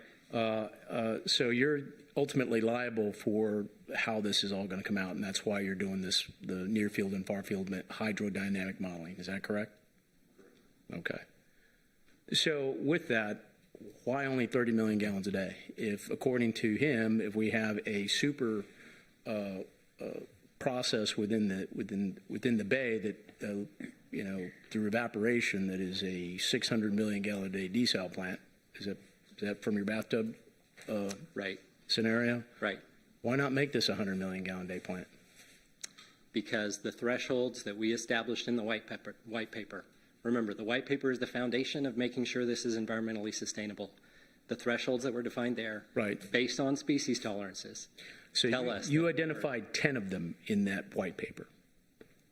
10 species: the brown shrimp, the white shrimp. Sounds about right. Yeah, commercially, several recreationally, fishes, environmentally important species. And you had different tolerances for each of those species, right? And different life stages as well. Right. I think the white shrimp had a higher tolerance for salinity than the brown shrimp, and so on and so forth. Roughly what I gathered from that is that you had a mean average of 32 parts per thousand with, on a normal year, and then it could range anywhere from 42 parts per thousand all the way down to like 22 parts per thousand, right? Right. Okay, so the time we would need this the most would be in the driest years. Right. Correct. So you would have, which brings me to another question, is you had mentioned, you said 1.3 parts per thousand increase, and you said 0.2 parts per thousand. I said 2. Less than 2 parts. Less than 2 parts per thousand. Right. Okay, Because so the California standard is less than 2. So looking at going back to the Cormix model, and you have different efficiencies, 40% and 50%, right? Right. So at the 30 million gallon a day threshold, you had at 412% effluent versus, I guess, 87 point something in terms of ambient water. And then when you got the better efficiency, it dropped down to 8.5%. That doesn't quite correlate to 2 parts per thousand. Where did you get that number? Percent effluent does not correlate with salinity, which is the reason that the discharge permit is based on percent effluent, because salinity criteria are really difficult in a discharge permit like this. So there is a distinction there. So it's based on your intake, right? Correct. So the discharge salinity changes with intake salinity. So the higher the salinity on your intake, the higher your salinity on your outflow. Yes, sir. So, but you based it on the 32 parts per thousand. No, the Cormix model, and I'm glad you asked, the Cormix model was actually run under the 5th percentile and 95th percentile for both temperature and salinity, because you're right, and I'm glad you brought this up, that when you need this plant the most is probably during a drought when the salinities in the bay are going to be a little higher. So we looked at 95th percentile salinities to establish that threshold, which means higher intake salinity, higher discharge salinity, and we still achieve the dispersion that we need to be environmentally sustainable. Okay, so maybe we can get this answer from GHD in terms of what is the maximum we can do. Because my biggest argument for not doing it in the Inner Harbor was the limitation of how much we can do based on how much effluent you could put out. And if we're going to spend $750 million, maybe more, considering whatever cost structures that we have, that it doesn't make sense to build something you can't expand. So maybe we can get some idea of how much more we can do within that threshold of affecting species. If not, I mean, maybe we should look elsewhere so we can maximize that size. Even when we got this information from the Conservancy, Port Aransas Conservancy, the law and the Texas legislature put out some specific zones along the coast that you could do effluent on, and we're not in that, right? Yeah, and their charge was to look at offshore for an expedited permitting process. Right. Yeah, there was never an intent for this to be expedited. Well, and I hate to say that, but I mean, we're in a situation where we've been messing around this for 5-6 years. We're still 3-4 years away from seeing a drop of water from this thing, and we're at 16.5% of our reservoirs. And we made, okay, I'm not going to go into that. Yeah, and I'll correct what I just said. I didn't mean the project not to be expedited. I mean the permitting process, because remember, we were always balancing 3 objectives: has to be affordable, has to be environmentally protective, and the water has to be reliable. Yeah, well, going offshore is about $2 billion, so you can throw affordability out the window. It's not affordable, this one. 9.2. So, and if you'd like for Chris to come up and talk about the assimilative capacity of the Inner Harbor, he can. I'll give you Friesen Nichols' perspective. Last question here before I'll pass this on is, we had somebody do some work on PFAS within the Inner Harbor and what we do with it afterwards. Obviously we haven't studied it. Will GHD look at that? Will Kiewit look at mitigation of the PFAS? Do you want to take that? I can take it. Yeah. Chris, you can take it. I'm happy to do it. So obviously PFAS is a hot topic. We see it in the news a lot. I have the benefit of working on a few PFAS projects up north. The best physical barrier for PFAS is RO. So if there's PFAS in the Inner Harbor Ship Channel, it will come out in the process. Now, it will be in the concentrate. And so, like I said earlier, there's not a concern, this is one of my mentors saying this, there's not a concern that we've run across that there's not an engineering solution for. So if there are regulations that come out for PFAS in wastewater discharges, keep in mind this concentrate is called a wastewater discharge from a regulatory perspective. If there's PFAS requirements placed on the discharge, then we'll have to polish the concentrate and remove that PFAS. And how much is that going to cost? I don't have a number. It's not insignificant at this volume. I guess that'll be something that we'll have to consider. I know that EPA has been looking at it, and they're looking at it in the is it the parts per trillion, right? Parts per trillion. So if they're that concerned about it in the parts per trillion, then it's something we need to be cognizant of. Yeah. And we are talking about something that's already in the ship channel. So this is not anything that we're adding, right? And so but if you're going to take it out, I don't think you should put it back in. And that's probably what regulators will say. There's a couple of technologies that you can use. Are you going to put the heavy metals back in? No. My point exactly. Yeah. Okay, I'll reserve. Yes, and just for the record, the Inner Harbor desalination plant is set to open in 1 year and 9 months, not 3 or 4 or 5 or 6 years. 1 year and 9 months. And on budget. Councilman Scott. All right, so I'm in right field here. I thought this was an amazing presentation. I don't know how, and I thank you guys for bringing it. I thought it allowed you all to get together and provide a very thorough presentation, especially on the near field and the far field.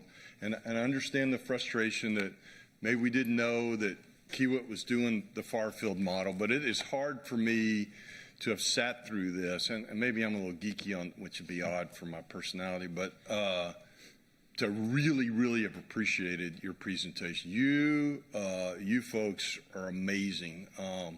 And I've had the pleasure of being in a number of presentations with you all just because I asked, and I've been trying to share what little knowledge I can retain.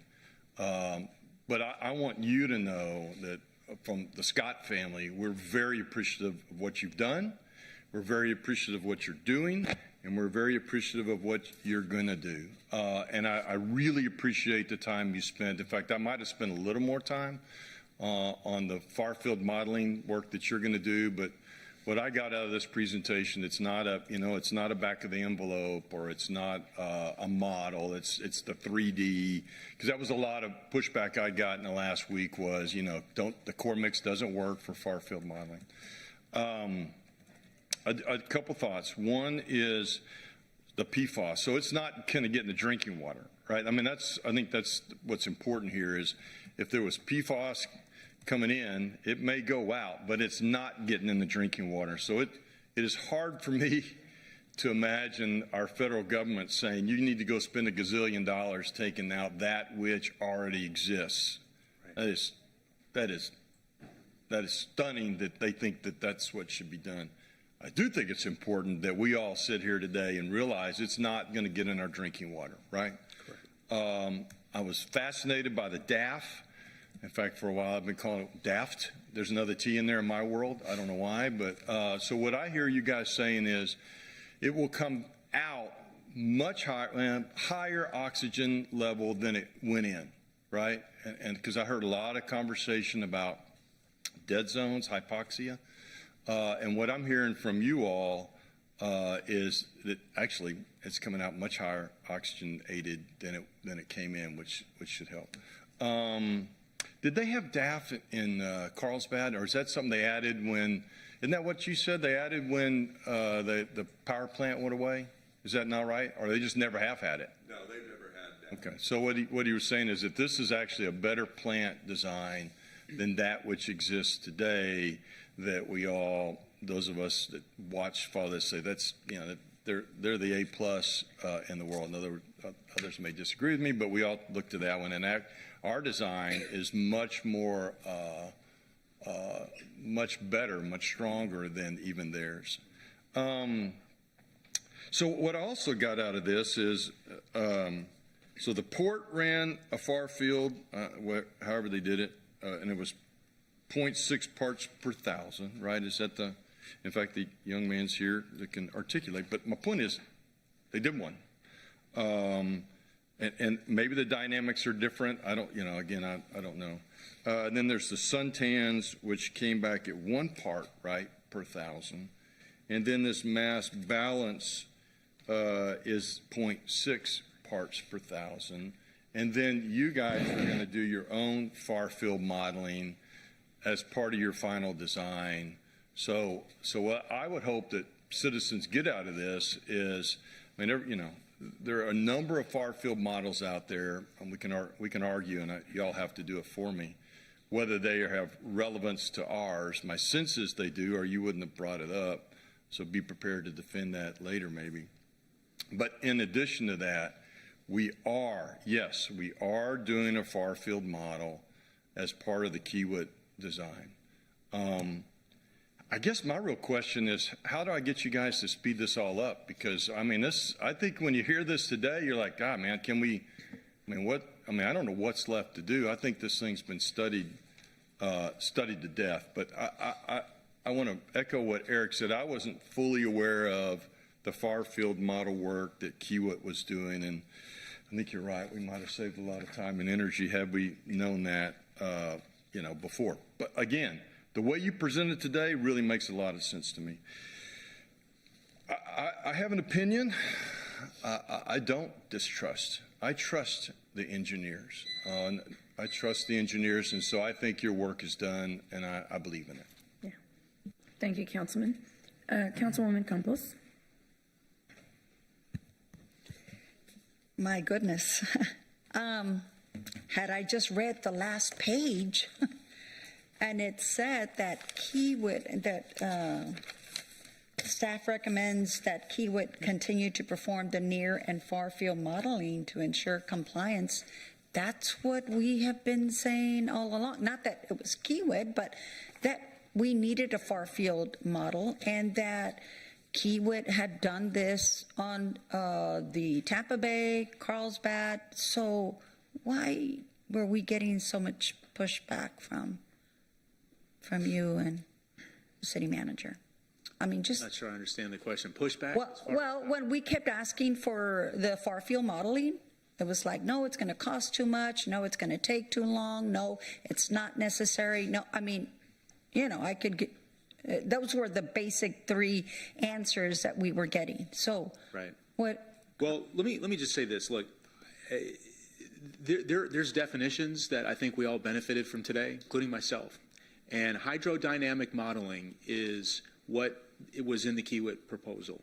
And hydrodynamic modeling is both near field and far field modeling. And so the Kiewit folks are doing that. I think to the extent that that is something that we need to obviously get that out a little bit more. And certainly that is something that if apparently I didn't do the best job getting that out there. But, I think at the end of the day, it's imperative that we talk about it, we understand it, we understand that they are doing the modeling that is important to do to make sure that we meet the TCEQ permit. There's a permit that we received last week or 2 weeks ago, and that permit has very specific parameters, and it's incumbent upon the Kiewit team to make sure that as they operate the facility for the first year and then turn it over to the city, that we can continue to meet that permit requirement. Okay, and what was it called again? Hydro what? Hydrodynamic modeling. Hydrodynamic modeling. This gets complicated. There's computational fluid dynamic modeling. There's hydrodynamic modeling. And then there's different sets of far field modeling and near field modeling. You're talking to a guy that has an engineering degree, but I'm not an expert in that modeling. That's why we've got these guys that are sitting behind and teams of folks that aren't here today that know this and I don't think any of us are here are experts. So, a lot of us get our information from the public, and I actually would like to ask Jason if I could, Jason. Can I ask you just a little bit about like what you had sent on the questions for the far field modeling presentation? I can't ask him. Jason Cockrell. Hale. No, Hale. No. Oh, I can't. Okay. No, that's fine.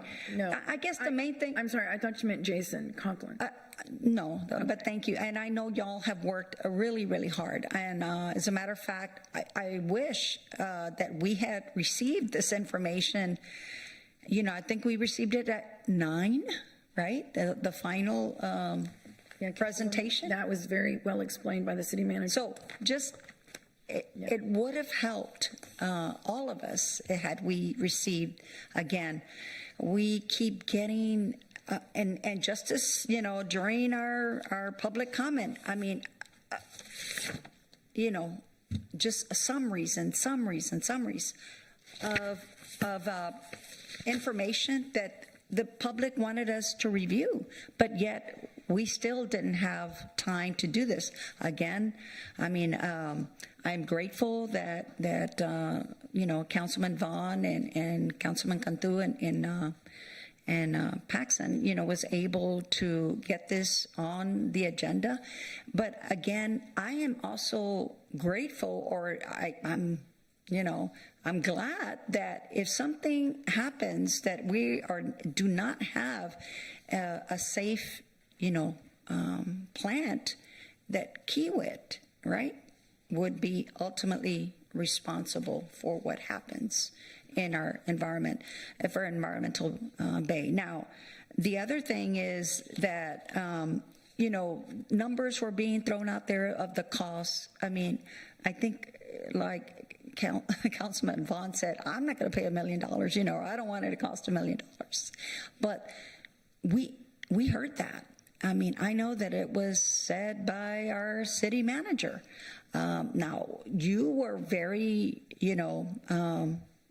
cautious, and all of y'all were, about giving costs, about what it would actually cost. Right now, that is going to be absorbed by you because we're giving you, not giving you, but we're given such pushback was just unnecessary. I want to know, what it's going to look like, and do we have a timeline as to how long it's going to take? Do you guys have finished in terms of the modeling? The modeling, yeah. Do we know how long the modeling You want to step up? Yeah. Yeah, it's part of the design process. We're about halfway through our work, so we estimate we have around 2 months left to finish. Okay. And when some of the other council members went to Kansas, was this information provided to them? That y'all were actually working on these modeling, on the modeling? Yes. Was it? Yeah. It was. Okay. Well, I didn't go. So, again, that would have been helpful. I don't know how much time I have, but, oh, shoot. 30 seconds. Okay. Golly. All right. I guess I'll leave it at that. Thank you, Councilwoman. Councilman Roy. So thank you. It was a good presentation. You know, if my wife was out here, she would say, you know what, you never listen. She always tells me that. You didn't listen. You didn't hear what I said. But one of the things that, and I think I mentioned this, and there was other council members when we met on the 6th floor. Excuse me, I'm getting a cold.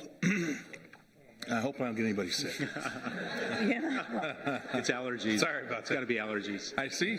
But anyway, thank you. Yeah. When we were on the 6th floor, we discussed that.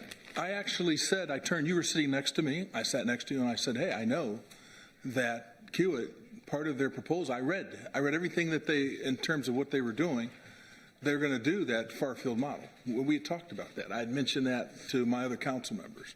When we were in Kansas, we talked also, we had an opportunity to talk about that, so it was very enlightening. But before I go any further, I want to thank Gil Hernandez in terms of earlier the questions that he asked. I thought they were really good questions, which is going to cut into, I don't have to go and review those things again. But I also want to talk and thank Carolyn Vaughn, Kaylin, and Eric for bringing this issue up. You know, when I was little, sometimes your mother, if you didn't get along with one of your siblings or all of your siblings, they would throw you in a room and they'd say, okay, you guys get in this room and you're gonna hash it out. And when you get out of there, you guys better be okay, right? And that's essentially what I've seen here today. It's taken several engineers that explain things a little bit different in terms of, and I think you're all kind of saying the same thing. I like the acronym KISS, and I won't go into that, but sometimes we do have a tendency to try to over-explain things. And I think keeping it simple is important. But I also think from the perspective of somebody that holds a license, and I look at my license number is 133558. And that tells the number of people that in my industry in banking have that license, that I was the 133rd person, 558 in the country to get that license. Now they're into the millions, right? And I've held that license. I say this because if anybody has known what it takes to have a license and you're regulated and they watch that license and that license can be taken away from you, to have the responsibility of putting your seal on that project, that's a big deal, isn't it? Mm-hmm. At your point in your life, if you lost your license, that wouldn't be a good thing, would it? I don't think there's any amount of money in the world that would make me go out there and do something that would prohibit me or lose my license that I've had since 1997. I think that's the correct year that I was licensed.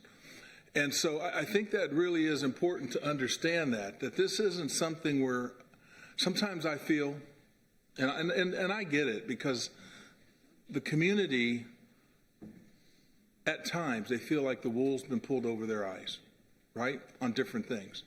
So there's a little skepticism here. But at the end of the day, when you take a look at a project like this, and especially Kiewit's a company that's been around for years, and even though this is a big project to us and it's a lot of money to us, I hate to say it, but it's a drop in the bucket for them. And I don't think that Kiewit would sit there and put themselves at risk as an organization for Corpus Christi, Texas. And I say that in a good way. And one of the things when I went there and I looked at their corporate office and I looked at what they stood for in the PIES acronym, I said, okay, I felt comfortable. And I came back and I shared that with my fellow council members of what I found there. And I think it's important. I think it's important to understand that And I think it's also important sometimes to get in the room and talk things out. And we've done that today. And I want to thank us. However we got here, we know how we got to this process. We took 3 people that wrote it on a piece of paper and said, I'm going to push this agenda forward because they're not comfortable. At the end of the day, we have to be comfortable. And I believe truly that this is a step in the right direction to make people more comfortable. So again, I want to thank everybody. I want to thank you guys for traveling here. And I'm sure that as we go through this process, this isn't going to be the only time that we're going to have to put each other in a room and talk things out. Because I'm sure things are going to come up, and we're going to try to get a good understanding, because we are lay people. You know, we're not engineers. We're not experts. And when we start talking about these far field models and we talk about all these different things, and we don't speak the same language. And so it's extremely tough. But I just want to thank everybody. Thank you, Councilman. Councilwoman Paxson. Thank you, Mayor.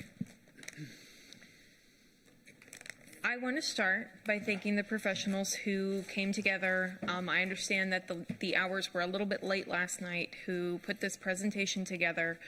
So thank you for your time and energy, and certainly everything that you've put into this project.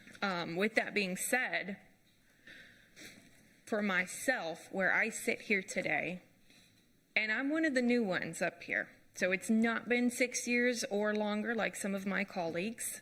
But in this past year, the last quarter, where I sit, I'm frustrated by this process. I myself have heard on air statements made that a far-field model was not needed for this project. I have bags and stacks of books and documents and research that all walks of life of this community have taken their time and effort to present to us out of their concern. Whether or not they have the intimate knowledge of this project, like Friesen Nichols and Kiewit, the other organization here, isn't as relevant to me. Because they took their time and energy to produce to us actual technical documents with real citations for those work. I am middle of my PhD project. I understand research. To receive this at 9 o'clock this morning for an item that's nearly $1 billion, when that paper that my colleagues have cited that we signed, we asked for the discussion on could we do a far-field model for this project.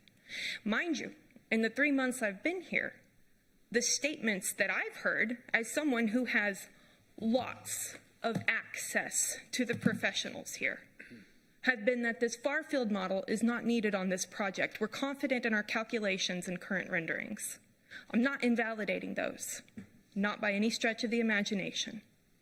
However, all of us up here carry the responsibility of having to take each one of these correspondence seriously.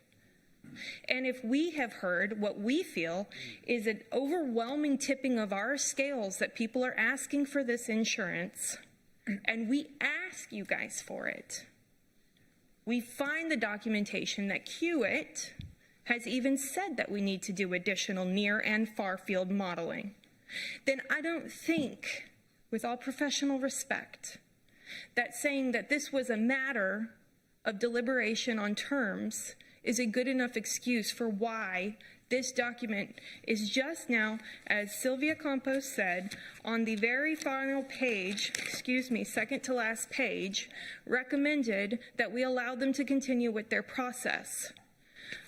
As a director, I have a myriad of staff under me. I understand that they all speak in different levels, and I am responsible to make sure that I speak to them on the levels they need to hear, so that we all have a comprehensive picture and can move forward. I get it.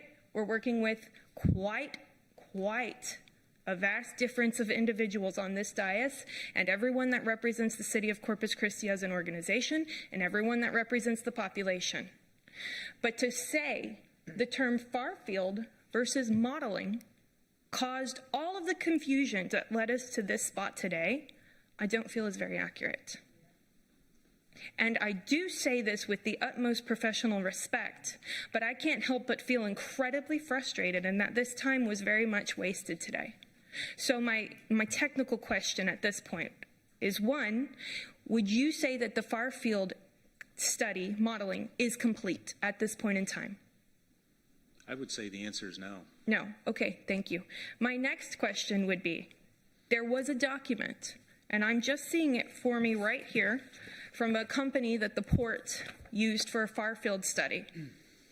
From what I've heard personally, from, again, all of this research that's brought to us, is that there was something in this document that made that location, everything that was going to be introduced to the Inner Harbor area, not ideal to move forward with that project. So if permissible, I would like the author of this to come forward and speak on that for a moment. We're not going to bring up anyone who was. Okay, if we're not going to bring it up, then I'm going to move on to my next question, Yeah, please. because Thank they weren't you. included in My next question. presentation. Since we did, Bring them up here. That's the whole reason. Eric, she's online now. A second. Eric, Councilman, Just saying. he wasn't included in this, in this presentation. He wasn't included in your memo. So we're not going to have, now, that doesn't mean staff. What's going on with the price and Hey. the time frame? Hold on a That was second. on my memo, Mayor. Councilman, They wasted. Councilman, we're going to, this is Ms. Paxton's time, please. Trust issues. I have 10 seconds left, so my follow-up to my first question was just like the detailed technical documents we received recommending a variety of hydrodynamic modeling. I would really like to see what is proposed included in this project by our current contractors. Councilman Hernandez. Okay, thank you, Mayor. And I have to apologize to Key Whip, Mr. Sprinkle, and Mr. Benjamin, right? You're feeling the vitriol that we're getting towards our staff and the Freeze Nichols for not providing us good information. For our staff going on the radio in the public saying we don't need a far field model. And then in September of last year, you say we need a far field model. This is from page 46 or T.5-9. And I'll read it. Specifically, advanced diffuser design, conduct additional hydrodynamic modeling as early as possible to limit potential impacts. GHD has extensive experience in modeling brine discharge for desalination projects and have done modeling within the Inner Harbor shipping channel. GHD uses U.S. EPA visual plume UM3 model for near field modeling.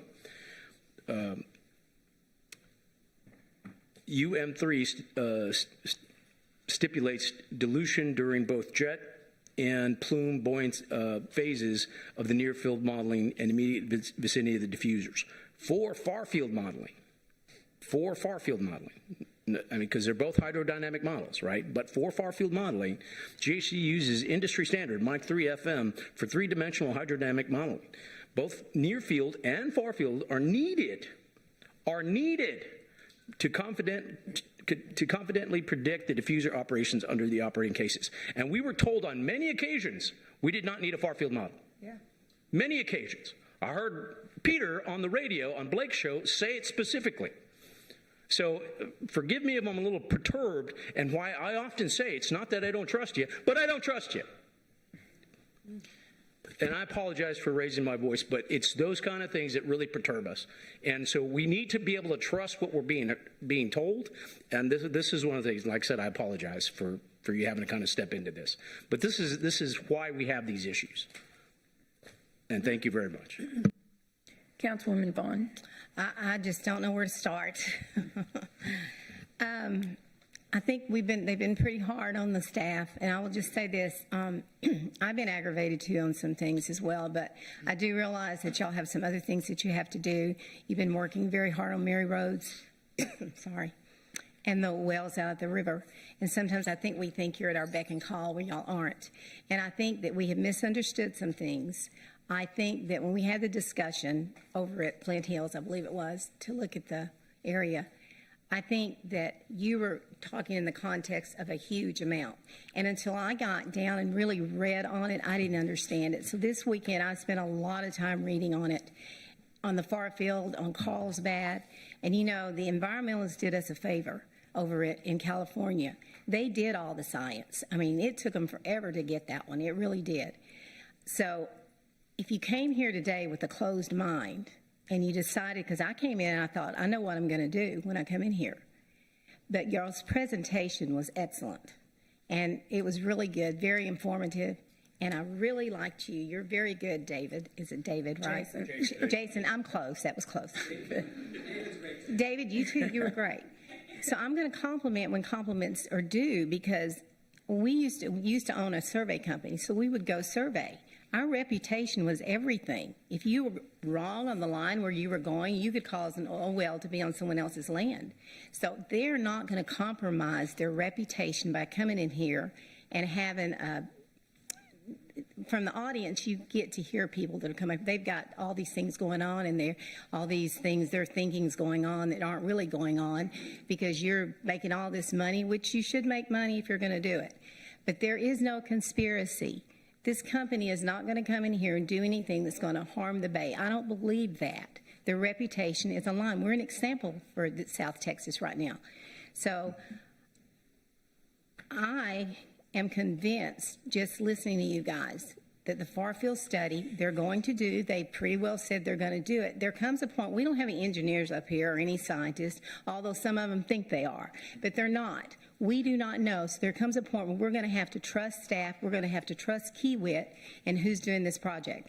We need water, and we cannot just keep going on and on and on without getting it. We can't keep doing study after study after study. Now, I don't know what the difference is in the study that Eric Sky has and you guys with the far field. I would like to know that. But I think we have got to move on, and this council has got to figure out a way to trust each other. Because as you can see up here, we're a divided council. There's no doubt about it. And we've got to change that, because we're not going to move Corpus Christi any further than now if we don't.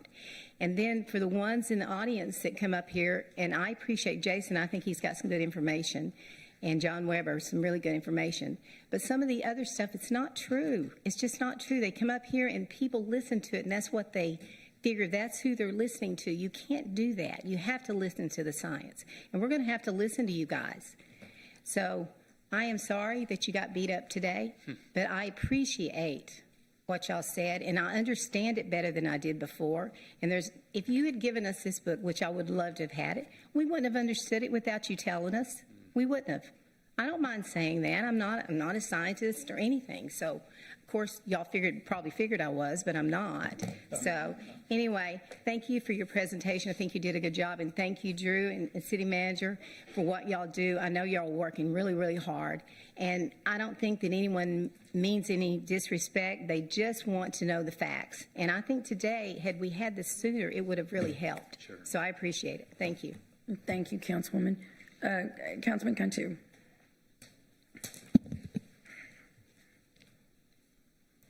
I'm looking at my memo that I gave you guys, and I said on the memo that I wanted a price and a timeline. You guys wanted a week. I gave you guys another extra week. Until today, you still don't have a time frame when it's going to be done and how much it's going to cost. I mean, can I be upset about that? I mean, that's what I wanted to hear, because you told me it was $1 million, and then a month later, $600,000, $700,000. And the thing that bothers me is for the longest time, you guys said there was no far-field study getting done. You said it on the radio on Blake. Everybody said that. Roland, you told me last night that we didn't need one, but we're doing one. I don't understand why you guys are not telling us the truth. That's the problem with the public don't trust us because of you guys. You don't tell us the truth. I don't understand it. I'm really upset. I'm totally upset, and you know, I just don't understand why I didn't get my answers on how much it costs and how long it's going to take. So you mean to tell me, Drew, that if it comes back bad in a year and a half, whenever it's done, what happens then? We lose that money and we're going to build a plan and it's not going to work? I mean, what's going to happen? Is Kiewit going to refund our money? What's going to happen if it's bad and it's built and it's a disaster? What happens then? I will tell you this. Do the taxpayers get their money back? That's my question. We're going to get this plant right. Will the taxpayers get their money back? Yes or no question? Yes? I don't know how to answer that question other than to tell you that this plant is going to be a good plant. It is going to meet the environmental requirements. How do you not know if it's going to be a good plant or not a good or bad? I mean, this is going to cost us $1 billion. I mean, I don't understand, Drew. Councilman, we're putting all the tools that are necessary to make sure that we deliver a successful project are going to be instituted. And you've heard the staff and the team talk about this today. And I will tell you that when I read the memo, I read far-field modeling, I read project cost, and I read project schedule. So my understanding of that request was to talk about far-field modeling and to talk about the project cost and schedule. That's how you guys went around it. That's fine. I understand. Let's go to the next question. So,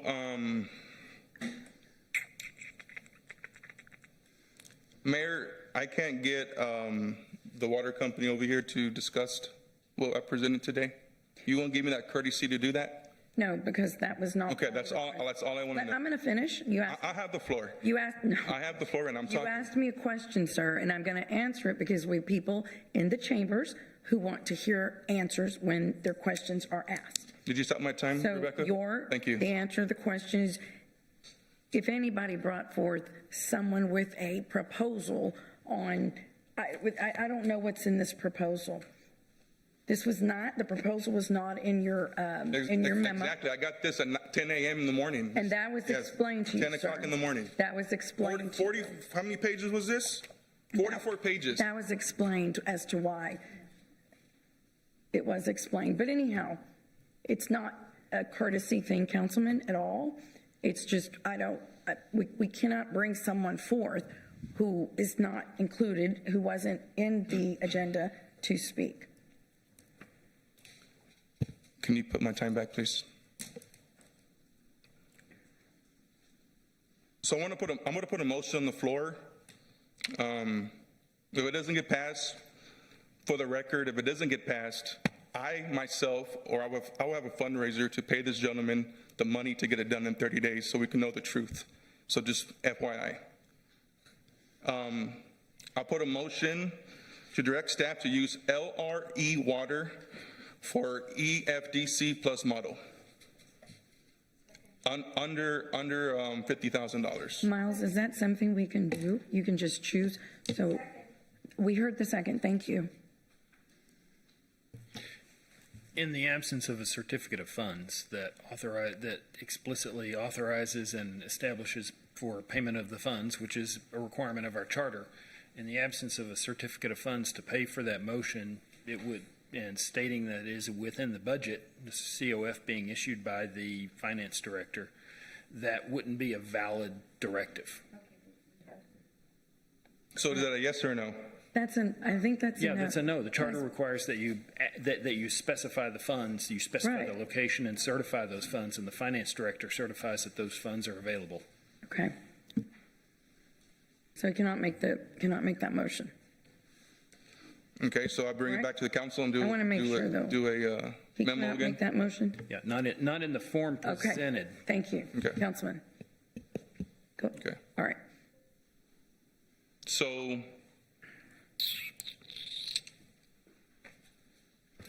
I guess you guys got what you guys want. That's for sure. But now I understand what Councilman Hernandez is going through. He doesn't trust staff. I don't trust you guys no more. You lost my trust. Councilman Barrera. Thank you, Mayor. All right. I'm going to hurry before she set the timer. First off, council member, when we talked last night, I said it was part of the pilot. I didn't say we didn't need it. Yes, sir. Yes, sir. Yes, sir. All right, you calling me a liar, sir? Councilman. All right, well then that shows your character. Councilman. That shows your character. And it also shows your character where I will tell you. It shows your character where I will tell you. Both You know, I just want to know, did Dr. Jordan Fernandes provide airs and emissions? Because this is a violation. I'm asking you, sir. I'm asking you, sir. Councilman, I'm asking please you, stop. sir. No, I'm asking you, sir. I'm going to cut both. I'm asking you, sir. Will you yield my time? Thank you. Please, I'm not going to put up with this. I've never heard this kind of unprofessionalism and lack of ability to govern. Stop, both of y'all. Please stop. We and put let's that under the move on. record. Councilman, stop. Oh my gosh. I'm about to recess. If you guys can't act, Councilman can too. Councilman can too.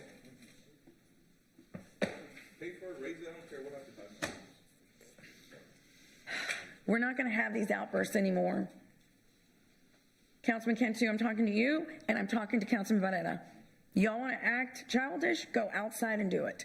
This is not the place.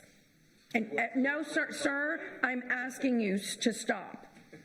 It's the same way when we expect our guests who come here every week to give the respect. You guys have to give the same respect. Councilman Varela, go ahead. Thank you. Thank you. Well, I guess I kind of did that political theater simply because of the inexperience and the misunderstanding of procurement. First off, I want to apologize. I think it's completely wrong and I've said this in the past, I want to apologize that it's wrong to berate staff. You know, you have a job and you try to do it to the best of your ability and you do it with all that unprofessionalism. And so I want to apologize that you have to endure that. I know I've done it to Mr. Zanoni on a couple of occasions, but I think for $400,000, I'm a little bit entitled. So, and he handles it like a professional. I want to say that. So I'm happy to work with him. But I do want to say that I think this document borders on collusion. All right. It doesn't follow a procurement process. There hasn't been a scope that's determined. I don't know that airs and emissions was requested because typically airs and emissions, you know, I think if there's a situation with regard to a seal, you know, that we're talking about as far as a professional license, I think to be able to talk to one council member is completely inappropriate. And I seriously, it really irritated me to no end, as to the point that I want to file an ethics complaint with the bodies that oversee that, because it's completely inappropriate to take an unsolicited proposal from one council member. It's completely inappropriate. So that's one of the other things I want to say. But I want to go back to, and I want to echo what Mark said. I think you guys did an amazing job, I think, with the situation that you had. One of the arguments and the other thing I want to say is this is also a lack of transparency. It's a lack of transparency. So it's just completely inappropriate. I could just go on about that. And I think for the purpose of placating a network, you know, I think it's wrong. It's completely wrong. Because that's the whole thing. I could tell you last night, my credit union had their annual meeting, 300 people there. Everybody says, hey, man, I want to water my grass soon. Hey, man, when are we going to get some water? Hey, let me hear about that well. Not one person asked about a far field study or a near field study. They just want to know when are we going to get the water, you know? And what is it? The same thing. Every time I go to Mass and I go to church, everybody asks me, because they see it all over. They saw you in the news. When are we going to get some water? And so I think that this is very specific to placate a specific network that no matter what we say, they're going to find something else and they're going to be dissatisfied. The other thing I want to say is that a far field model was not required by the EPA, by the TCEQ, by the Army Corps of Engineers, by Texas Parks and Wildlife, by the Texas General Land Office, by U.S. Wildlife and Fish and Wildlife Services. However, it's used as a tool to obstruct progress, and that's very irresponsible. We have Corpus Christi and the work that we do, and we're very unique. We have a global impact. As I've said before, we reduce the dependency on foreign oil, and we reduce the dependency on Russian coal. Therefore, you know, Texas Campaign for the Environment spent over $600,000, and I have the numbers here, to try to get us run out of office. They talk about the other organization. Well, those are special interests as well. So I want to thank you for the professional work that you've stuck with us for the last 10 years, despite the abuse of armchair Monday morning quarterbacks that try to discredit this process. You've done a good job, and I think it was reflected in the amazing approval of the TCEQ permit. It was done in less than 10 minutes. And I might add, I think I said that before, the other item prior went to a contested hearing, went to a contested case. We've done our homework. We've gone through the engineering. We've hired a reputable firm. We've hired reputable firms to continue to represent us because we need water. We need water. We're trying to solve a problem. The challenge is that we've got one group that they're just opposed to. They're just opposed to industry. And then we've got another group that is just never satisfied, and they're going to look for everything they can to try and obstruct and delay. I heard the District 3 town hall meeting that was held by TCE. They said, we can't stop them. All we can do is stall them and delay. So I'm not going to let that happen. Thank you. And I'll still have one more time to speak. Yes, you do. Councilman Scott. Okay, I'll be quick, mostly because I forgot she times me. So the way I would couch this is that we're going above and beyond. I think we got lost, is what Roland said, which is none of these regulating entities required the far field model.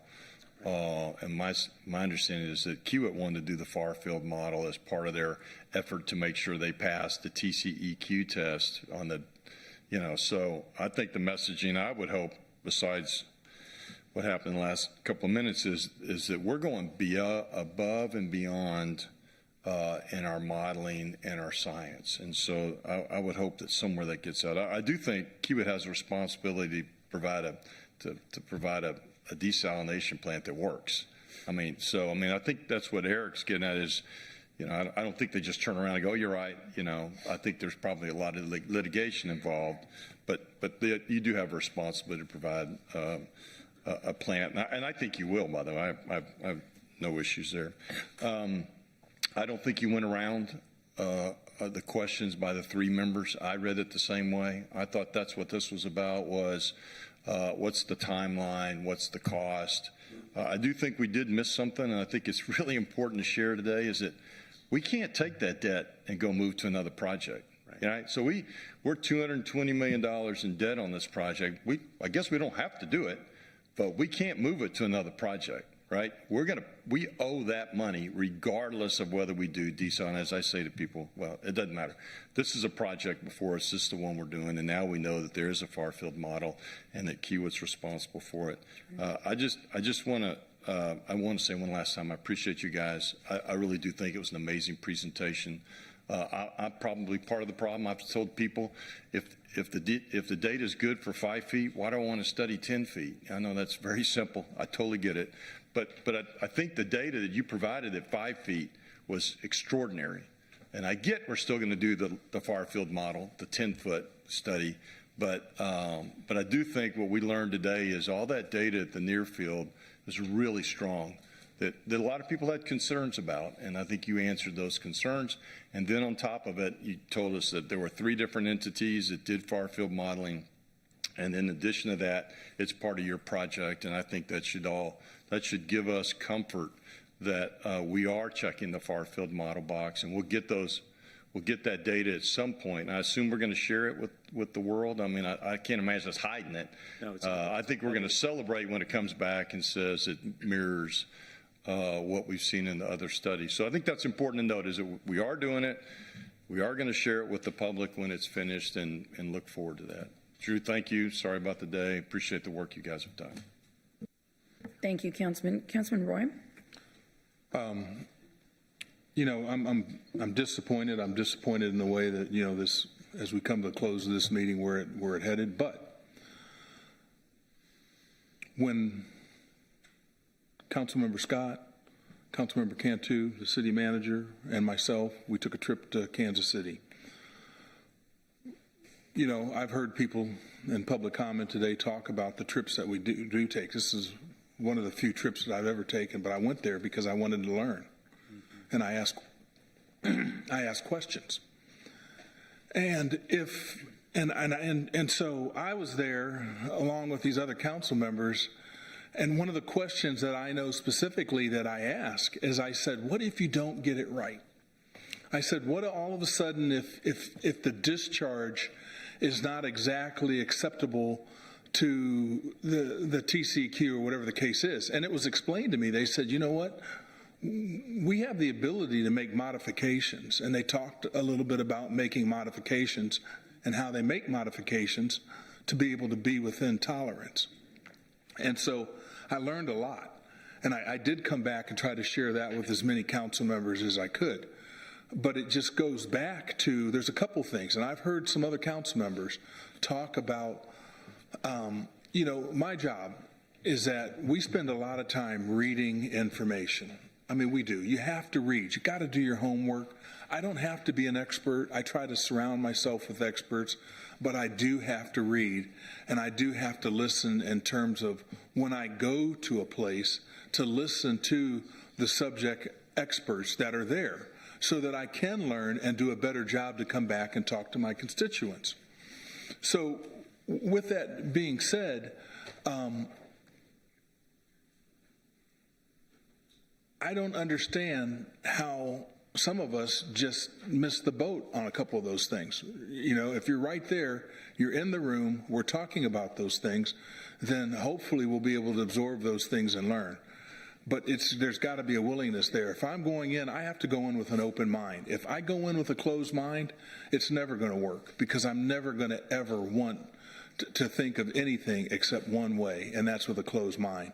And that's a little disappointing, because I think sometimes we're not here. I learned this actually from Mark Scott like 10 years ago or something, when he sat there and addressed Leadership Corpus Christi, and he said that, and Mark, I hope I'm right on this, but he goes, back in the day, I used to be a smoker, right? And he said that when they came forward in the city to look at banning smoking in public places, he said that, hey, I'm a smoker. I didn't want to do that. I wanted to go ahead and smoke in public places. But he said his constituents didn't agree with that. So in that particular case, he had to side with his constituents. And that's something that I've always remembered. I have to go out there, keep an open mind, listen to the things that are being said, and do what I think is right for the constituents. So thank you. Thank you, Councilman. Councilwoman Vaughn. Just real quick. When Kaylin and Eric and I put this on the agenda, it wasn't to stall anything. Eric did not have that in mind. I just want that clear. He did not. He wanted information, and he felt like he wasn't getting it. So that's doing your due diligence like anyone would do. And Roland, I certainly hope that you don't file anything on anybody. I hope you drop it right here. I'm the eldest one up here, so I can say this. I'm old enough to be some of your mothers. Shame on you for losing your temper, guys. You've got to act more professional than that. We don't do that. This is embarrassing for our whole council when that happens, and raising and screaming and hollering. We should not be doing that. So shame on you. Thank you, Councilwoman. Councilman Barrera. Yes, ma'am. Thank you. Are you on?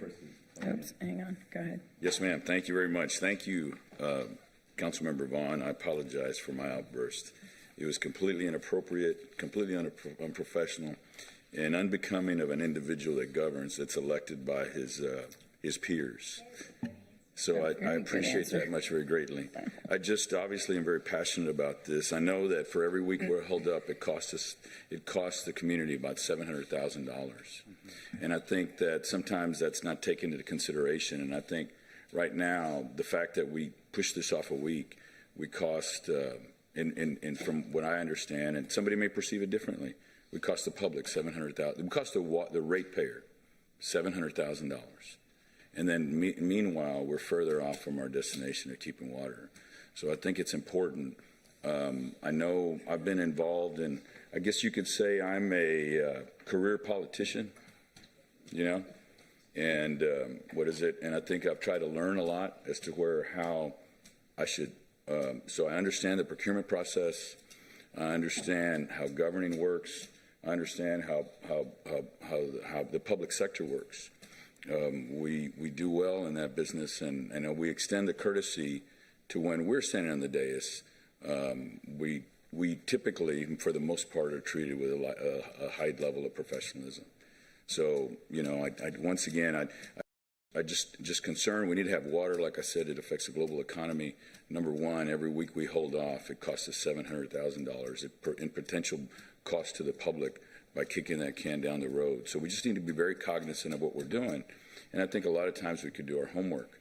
But I just really wanted to really apologize to my peers. Thank you so much. And Councilmember Vaughn, I'm so glad you said that because it was a great segue. Thank you.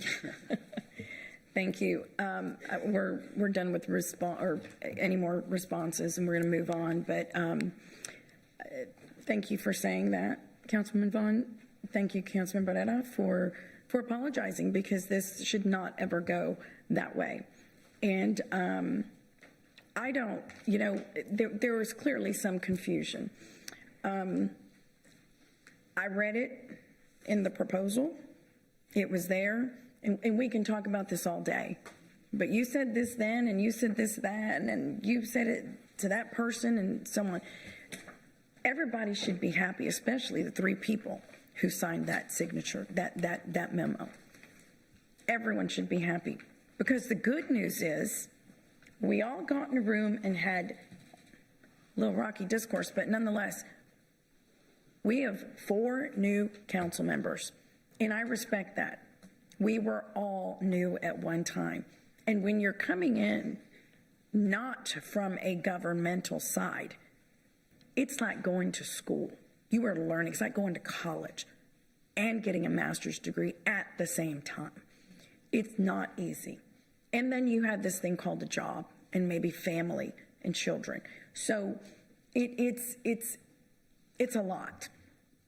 That said, I'm going to touch on a few things. It is what it is. At the end of the day, I think 9 people should be very happy that, oh, maybe I missed it in that proposal, because we all had it. Maybe I didn't hear Councilman Roy say it, or regardless, at the end of the day, the good news is this is a best practice of a company who's been around for 135 years. A company that has been around 135 years is not risking their reputation for Corpus Christi, Texas. Respectfully, this is my city. I hold a lot of respect and pride to be the mayor of this city. That is not going to happen. And when a $1.8 billion organization hires a company that has been around for 135 years, it is not overnight. You're going to jump through some hoops, and we're going to make absolute certain that you are the company that is going to deliver a product that is state of the art, that maintains a high environmental level of acceptance. So I understand we've got to do our due diligence. However,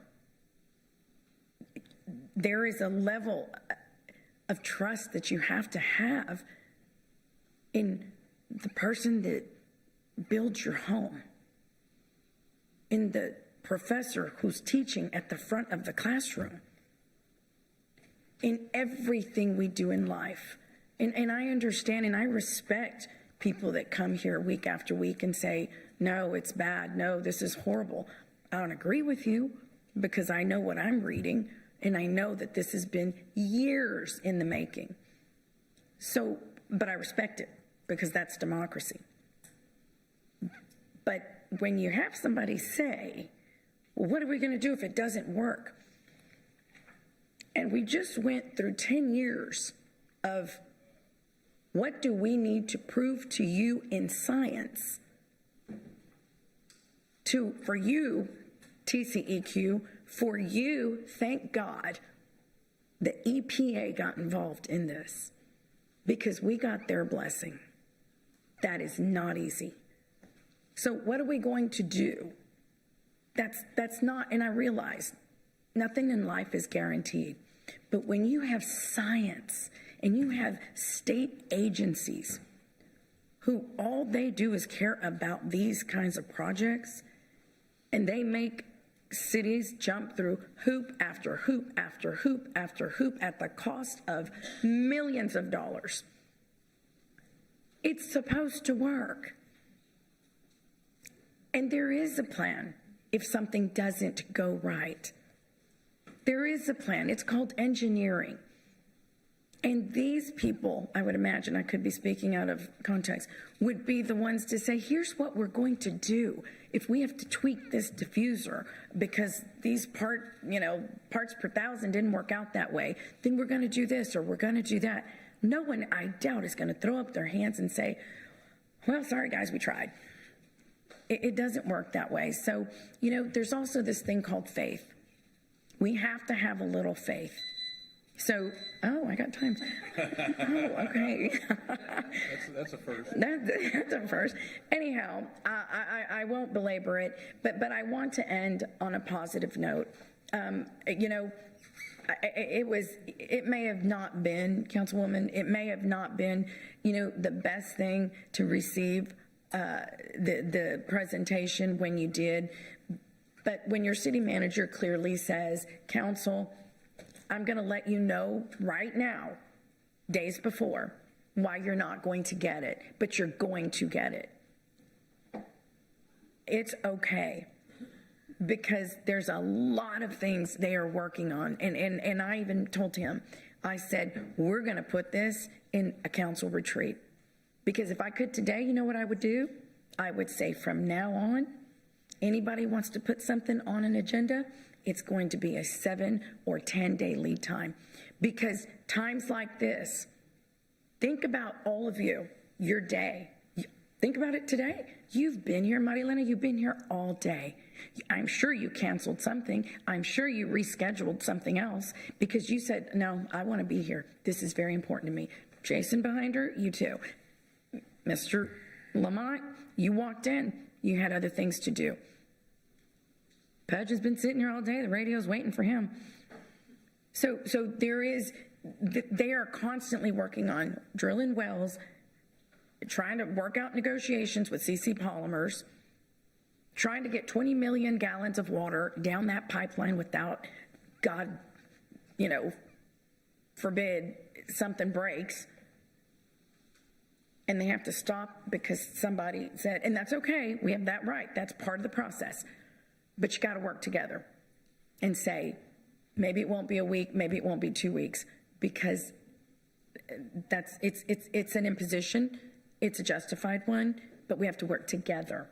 And that's why that presentation could not have been delivered, because they were not going to throw something, all of you professionals sitting up front, just throw something together that was a fly-by-night. That's not how this is too important. So, Councilman, I'm sorry that you didn't get what you expected in that timely manner, but it wasn't a timely request.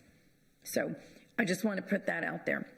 And I want to thank everybody for their input, everybody up here. It doesn't matter what we think in terms of what kind of question or what side you're on or not or in the middle. I respect everybody's position.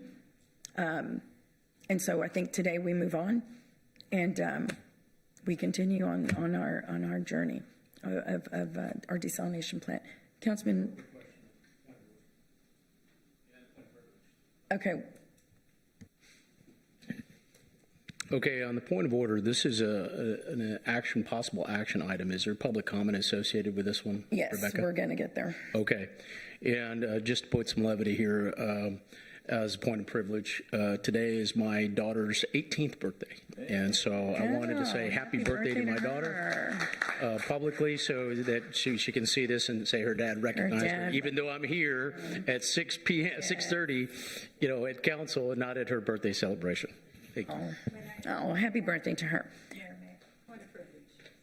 A point of privilege. That's yes. Okay. To add to that sentiment, today would have been my mother's 101st birthday. Oh wow! And so, in honor of her, here I am working. And mother, yes I am for the people, Sylvia, for the people.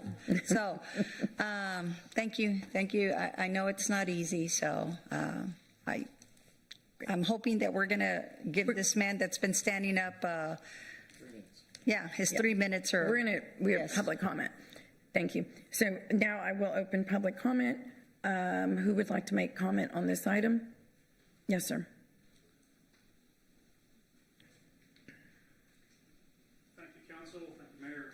My name is Jordan Fernandez. I'm from Round Rock, Texas, so I'm not a resident. That means I have 1 minute.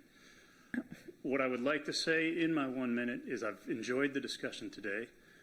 I learned some things myself. What I also learned was a lot of the concerns that the public voiced before this presentation, I do not believe are going to be explicitly addressed in the far-field modeling that is going to be presented as part of the design. I asked the council to ask their consultants to make sure that the public's concerns are properly addressed with the far-field modeling, assuming that that far-field model is capable enough to address those comments fully. If you read that proposal that Mr. Cantu provided to you, it has the details of what I believe would be necessary to address the public's comments at large, and I'd be happy to answer your questions if you had. Thank you, sir. Is there anyone else that would like to speak on this item? Okay, we're going to close public comment and move on. Gentlemen, thank you so much for being here. We appreciate you all. Jason, thank you. David, thank you. All of you. We have 2 items left. The next item is under public hearings. I don't think I do believe they're quick items. So, public hearing and resolution authorizing a substantial amendment to the City of Corpus Christi's fiscal year 2025 program, year 2024 annual action plan. Mr. McGinn. Good afternoon. Daniel McGinn, Director of Planning and Community Development. Also with me tonight is Jennifer Buxton with our department, and Robert Dodd and Sergio Gonzalez with the Parks Department. They're here to answer some questions if there are any. There's a lot of projects on here that are park related. So this next item is a resolution approving a substantial amendment to the FY25 annual action plan. Not to be confused, we also are currently working on the FY26 annual action plan, and we're hoping to have that before the council sometime in the summer for approval. So every year the city submits annually to HUD an annual action plan which identifies how the community will spend the CDBG, home, and ESG allocations. So there's 3 different grants. We receive funds in the neighborhood about $4 million historically has been about that amount. On occasion, as we have had a few of these come up over the year, but on occasion, as you change out projects, you'll need to do amendments, and this is kind of the word they use, a substantial amendments. So very similar to what we do with the budget amendment as projects change or something new comes up. We make changes in that regard. And that can include, discovering project feasibility or eligibility. Some projects, as we get through them, may not be feasible to do. We may have changes in cost, and then timing. Sometimes projects just take a little bit longer, or equipment might not be available, so we need to change the plan and move on to something else. And so over this last year, so we've been meeting with HUD staff, and they had a third party that also provided us some assistance called through HUD. They're a third party that work with cities across the country in ways that they can help them, spend down and have more timely spending of these grant dollars. And so one of the biggest recommendations they had for us was, of course, to look at public facilities, because those are ways you can spend these dollars fairly quickly. They also recommended moving away from the kind of the line item 1 or 2 different projects and work towards priority lists. And that way you can kind of identify several projects that are primary and then have an alternative list. And then another recommendation they made to us is looking at designing in 1 year and then allocating funds to build it in the following year. Very similar to what we're doing with the bond program now, where you're able to design and then look at the next cycle. Helps out with costing and estimating. And so we do have $1.4 million that we're recommending to reprogram. And so these are just a list of the projects that that came in. We had some savings and some changes in some different projects. So out of this grouping here, we're recommending reprogramming of $1.4 million. And so kind of talking about the primary and alternative projects, one of the recommendations that HUD had for us. And so they did recommend grouping these into the priority and alternative. And again, this gives some more flexibility in moving from one project to the next if you have issues or there's timing issues. It just provides a lot more flexibility for the city and to streamline the process. These are some of the primary projects that we're recommending. And again, we worked with our Parks Department. We looked at the master plan, some of the recommendations that came out of that. Area development plans was also something that we worked at.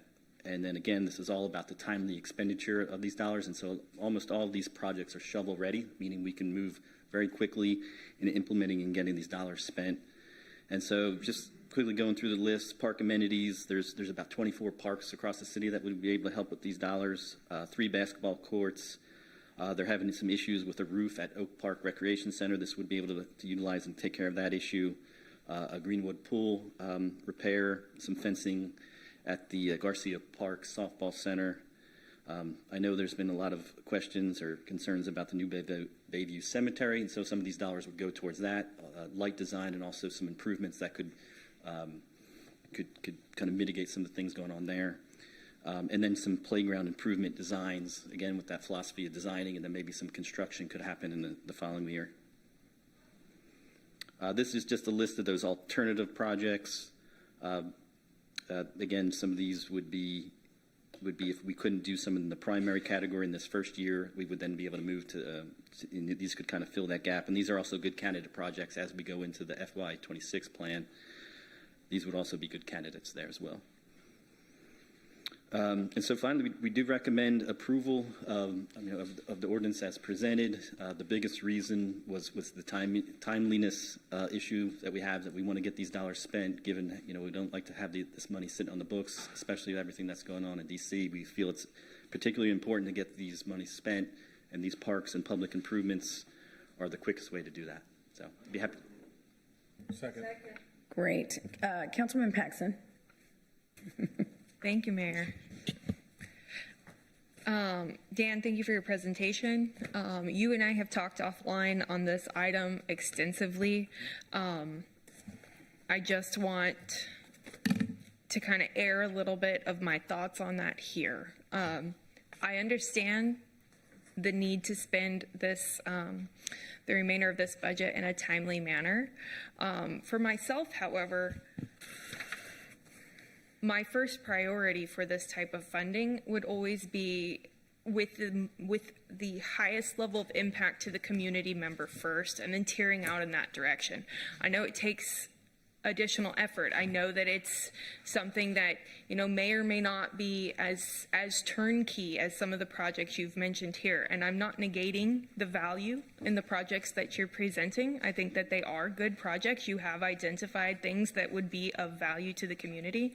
But I would have preferred to see if we have $1.4 million in excess here, to have thought in advance. Maybe that's something we put in for the future so that it is a little bit more turnkey. Being able to utilize this funding for things like rental assistance, housing repair programs, the types of things that we know already have huge value to our community.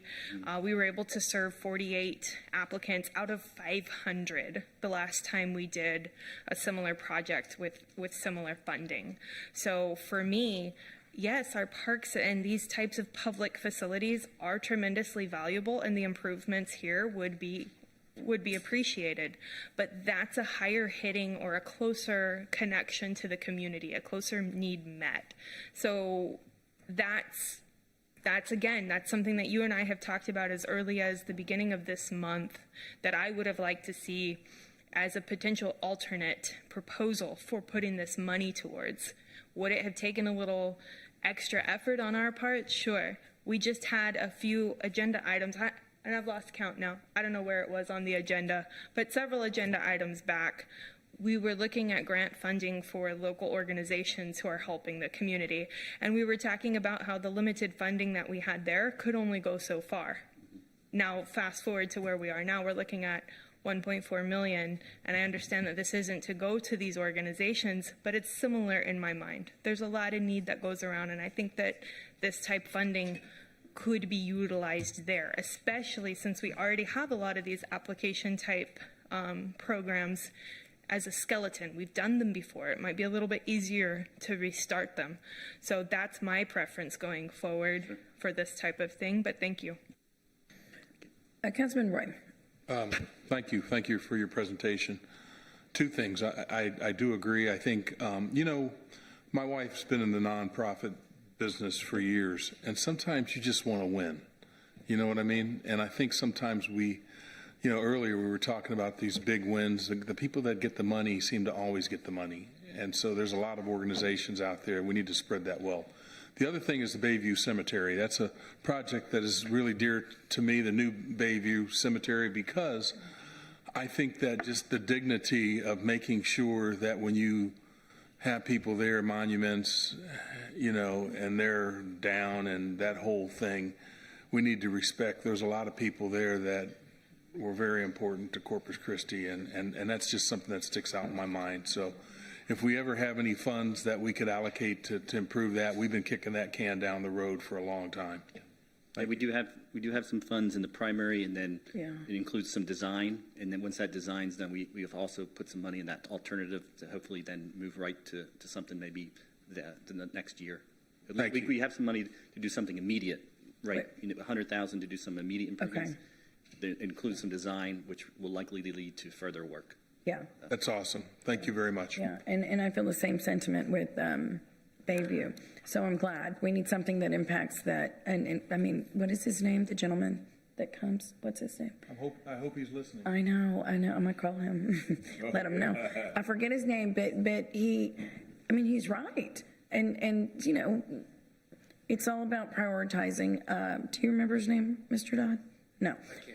That's okay. I've got it. But my point is that spending funds on something like the cemetery, where you've had an advocate and maybe we've not had the funding, I think that's extremely important, especially people who have passed and no one is taking care of their gravesite. So I'm glad 100,000 right off the bat, and then some design money to improve.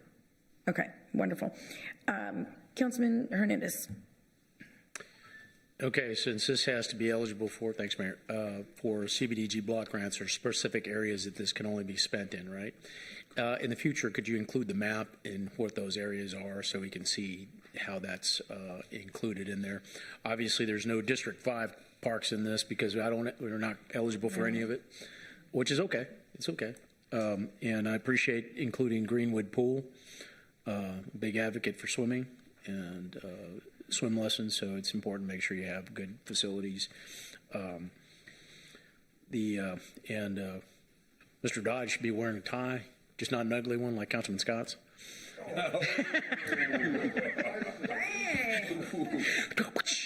Hey, go shot. Don't start shooting. Sorry, I had to throw that in there. Actually, we were talking in the back room about how much we liked Mr. Scott's tie. Okay. Anyway, just thought I'd throw that in there. But thanks for this work on this, and hopefully we can get these projects done pretty quickly. Thank you. Yeah. Councilman Scott. Only half listening, but I remember when I've only been on the council, 3 months, and through the cold, we talked about the facilities we were using, how we want to maybe someday use Ben Garza, but it needs a generator. So that's what resonated with me today, is that generator at Ben Garza could serve multiple purposes. Thank you, Mayor. Great. Okay, I am going to open public hearing. Is there anyone in the audience that would like to make comment on item number 20? Okay, there being no one, we'll close public comment. I will entertain a motion to approve the ordinance. There's already one and a second. Please submit your vote. Thank you.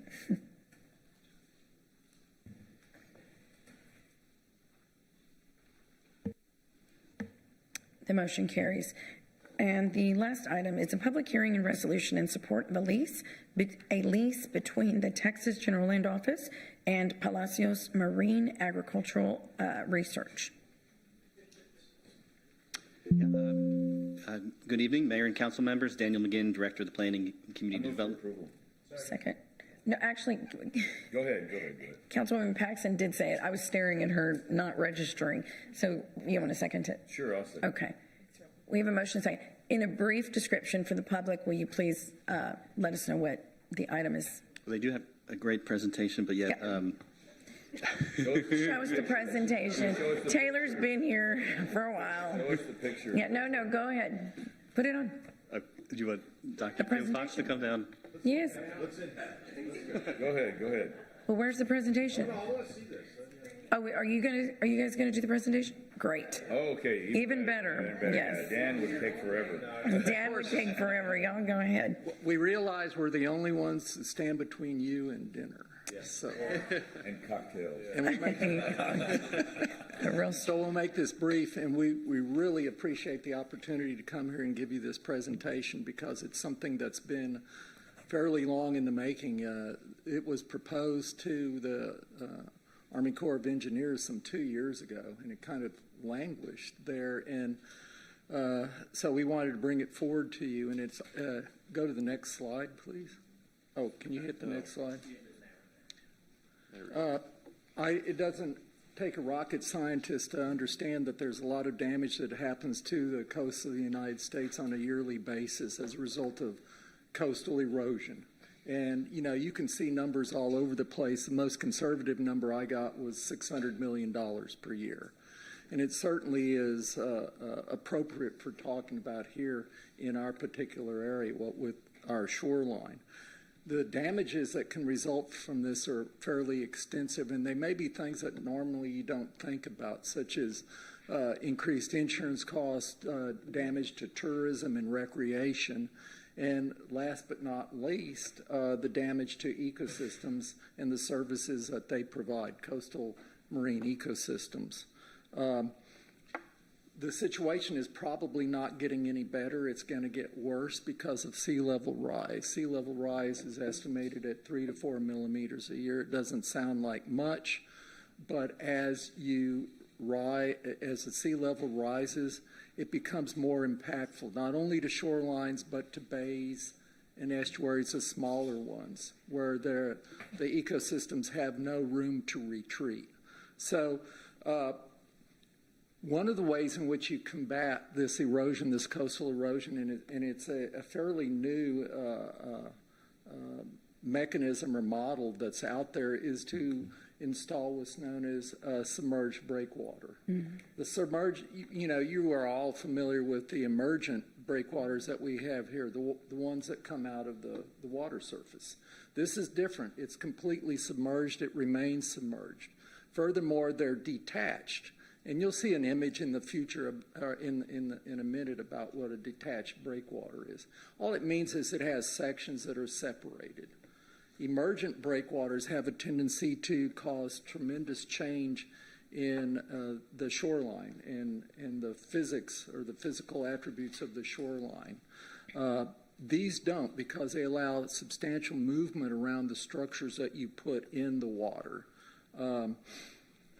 Breakwaters are also known to create habitat for marine life, and they offer what is now known as a living solution to the problem of coastal erosion. In other words, you put the structures in there, they will serve as habitat. They will serve as a basis for development of marine life along the shoreline. These structures also have a tendency and are well known to support recreational activities such as fishing and kayaking. They are located in areas that don't represent a major impediment to navigational lanes. And in the case of this particular project, as you will see, it's in fairly shallow water, fairly close to shore. This project evolved basically from our witnessing that PMAR and the Ed Rochelle Foundation, the demise of our bulkhead along Ocean Drive. And it got to a point where we had caverns existing under the bulkhead. It was wearing away, and you couldn't even walk along the shoreline there. So we took it in mind to improve that shoreline. It started as a development of a bulkhead there that would further protect that land. But it wasn't a normal vertical bulkhead. It was an inclined bulkhead known as a revetment at about a 1 to 3 slope to take that energy. We decided then that maybe it would be useful to have something further offshore to further enforce the protection of that bulkhead. And so that is why we went ahead with this particular project to build the submerged breakwater. The objectives of it are twofold. One is to protect the shoreline. The other is to provide that basis for habitat for marine life. And that's what our organization, PMAR, is all about. It's about coastal conservation. This particular structure would be about 2,500 feet in length, and it would exist some 300 feet seaward from the shoreline. That means as you stand on the shoreline, you're out about 300 feet in fairly shallow water. If you look at all the coastal zone maps, you're talking about 3 to 4 feet of water, okay? But it's a very dynamic situation. That bottom depth can change with the northers and with the southeast wind, prevalent southeast wind. It would be in front of the Ed Rochelle, HEB, and Ada Wilson houses at the intersection of Doddridge and Ocean Drive. But we also have the funding available to extend it in front of Doddridge Park, in front of the city property, to do that. And why we want to do that is simply because if you're going to see some kind of effect in terms of protection and you want to evaluate this, you have to have the right scale. If we just do it on our 800 feet of property, there's a lot of opportunity for movement around that and not really necessarily to achieve the goal that we want to do in terms of protection. So we thought we would also bring to you a little video, and I don't know if the IT guys can cue it up. Oh yeah, here it goes. Oh, wow. So this is the shoreline in front of Doddridge Park, and you can see the status of it right here. We tried to pick a nice windy day for effect, but you can see here, and you can see how some of that has become damaged. If you look along the shoreline, you can see what's known as scalloping, where the tidal surges come over, and it's carved out sections. They look like scallops. That's a true sign of erosion there. That's probably not going to get any better. And so, where are we on that? That's the end of it. This is the end of it right here. And we can make this video available if y'all want to see it somewhere else at your convenience. The entire structure, if we were going to put it in the water, would be constructed would be water-based. The construction would be like a barge that you would tow in, or you would move into the area into slightly deeper water. We feel that at high tide we can get in within 300 feet or get to the 300-foot point without any issues with that. And we would be working with some people that we already know and have done this on many occasions before. I also wanted to mention that we've established a precedent in terms of use of structures like this over in Aransas Bay at Goose Island Park. I used to be involved with Hart Research Institute. I was the director of Marine Resource Development there, and we put in a lot of structure in there very similar to this to protect that shoreline. Lo and behold, it's still protecting it even post Hurricane Harvey.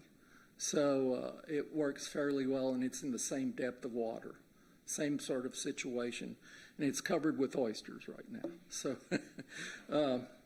the project cost that we've estimated, and we've gotten quotes on this, is around $750,000, and it doesn't take long to build. We're talking about 1 month. We can mobilize the material used to build it in about 10 different barge trips. So it comes in, it gets put in, doesn't rise above the surface at low tide. You have no not in my backyard issues associated with it. So the visual aspect of it is really nice. This is an image that was submitted as Exhibit B to the Army Corps of Engineers, and it shows the exact location of it, about 300 feet. It moves from the northern ERF property down to the southern end of Doddridge Park.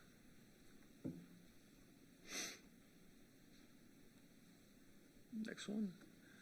And this is an overview of what the structures would actually look like. It's not a typical submerged breakwater that's usually very linear. It's just a long line with breaks in it. You're required to put those breaks in there. required by Army Corps. You have to have at least 50 feet of unarmored gap between these breakwaters for movement of fish, et cetera, for people to walk through there who are bringing kayaks out, et cetera. So the good thing about this is it's so close to shore, it offers a lot of potential for recreational use of that shoreline in that the water that's behind that breakwater, between the breakwater and the shoreline, will be very calm or relatively calm. You can put in there fairly easily and walk right out. But you can see the difference here is that these breakwaters and these mounds are set 90 degrees to each other. Why? Everybody knows we have the north wind. North wind is particularly damaging here, but we have a prevailing southeast wind.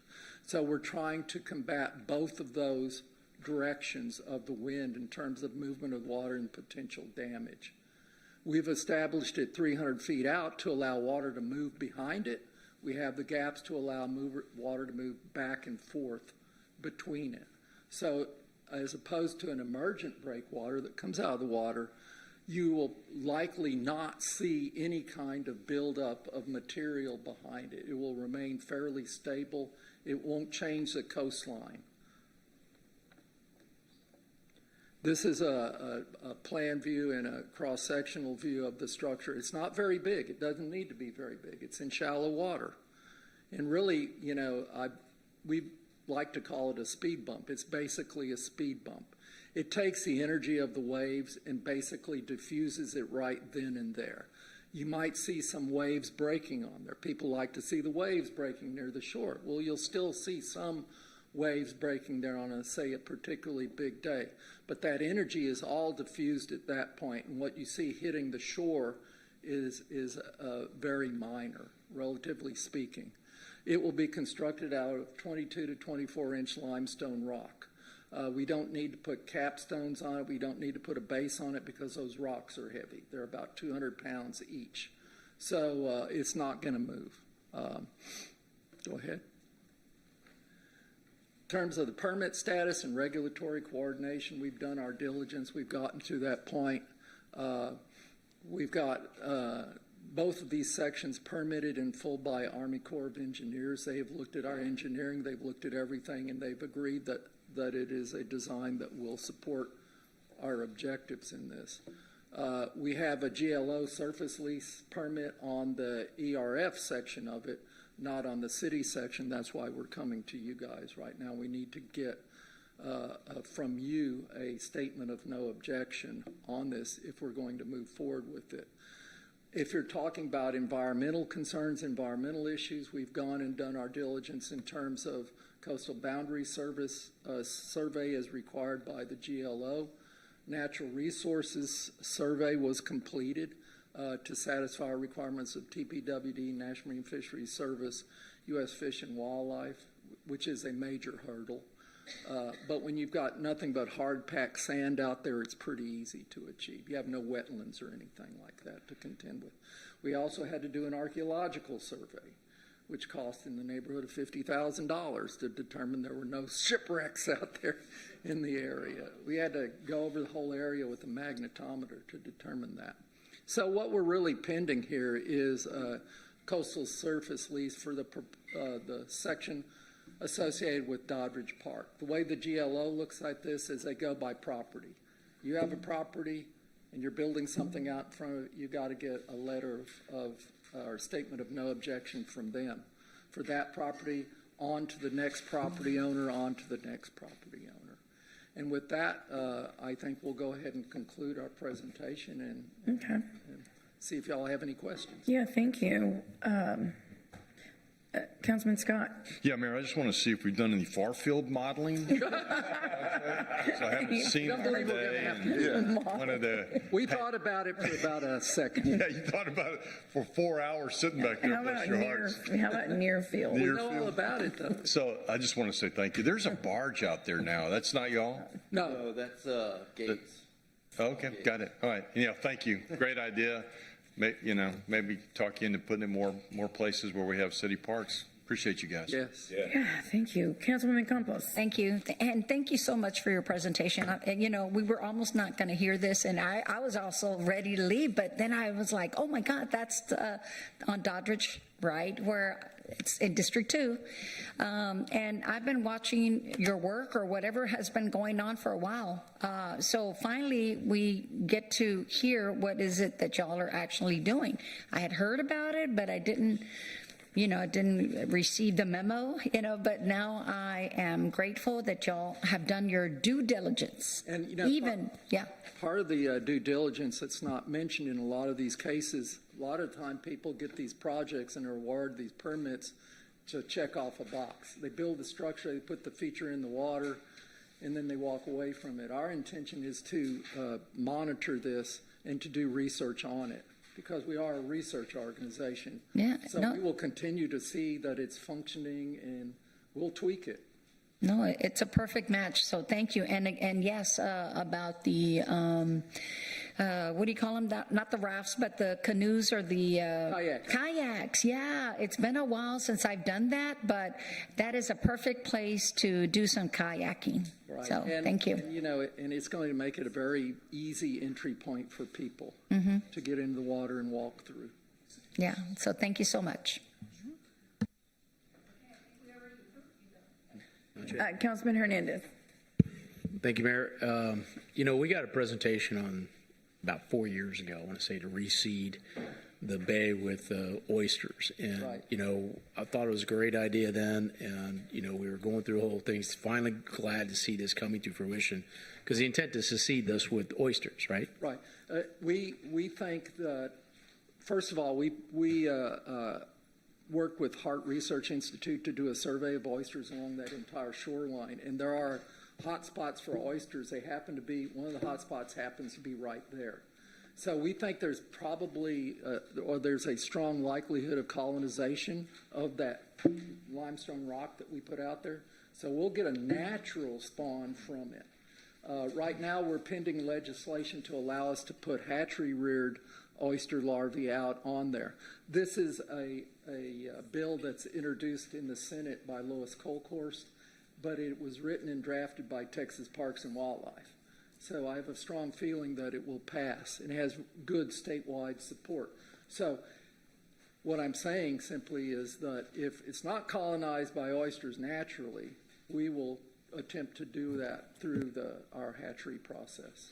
Okay, well, that goes to the second question about protection of that. Obviously, you have some oyster fishermen out there that will. It's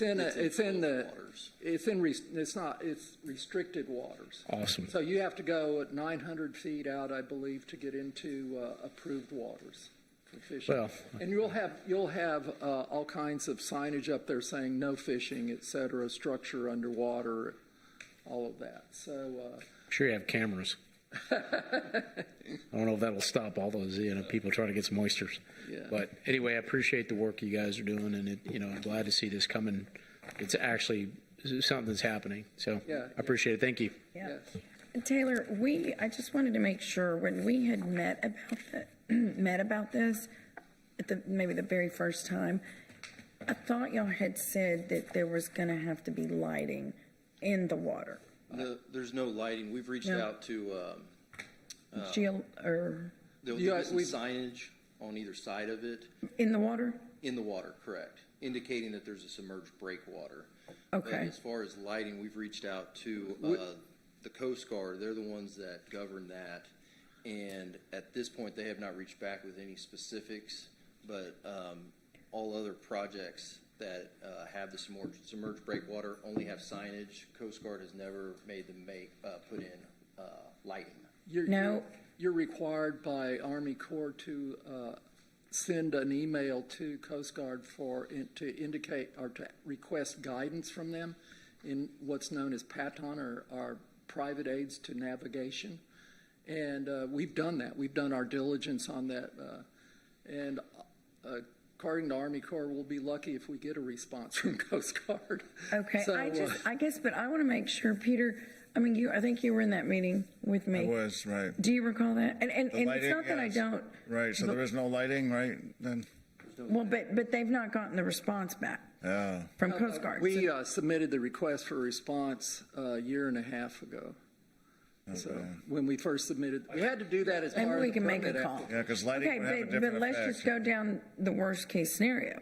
Yeah. If they do respond back and say, oh yeah, you gotta put some lighting. Well, That's we can argue our point with them because we're outside of I forget what the navigational lanes, their different ratings are, but we're outside of a large-scale navigational lane. So you could have private boating for fishing purposes in there. We put many structures in the water, features, permanent features that, we're not required to do that on. So, in fact, the anglers pull up and fish there and appreciate it. But what you would probably see is some signage on both ends, and perhaps because of the length being 2,500 feet, maybe in the middle. Okay. But it is like a 10-inch diameter piling with a sign on top that warning people with reflectors. Right, but what if they did come back? Well, And said the Army Corps is like the IRS. They're going to tell you exactly what you can and can't do. And I'm just saying, you were saying here today that you've not received the response. When we met with, you were not there. When we met with Taylor, it was said something about that there could be lighting. Right, that was I am one of just our looking at the worst case scenario, because if you have to put lighting out there, you've got homes. That's going to be a problem. And that was one of the things we thought was going to be a problem. it could be a problem, but we're also protecting those homes. Well, they might not think that. So You start the work before you get are you going to start the work before you get the response? Pardon me? Are you going to start the project before you get the response and the lighting? We would likely do that because in all my experience, I've never seen anybody with permanent structures in the water of this nature that have any lighting on them. That had any lighting? Yeah, that didn't. That I've did never not? seen any that have lighting on them. Oh, you've never seen any that have lighting, so you think this one won't need it? Yeah. We just need to be maybe just kept apprised if you can, because that was one of our concerns of the neighbors. Yeah. Adversely being impacted by nighttime lighting, or just yeah, they're probably not going to want lighting, So if they come back and say they have in to light. Iran. So, yeah. We put remember I mentioned that submerged breakwater that we put in Goose Island. It has no lighting on it. Okay, well, let's hope for the I best. don't even think but it has signage It's a little on bit of risk, because In this, can we amend this to say? you can, yeah, in the resolution lighting? that you all gave us I think we to do. sign, right? It's basically, it's a simple statement of no objection. It requires a letter. Can we say no objection so long as there's no lighting? Right. And then we can work through it if That's it comes entirely back up with to y'all. lighting. Okay, Okay. yeah, right. Okay, who'd like to make? Okay, I think that'll be good. We're going to amend it. Yeah, but we can bring it back to amend it. Yeah. I will say we don't want the lighting either. Yeah, right? Okay, good. That'll help you then. You can say the city. Yeah. Mayor, I'd like to move to amend the motion, and correct me if I'm wrong, Rebecca. Okay, so we're going to Just to ensure that in the contract that there is no lighting on the structure. Yeah. There's no lighting on the structure. Okay, can you make a motion to approve it first, and then? I think we did that already. Oh, I'm sorry. Okay, Yeah, I missed it. Okay, so no lighting. Got it. So we have to approve the item first, or approve? No, there was already a motion and a second on the floor. Okay, so now I've amended it to ensure that Yes. there's no lighting. That's right. Okay. there a Do we have a And who second? seconded that? We have a second. Thank you. Please submit your vote. Oh, I don't have a. Okay, let's just, all in favor say aye. Aye. Any opposed say no. The motion carries. Gentlemen, thank you so much. Thank you very Okay, much. you have to approve it as amended. Oh, one more. I always forget that. Okay, Vote on the motion as amended. I move that we vote on the motion as amended. Okay. we have a second. All in favor say aye. Aye. Any opposed say no. The motion carries. Okay. There being no further business, this meeting. What does he have? Council. The public I hearing. apologize, we didn't get the Oh. public hearing, and also we didn't get to ask any questions on the financial report that we got from Peter earlier today. You what? We went on break and we didn't ask questions. I just Okay, have one well, question on it. Hang on a second. We're going to open public comment. Okay. I'm going to go ahead and open public hearing. Is there anyone in the audience that would like to make comment on item number 21? Okay, there being no one, we're closing public comment. And we already passed that. So we have a question on the budget. The the quarterly first quarter financial report. Peter. Yes, sir, Councilman. In the last time we had this report, I had a question about ensuring that we have some sort of debt information in here.